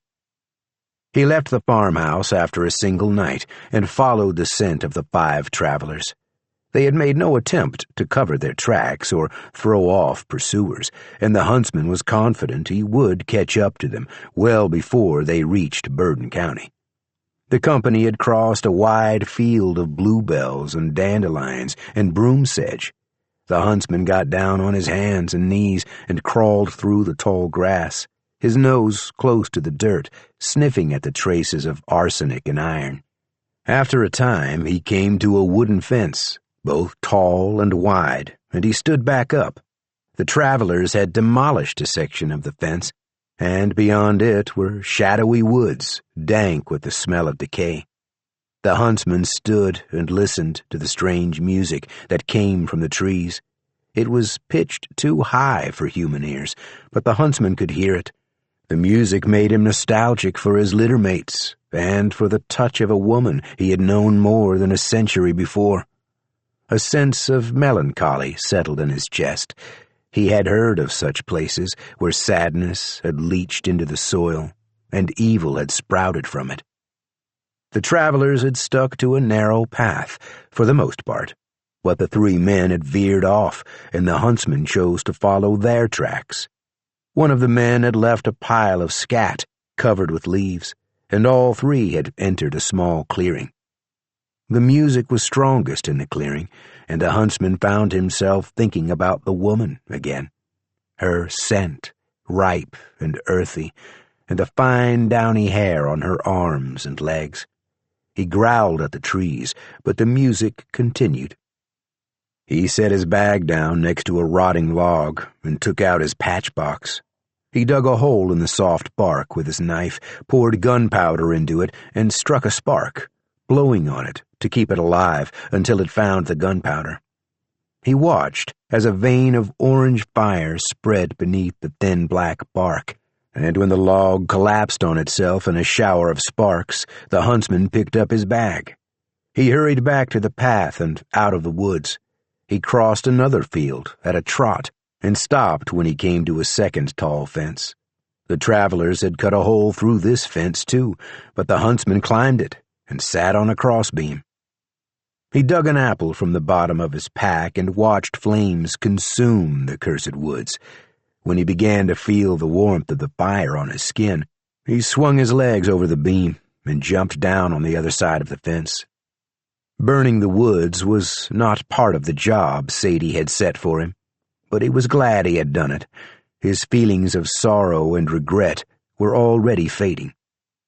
He found the scent of his quarry again and bounded across the pasture, heading north, closing in on the company of 5.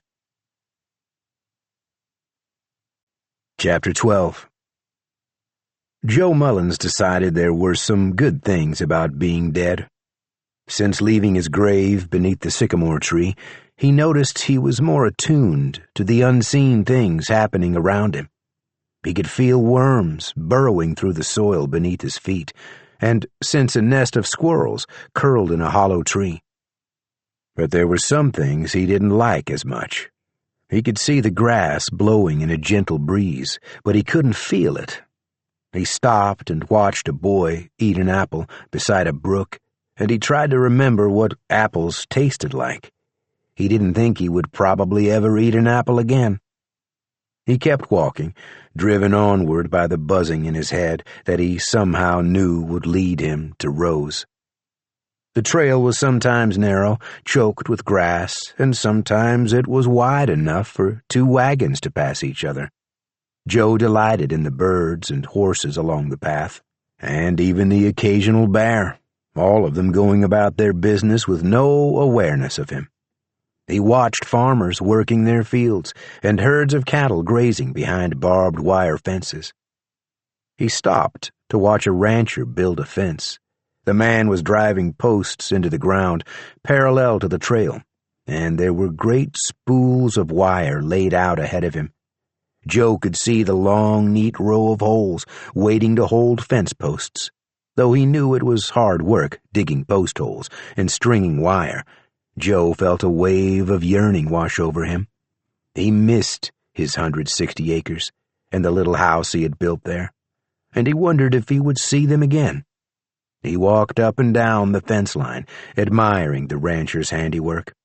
He wanted to congratulate the man, wanted to sit under a tree and share a sack lunch and discuss the weather. But, of course, the rancher couldn't see him or hear him. Joe reached out and touched the man's sledgehammer as it came down on the end of a post, knowing it would pass through his hand without harming him. To his surprise, the hammer stopped in midair, vibrating furiously against Joe's hand. Then it freed itself and continued its downward swing, smashing the post into the ground. The rancher didn't appear to notice the interruption. Joe remembered the butterfly that had stuck in midair for a moment, and he thought about the strange timelessness he had experienced since his death, the sun moving erratically through the sky, the seasons changing on a whim. Curious, he reached out again and touched the rancher's shoulder. The man stopped what he was doing, seemed to freeze for a second or two, and let the sledgehammer drop to his side. Then he looked around and scratched his chin, confused, shook his head, and picked up the hammer again. Joe thought back on all the times he had entered a room and forgotten why he was there, as if his memory had skipped a beat. He wondered how many spirits had touched him, and how many he had walked through oblivious to their presence. "I apologize, sir," he said to the man. "I meant no harm or insult." Joe walked back up to the trail and continued on his way, pondering his encounter with the rancher and the new thing he had learned. Time, it seemed, was not a straight line. Chapter 13. The owner of the Quivira Falls General Store had fashioned a saddle for the stump of his missing leg with a wheel that Moses guessed had been taken from a handcart. The man pushed himself along with his right foot and rolled around the shop faster than Benito and Moses could follow. "I didn't catch your name, mister," Moses said. "It's Clyde, and I don't need to know yours. A name only complicates matters. You're here for a hat, and that's all I need to know." Moses fished a coin from his pocket. "I'd take a nickel's worth of jerky, too," he said. "Don't got jerky," Clyde said, "nor other meat, but I've got taters and corn and carrots. You can make a good vegetable stew with all that if you've a mind." "Never mind," Moses said. "Hats, though, I think I might have 1 or 2 of them." Clyde whizzed past them to a display counter, piled with items. There seemed to be no rhyme or reason to the layout of the store. Clothes and toiletries and potatoes were all jumbled together in baskets and bins, but Clyde seemed to have some internal map of the place. "Would this hat be for a boy or for a girl?" "It would be for me," Benito said. Clyde peered up at Benito, then clamped the Mexican's forehead between his hands. Benito jumped, nearly knocking the shopkeeper off his wheeled contraption. "I'd say you was a 7 5/8", Clyde said, unperturbed. "That about right?" "If you say it is," Benito said. "Be right back." Clyde zoomed away through a curtain at the back of the shop. Benito rubbed his temples and leaned against a shelf stacked with books. "That man is strange," he said. "This whole town is strange," Moses said. "But we're not so normal ourselves." "I was not judging, only saying what I think." "That's judging." "Well then, what is so wrong with judging?" Moses plunked his unused nickel on the countertop. "There's 5 cents if you keep your thoughts to yourself until we're out of this place." Benito scooped up the coin and stuck it in his pocket. "I have no thoughts," he said. Clyde wheeled back in carrying 2 hats. He held out a newsboy cap that was clearly too small, frowned and shook his head, then tossed it atop a basket of freshly shucked corn. He offered the other hat, a derby, for Benito's scrutiny. "It's missing a piece of the brim, but that's not too noticeable." "Thank you," Benito said, "but this is not the sort of hat I wanted. Besides, these hats have been used. Do you have anything that has not been worn by someone else?" "Worn by someone else?" Clyde repeated, rubbing his chin. He tossed the derby aside, knocking a book onto the floor behind the counter, then wheeled out again through the curtain. "Moses, I am very happy I became your friend," Benito said. "I have a horse now and a coin in my pocket, and it is all thanks to you and Ned. You are both very generous." "It's only a nickel," Moses said. "Yes, but with a coin in my pocket, I feel I can go anywhere." "Where you plan to go, then?" "Wherever you and Ned go." "I might want that nickel back," Moses said. "You was supposed to hush up long enough for me to think." He glanced out the front window, overlooking the boardwalk. "Looks like Ned's done wandering." The bell above the front door tinkled, and Ned entered, his face pale and his eyes wide. "You okay, Ned?" "I just don't know," Ned said. "I really don't." Clyde rolled back in with an armful of hats of various sizes and styles. "Well, well," he said. "Another new customer?" "What the hell?" Ned said. He gawked at the homemade contraption at the end of Clyde's left leg, then wiped his mouth on the back of his hand and took a deep breath. "Sorry, mister. I never saw a fella roll around while he was standing up." "It's my own invention," Clyde said. "People around here are so used to seeing me, I forget I might take a stranger by surprise." He swiveled to face Benito. "Now, young man, let's take a look at what I got for you here." He held up a huge cattleman hat with a wide brim and set it on Benito's head. It immediately sank down over his ears, and Moses chuckled. "Better grow out your hair some more," he said. "Nope," Clyde said. "Didn't think that one would do, but decided it might be worth a try. Next." He pulled the hat off Benito's head and tossed the cattleman onto the counter. More books slid off onto the floor, and Ned bent to pick them up. Clyde plucked another hat from under his elbow and held it out, but Benito shook his head. "That is not a hat for a man," he said. "Well, maybe it is, if you was to take off the lace and the flowers," Clyde said. He plucked at the spray of tiny blossoms. "It'd fit you at least." "Moses," Ned said. Moses had covered his mouth, stifling a bout of laughter, but a glance at Ned sobered him.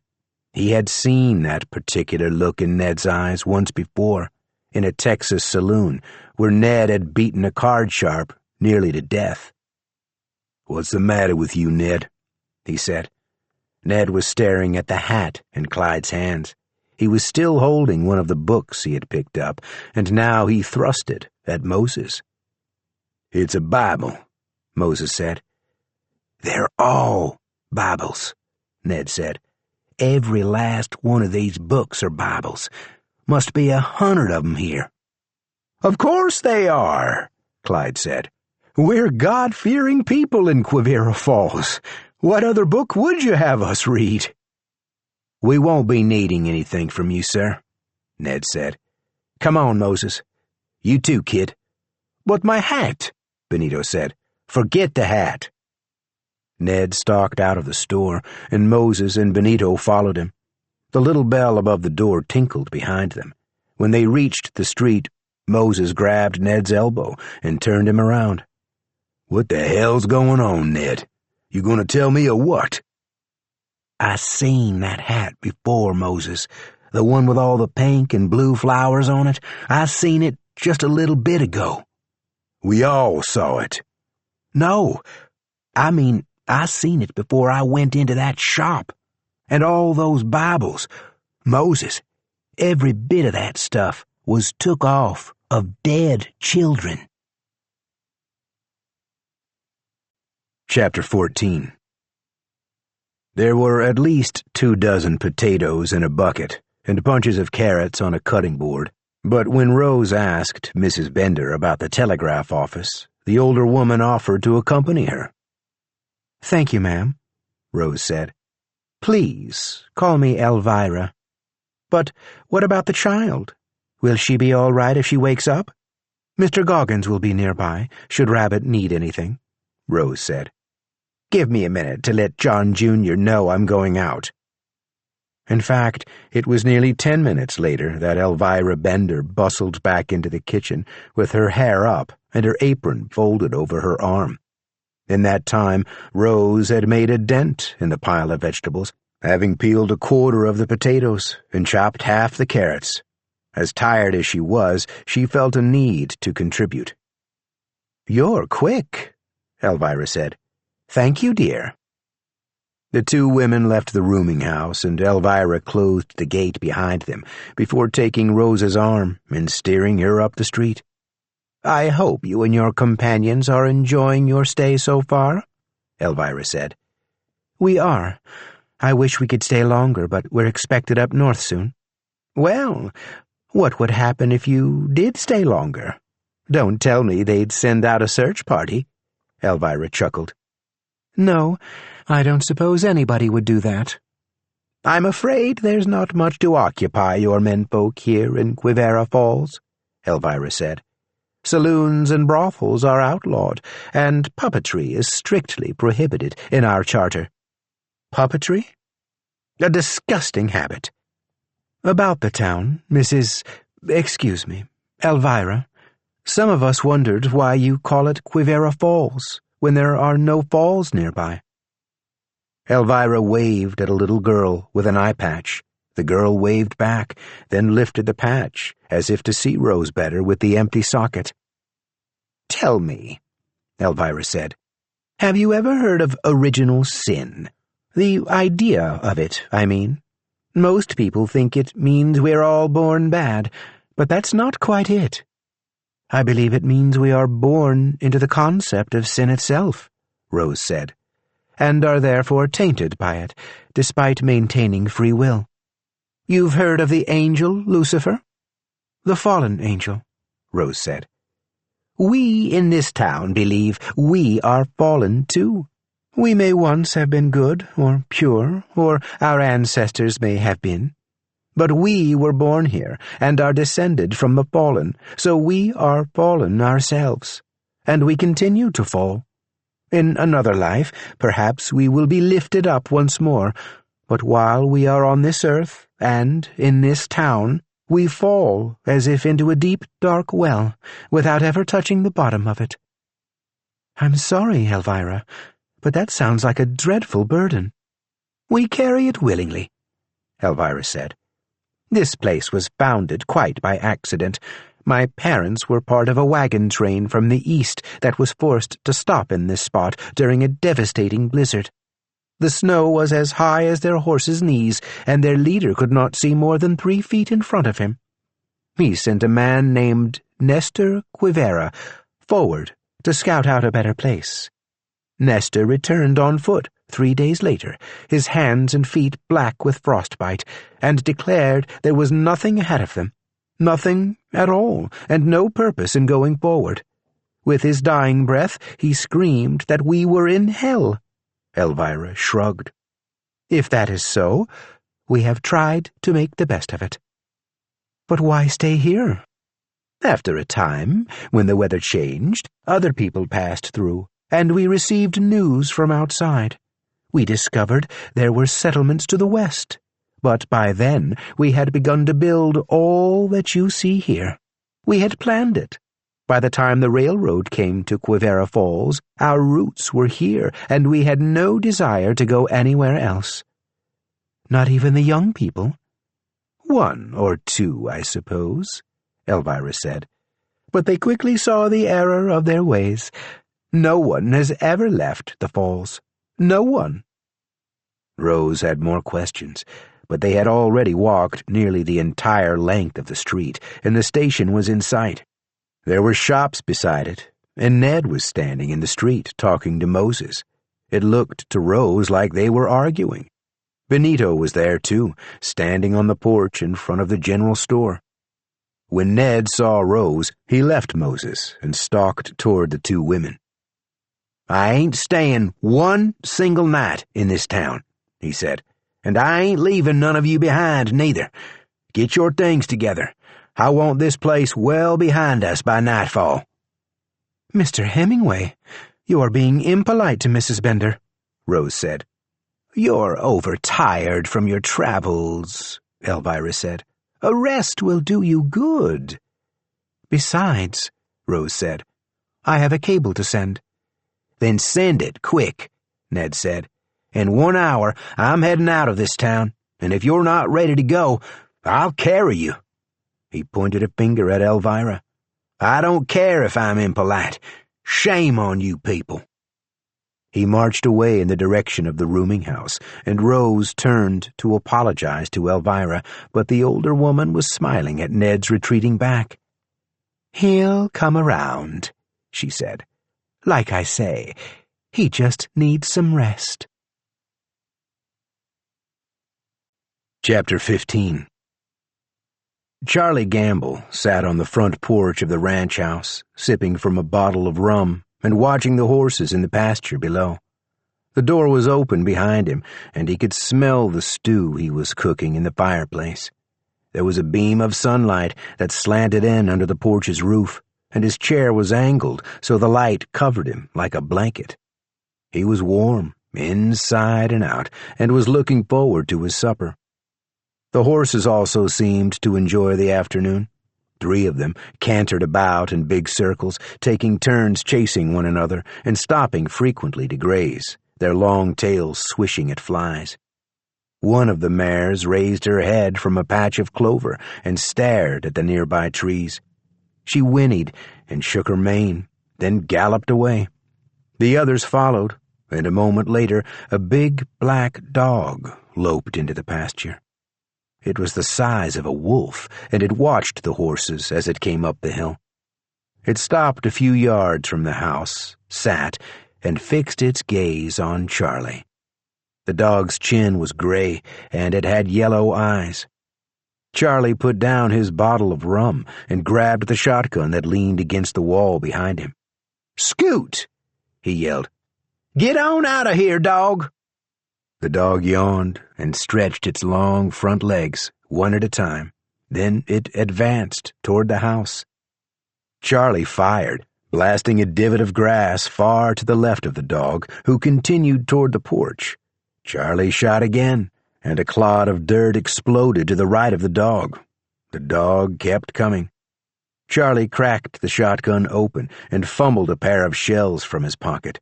He dropped one, and it rolled away across the porch. The dog was up the steps before Charlie could reload. It passed him and bounded through the open door into the house. Charlie belatedly snapped a shell into place and followed the dog inside, but after the bright sunlight, the interior of the ranch house was so dim he couldn't see. Charlie stood at the threshold for a moment, waiting for his eyes to adjust. The dog was nearly invisible in the flickering shadows. It sniffed the stew pot and glanced at Charlie with its yellow eyes, then padded past him, disappearing through a doorway that led to the back of the house. The dog had been unfazed by the shotgun, but it hadn't threatened Charlie. It didn't act rabid or mean, so Charlie leaned the shotgun against the wall and left it there. Curious, he followed after the dog. The kitchen was empty, but Charlie heard movement farther back in the house, and he peered around the corner. A strange man was standing in the pantry, holding the last strips of jerky that Charlie had stockpiled. The man was old, with a long gray beard and weathered skin, and a lumpy burlap sack slung across his back.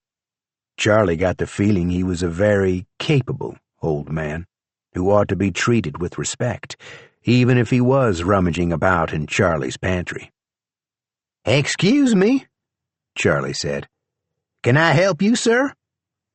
The stranger turned and took Charlie in with his yellow eyes, then grunted once and began poking at the jars of tomatoes on a low shelf.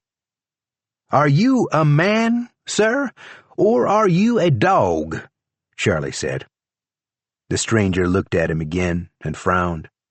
"Why should I pick one over the other?" he said. Charlie nodded. It was a fair question. "I believe I would like to be a dog sometimes, if I could," he said. "Is that something a person can learn?"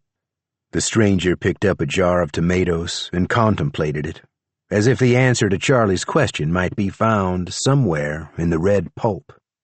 "I don't reckon so," he said at last.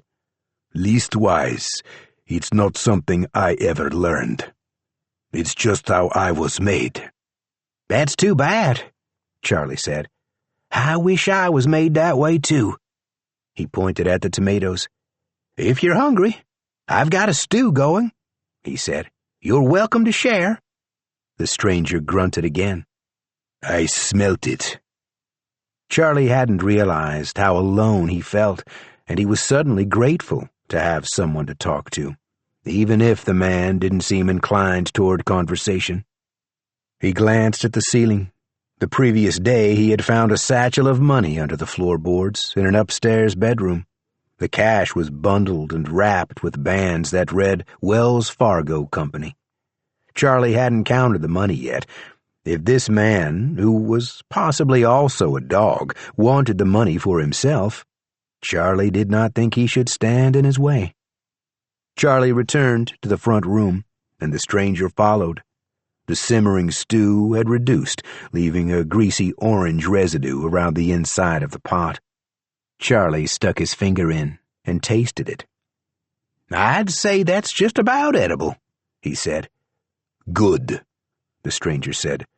"I'm hungry." "I've got bowls in a cupboard there," Charlie said. "I've got a bowl," the stranger said. He rummaged in his sack and produced a spoon and a battered tin dish that was too deep to be a plate and too shallow to be a proper bowl. Nevertheless, he held it out, and Charlie scooped stew into it. The stranger sat on the floor and began to eat while Charlie went to the kitchen and got a bowl for himself. When he returned, the stranger was helping himself to a second portion of the stew. By the time Charlie got his bowl under the pot, there wasn't a lot left, but he scraped the orange grease off the insides and sat on a wooden chair across from the stranger. A bit of doggerel popped into his head, something his grandfather had said when they were fishing at the old creek. He hadn't heard the old rhyme in many years and was surprised to find he still remembered the words. "If in the wood and by surprise you meet a creature in disguise, man or beast or otherwise, You'll know him by his yellow eyes. Hush! Make not a sound when the huntsman's around. He tracks his quarry anywhere, the deepest cave, the village square. Listen, do you hear him there, his footsteps on the darkened stair? Hush! Children, watch out when the huntsman's about. Charlie had always wondered if there was a different version of the rhyme that mothers told to their daughters. He watched the stranger scoop up the stew, a trickle of tomato juice dribbling from his chin back into the tin dish. Charlie's stomach rumbled. Sorry, Charlie said. There wasn't a whole lot of meat in the house, but I put in a little of the jerky. "'S all right," the stranger said. You know, Charlie said, contemplating the orange goo in his bowl, I've only heard tell of one person could change back and forth into a dog or a wolf or what have you, without it being some type of moon up above. You ever hear of the huntsman? The stranger grunted and spooned more stew into his mouth. Charlie took a bite and burned his tongue. He sucked in some air and swallowed, then set his bowl on the floor beside the chair to let it cool. Our grandpa Gamble told my brother Jim and me about him when we was little. So I guess the huntsman would have to be about... He tried to do the math in his head, but lost his place when he tried to carry the 3. Anyway, he'd be dead by now if he ever did exist. Grandpa Gamble tended to make shit up, so we never knew whether a thing was real or a story. "A thing don't have to be one or the other." The way Grandpa Gamble told it, there was a woodsman living way up in the mountains somewheres, maybe Kentucky, and one day an old witch knocked on his door and told him that one of his dogs was gonna have a litter of pups. And when it happened, she wanted one of them pups for herself. And the woodsman knew about this witch, and he knew she was fearsome and not to be crossed, so he agreed. And sure enough, some time later, one of his bitches crawls under the cabin and gives birth to 7 pups. Only when the woodsman checks under there to see everything's all right, one of the pups is a human baby. It's a little boy, and it's nursing at the teat with the other pups. And the woodsman knows in his heart he's been cursed for some reason. And this is a pure abomination. So he casts about hisself for a rock, and he brings it down on the bitch's head and crushes her skull. And then he takes that rock to each of the pups, one after another, and knocks their brains out in the dirt. And then he comes to the last one, which is the little human baby, and he raises the rock to kill it, but just as he's about to do the deed, something grabs him by the ankle and yanks him out from under his cabin. It's the old witch, and she says, "You was about to break your promise to me, mister. That pup is mine." Well, the woodsman is so afraid he drops the rock and begs for his life. The witch tells him he will live one more day for each of the pups he killed, and the 7th day will be his last. And she takes that human baby, the last of the litter, and she leaves him there. And sure enough, the woodsman didn't live past another week.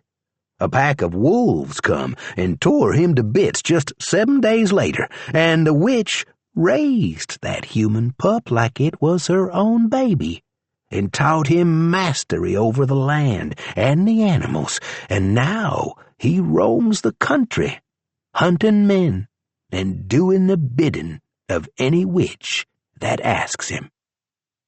It was the most Charlie had ever spoken at once, and he was breathing hard. The stranger licked out his tin dish, watching Charlie over the rim. When the bowl was clean, he put it back in his sack. I shouldn't wish to call your granddad a liar, he said, but that ain't the way I heard it. You gonna finish your stew? No, Charlie said. I guess I'm not very hungry after all. I'll eat it then. The huntsman, Charlie was certain now that it was indeed the huntsman, crawled over and snatched up the bowl before Charlie could blink. A second later, the stranger had returned to his spot on the floor and was slurping up the last of the stew. A terrible thought entered Charlie's mind.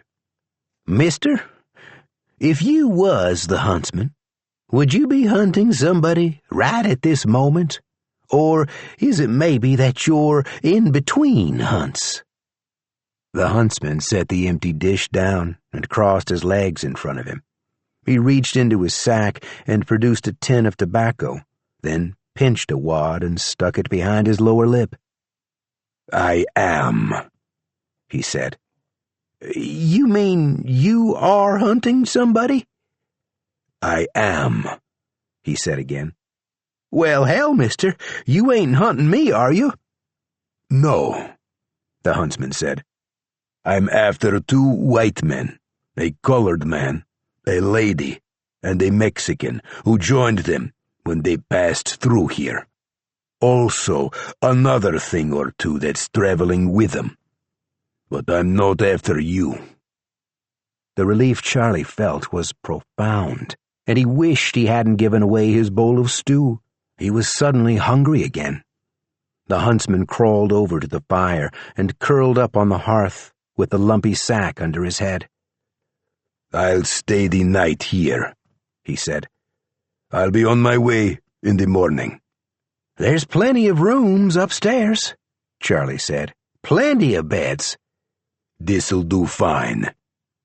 The Mexican you said you was hunting? I said I was hunting 2 white men, a colored man, a lady, and a Mexican, and another thing or two that's traveling with them. But one of those you're hunting is a Mexican, Charlie said. I don't suppose you would tell me his name, would you? Don't know his name, but I know his scent. Well, is he old or young? Do you know? He's young, and he put something in his hair that smells of mint. Now be quiet so I can sleep. Charlie stood and picked up his bowl. He crept to the pantry and opened a jar of tomatoes and dumped them out in the bowl, salted them, and ate them with his fingers while he stood at the counter and considered. The country was full of Mexicans, and Benito Cortez was only one of them. The odds that the huntsman was after Cortez were steep, and yet the boy who seduced Marie had put something in his hair that smelled of mint. Charlie had smelled it on his pillow. He thought it possible that all Mexicans put mint in their hair, but he had a gut feeling it was Cortez the huntsman was after. If the marshals and Charlie, at least in theory, were already chasing Cortez, wasn't it possible the boy had run afoul of a witch who put the huntsman on his trail too? Cortez seemed to be a magnet for trouble. If, as Charlie had already convinced himself, the huntsman was sniffing after Cortez, the Mexican's days were numbered. Charlie could go home to Fulton, Texas, secure in the knowledge that justice would be done, one way or another. He could take the satchel of money from under the floorboards and buy a new porch for his house, and he could get himself a comfortable chair and sit outside in the evenings, say hello to the pretty ladies, and enjoy the sunset with a bottle of rum. But what if Jim asked him how it had happened? And what if word got back to Fulton that the huntsman had done the thing Charlie was supposed to do? I've got to see it happen with my own eyes, Charlie said to the empty kitchen. He chased a stewed tomato around the inside of his bowl with trembling fingers and tried not to think about that old children's rhyme. You'll know him by his yellow eyes, he said. The sound of his own voice startled him, and he dropped the bowl on the floor where it shattered. He got to work, finding a broom. Chapter 16. When Charlie went outside the next morning, the huntsman was standing in front of the bunkhouse. The door stood ajar, and the huntsman sniffed the air. "I was going to fix something to eat," Charlie said. "You want me to rustle you up something?" The huntsman fixed Charlie with a stare that made him squirm. He did his best to return the huntsman's gaze, even looking him in the eye for a full second, and at last the huntsman nodded. "I could eat," he said. "Well, I'll see what's left in the house. No promises, though. I'm Charlie, by the way." The huntsman nodded again. "You got a name?" Charlie said. The huntsman appeared to think about it for a moment. "You could call me Jack Starkey." "Well, I'll go see what I can rustle up in the kitchen, Jack." "Hurry up. I'll be leaving this place within the hour." "Oh," Charlie said. I was thinking maybe you'd let me ride along with you a ways." "Why?" "That Mexican you said you was tracking. I might have some history with him." "I told you I'm tracking 2 white men, a colored man, a lady, and a Mexican. Also another thing or two that's traveling with them. The Mexican is not a great concern." "Well, I'd say he's my biggest concern at the moment, and I might possibly be of some use to you along the way." The huntsman smiled, and it was the most frightening thing Charlie had ever seen. He took a step back, but forced himself not to run. "How would you be of use to me?" the huntsman said. "Well, sir, it seems like you enjoyed my cooking. I could cook for you on the trail, and I can clean and set up camp. I'm good at a lot of things." "I don't set up camps." "I noticed some holes in your trousers. I can sew pretty good. I used to sew my brother Jim's clothes for him before he went and got married." The huntsman scratched his ear and ran his fingers through his long gray beard. At last he nodded again. He pointed at the bunkhouse. "You haven't been curious about this building?" "No, sir. I mostly stuck around the house in case somebody come along with news. I didn't want to be surprised." "There are men," he sniffed. "Men and 1 woman in this building. And they should be buried. Something happened here that's outside the natural order of things. And the bodies should be under the dirt, or there will be restless spirits about." "Spirits?" "Bury them. After that, if you can catch up with me, I'll let you cook and sew for me." The huntsman walked away across the pasture without another word. 2 stray horses were grazing on clover. They pawed the ground and galloped away from the huntsman, but he didn't appear to notice. He continued in a straight line until he was over the hill and out of sight. Charlie opened the bunkhouse door and was immediately overwhelmed. The putrid air was thick with buzzing black flies, a fog so dense that Charlie couldn't see what he was supposed to bury. He leaned forward, put his hands on his knees, and vomited up the handful of stewed tomatoes he had eaten the night before. He wiped his watering eyes with his knuckles. A small black toad hopped out of the swarm of flies and stopped short of the puddle of half-digested tomatoes. Charlie picked the toad up and held it in the palm of his hand. It sat and looked at him with clear green eyes. "Hello," he said to the toad. "You're a friendly fella. Are you looking for company?" He waited a moment and thought he heard something, as if a voice were calling to him from the cloud of flies. "Well, I guess I'm looking for a friend, too," Charlie said. "I think I'll call you Mr. Frog." if that's all right with you." He carefully slid the toad into his shirt pocket and walked down to the barn to find a shovel. Chapter 17. Mrs. Giles Bradshaw, 1911 Rittenhouse Square, Philadelphia, PA. Sorry for late response. Stop. Will return home by rail, ASAP. Stop. Traveling with child, and will bring her when I come. Stop. Please respond, care of Riddle, Kansas. Stop. Your daughter, Rose. Chapter 18. When they returned to Mrs. Bender's house, Moses excused himself and went upstairs. He could feel his eyelids growing heavier, and the thought of saddling up again when there was a comfortable bed waiting for him made him weary.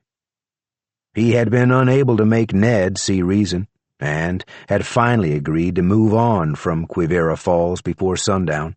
But he was concerned about his friend. He had coaxed from Ned the entire story about the children on the railroad tracks and their guardian with the spring bonnet. But Ned had also admitted to seeing Rose Nettles' husband on the trail behind them. It was not like Ned to keep secrets from him, and Moses worried that the strain of the journey and the added responsibility of caring for a woman and child were weighing on him. Moses didn't doubt Ned's sanity, but he was afraid the others might if they heard what Ned had seen. Moses had walked to the train tracks and seen nothing. He doubted the others would see the children either. And how would Rose feel if she heard that her dead husband was following them? Moses wondered where he and Ned would be if Tom Goggins and Little Rabbit had never interrupted their card game in Monmouth, if they had never heard of Sadie Grace or Burden County. He decided to take 10 minutes to give himself a proper shave. 10 minutes, he told himself, would make no difference in the long run. While there was little prospect of a decent night's sleep ahead of them, a shave might leave him feeling at least somewhat refreshed. He didn't know when they would encounter civilization again, and, unlike Ned, he couldn't tolerate a dry shave. He sharpened his razor on a leather strop hanging above the basin in his room, then built a lather in his tin cup and soaped up his cheeks and chin. He was exhausted, and the simple act of working the lather into his stubble made his arms feel like jelly. He set his razor down on the table and leaned forward, resting his forehead against the mirror on the wall. The dingy green wallpaper, decorated with dusty flowers, made Moses feel old. "Why am I so damn tired today?" he said aloud. "I haven't done a single blessed thing except shop for hats." The mirror shifted, and when he reached up to steady it, his hand brushed against the razor. It twirled away, hit the wall, and fell behind the table. Cursing under his breath, Moses pulled the table away from the wall, careful not to slosh water from the basin, and knelt to pick up the razor. The wallpaper was bright and clean behind the table, where sunlight had not touched it in years. The painted flowers were spattered with tiny brown dots, and a trickle of rust stretched to the bottom of the baseboard. A brown puddle had dried on the floor beneath the table, and Moses stared at the stain for a long time. The sun moved, and light through the open window shifted, stretching Moses's shadow up the wall beside him, and startling him into action. He stood quickly and folded his razor, slipped it into his pocket. He wiped the shaving cream off his stubbled cheeks with a clean towel and left the room. He met Ned on the stairs. Ned had waited with Rose while she sent her cable, then escorted her back to the rooming house, casting baleful glares at Elvira Bender along the way. When they arrived, Elvira had gone to the kitchen, and after scowling at Ned, Rose followed her. Ned knew he had upset them both, and he realized he should have waited until the company was alone before voicing his suspicions. When he saw Moses waiting for him on the landing, he braced himself for a scolding. "I need you to come take a look at this," Moses said. "My eyes are tired, and my mind is muddled, and I think I might be jumping to conclusions." Benito stepped out of the room across the hall and stood with his hands on his hips. "All of old Tom's things are here, but he is not." "Probably looking for Mrs. Bender," Ned said. "He seemed kind of sweet on her." "Ned," Moses said, with more urgency in his voice. Ned snapped to attention. He and Benito followed Moses back to the bedroom, where the table was still pulled out from the wall. Moses pointed, and Ned squatted to get a better look at the stains on the wallpaper. He ran his finger across the brown residue and scraped it with his fingernail. "That's blood," Ned said. "I thought so too," Moses said. "Somebody was shaving," Benito said. "Somebody cut himself." "And didn't clean it up?" "People are lazy," Ned said. "But I should have thought Mrs. Bender would scrub it away. She runs a pretty clean house, far as I can tell." "Maybe she was in a hurry," Benito said. Moses sighed. It was true. People cut themselves shaving all the time. It was foolish to fuss over a stain on the floor. He cast a longing glance at the bed. Night was coming, and he didn't want to sleep in a bedroll under a tree. He wanted to stay and sleep. "You fellas feel especially tired since we got here," he said. "I have been thinking of nothing but a nap," Benito said. "No, that's not true. I have been thinking of a nap and a new hat." Ned took a deep breath and held it while he slowly nodded, staring at the dried trickle of blood that marred the wallpaper. The others watched him. Finally, he blew out the air in his cheeks and turned around. "My bad feeling ain't getting better," he said. "I, too, have a bad feeling," Benito said. "I will pack my things, and old Tom's." "Rose is downstairs," Ned said. "I'll pack up and fetch her." "I'll get Rabbit," Moses said. Ned gathered Moses's shaving kit and pushed the table back against the wall. Their bags were still packed at the end of the bed. He yawned. It might be good to get a few minutes' sleep, he thought. They didn't know where the next town was or how long they would have to ride. He didn't actually make the decision to take a nap, and was startled to find himself in bed when Moses rushed back into the room. "She's gone," Moses said. "The window's open, and that child is missing again." Chapter 19. At the precise moment Ned Hemingway jumped out of bed, Joe Mullins stood outside Quivira Falls, weighing his options. He had followed the road, drawn along by a vague feeling that his wife needed him. As always, the sun had moved forward and backward through the sky as he walked, and sometimes snow had blown across his path, though the winter snow had all melted before he died. The town ahead of him exerted a strange repulsion that was the opposite of the pull he felt toward Rose, as if he were unwelcome there. The thought of walking down the main street made his skin crawl, or it would have if he still had skin. He hoped Rose had passed through the town without lingering. The landscape was thick with brush, which didn't matter much to Joe. He could pass through it without getting tangled. But he could see train tracks far off to his right that paralleled the road into town. He walked to the tracks and followed them.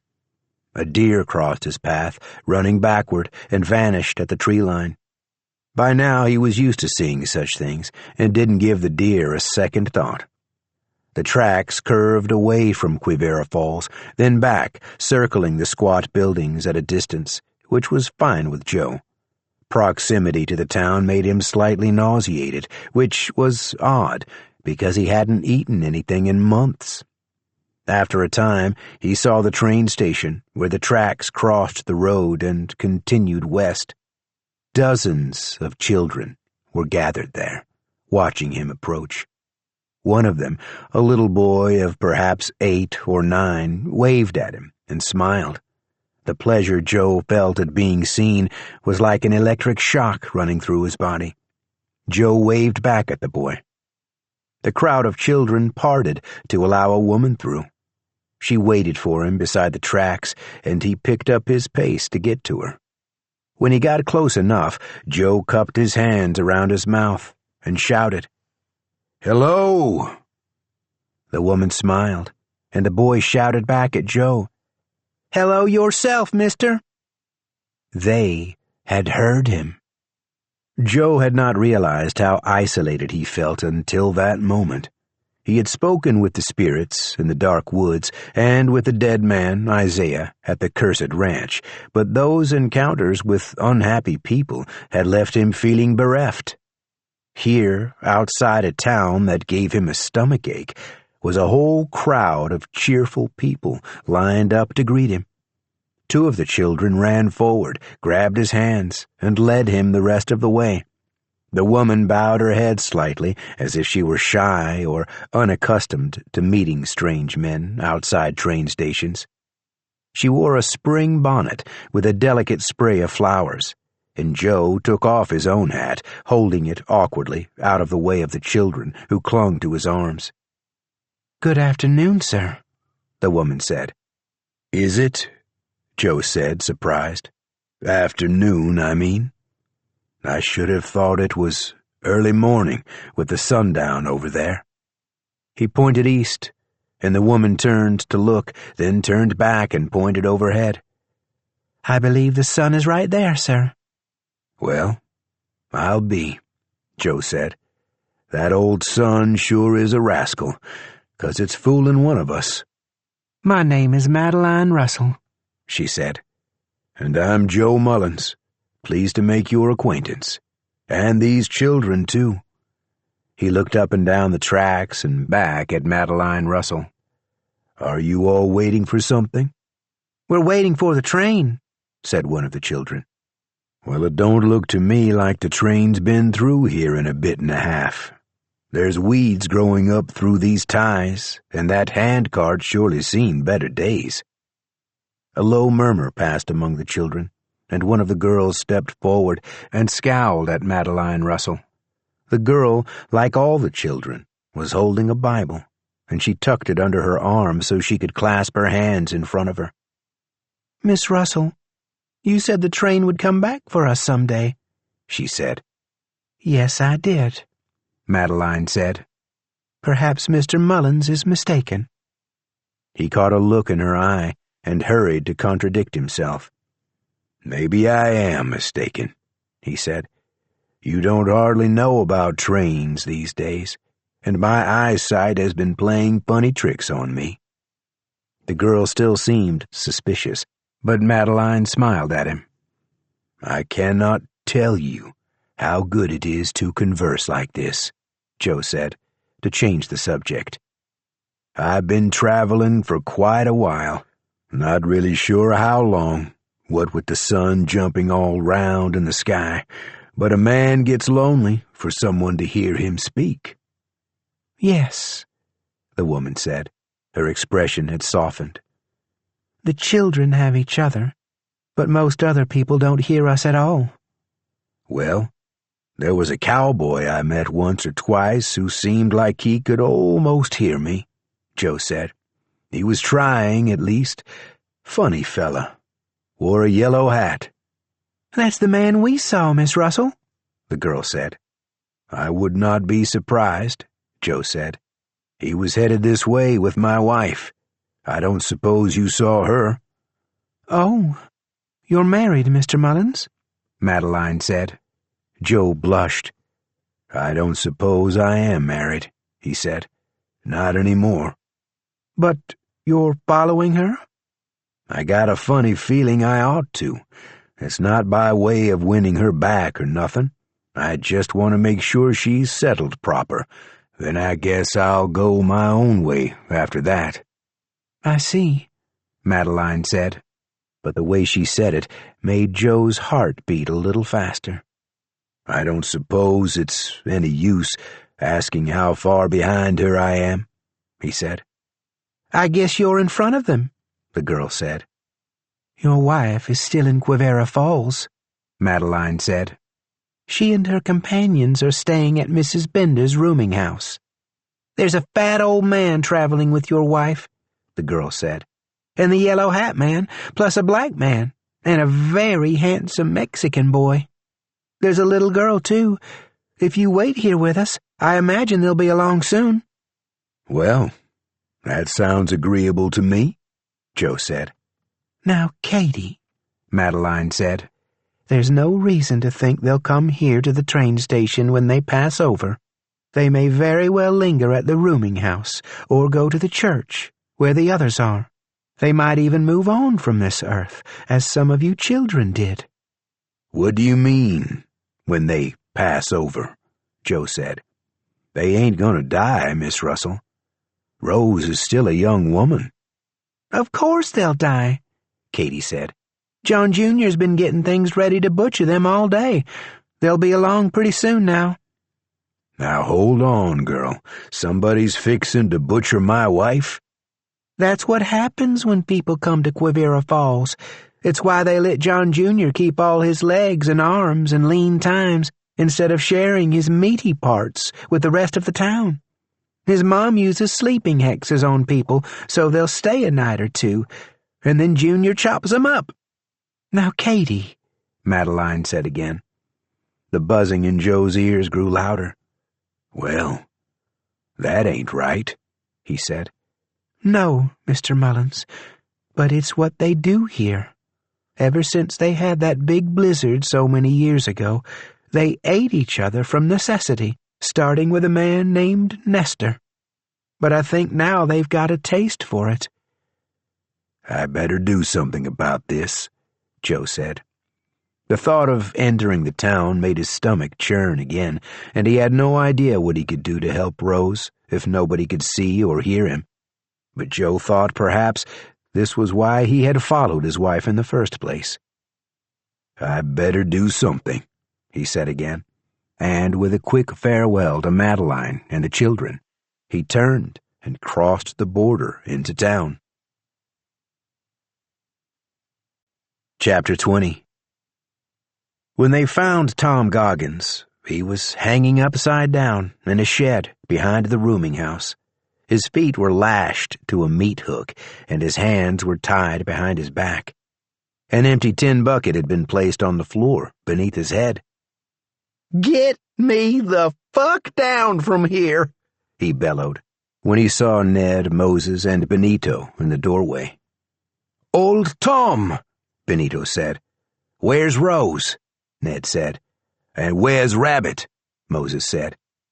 They drew their pistols while Benito went to work untying Tom's hands.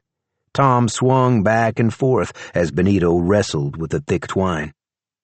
"You're making me dizzy," Tom said. "I don't know where them two are. I just laid down for a second, and I woke up here with some monster grinning at me." The shed was roughly 15 feet wide and 25 feet long, with a sloped stone floor and a trough at one end. There were no windows, but there was a second door at the back of the shed. The walls were polished oak, and the roof was reinforced with heavy oaken beams. 6 hooks dangled from the ceiling, one of them occupied by Tom. A solid block of a table, ancient and stained, sat along one wall of the otherwise bare room.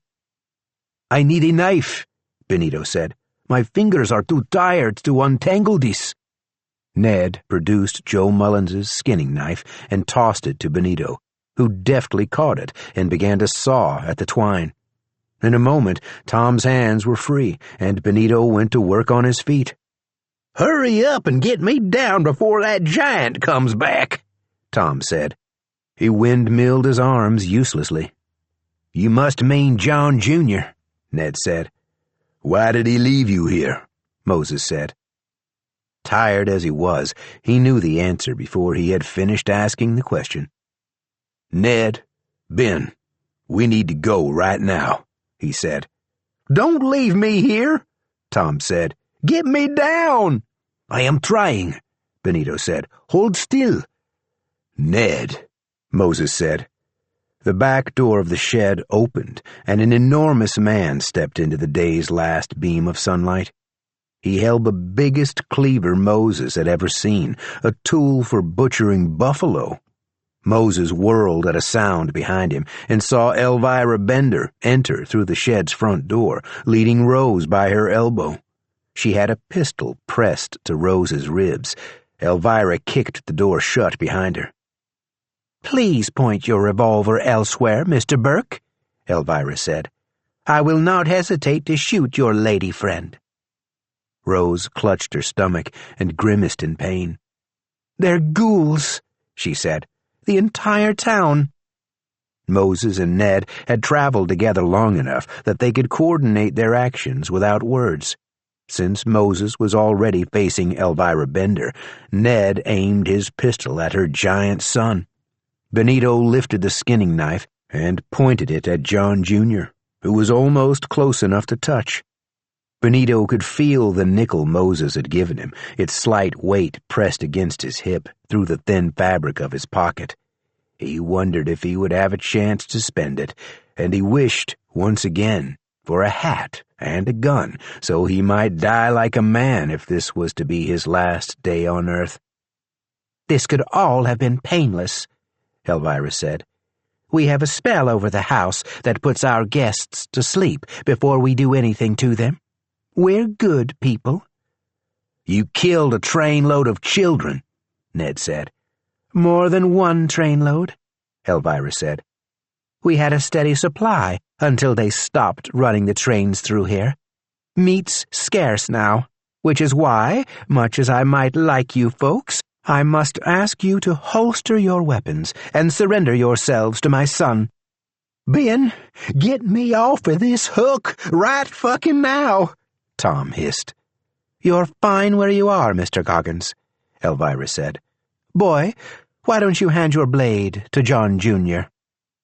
"Your son already has a blade, ma'am," Benito said.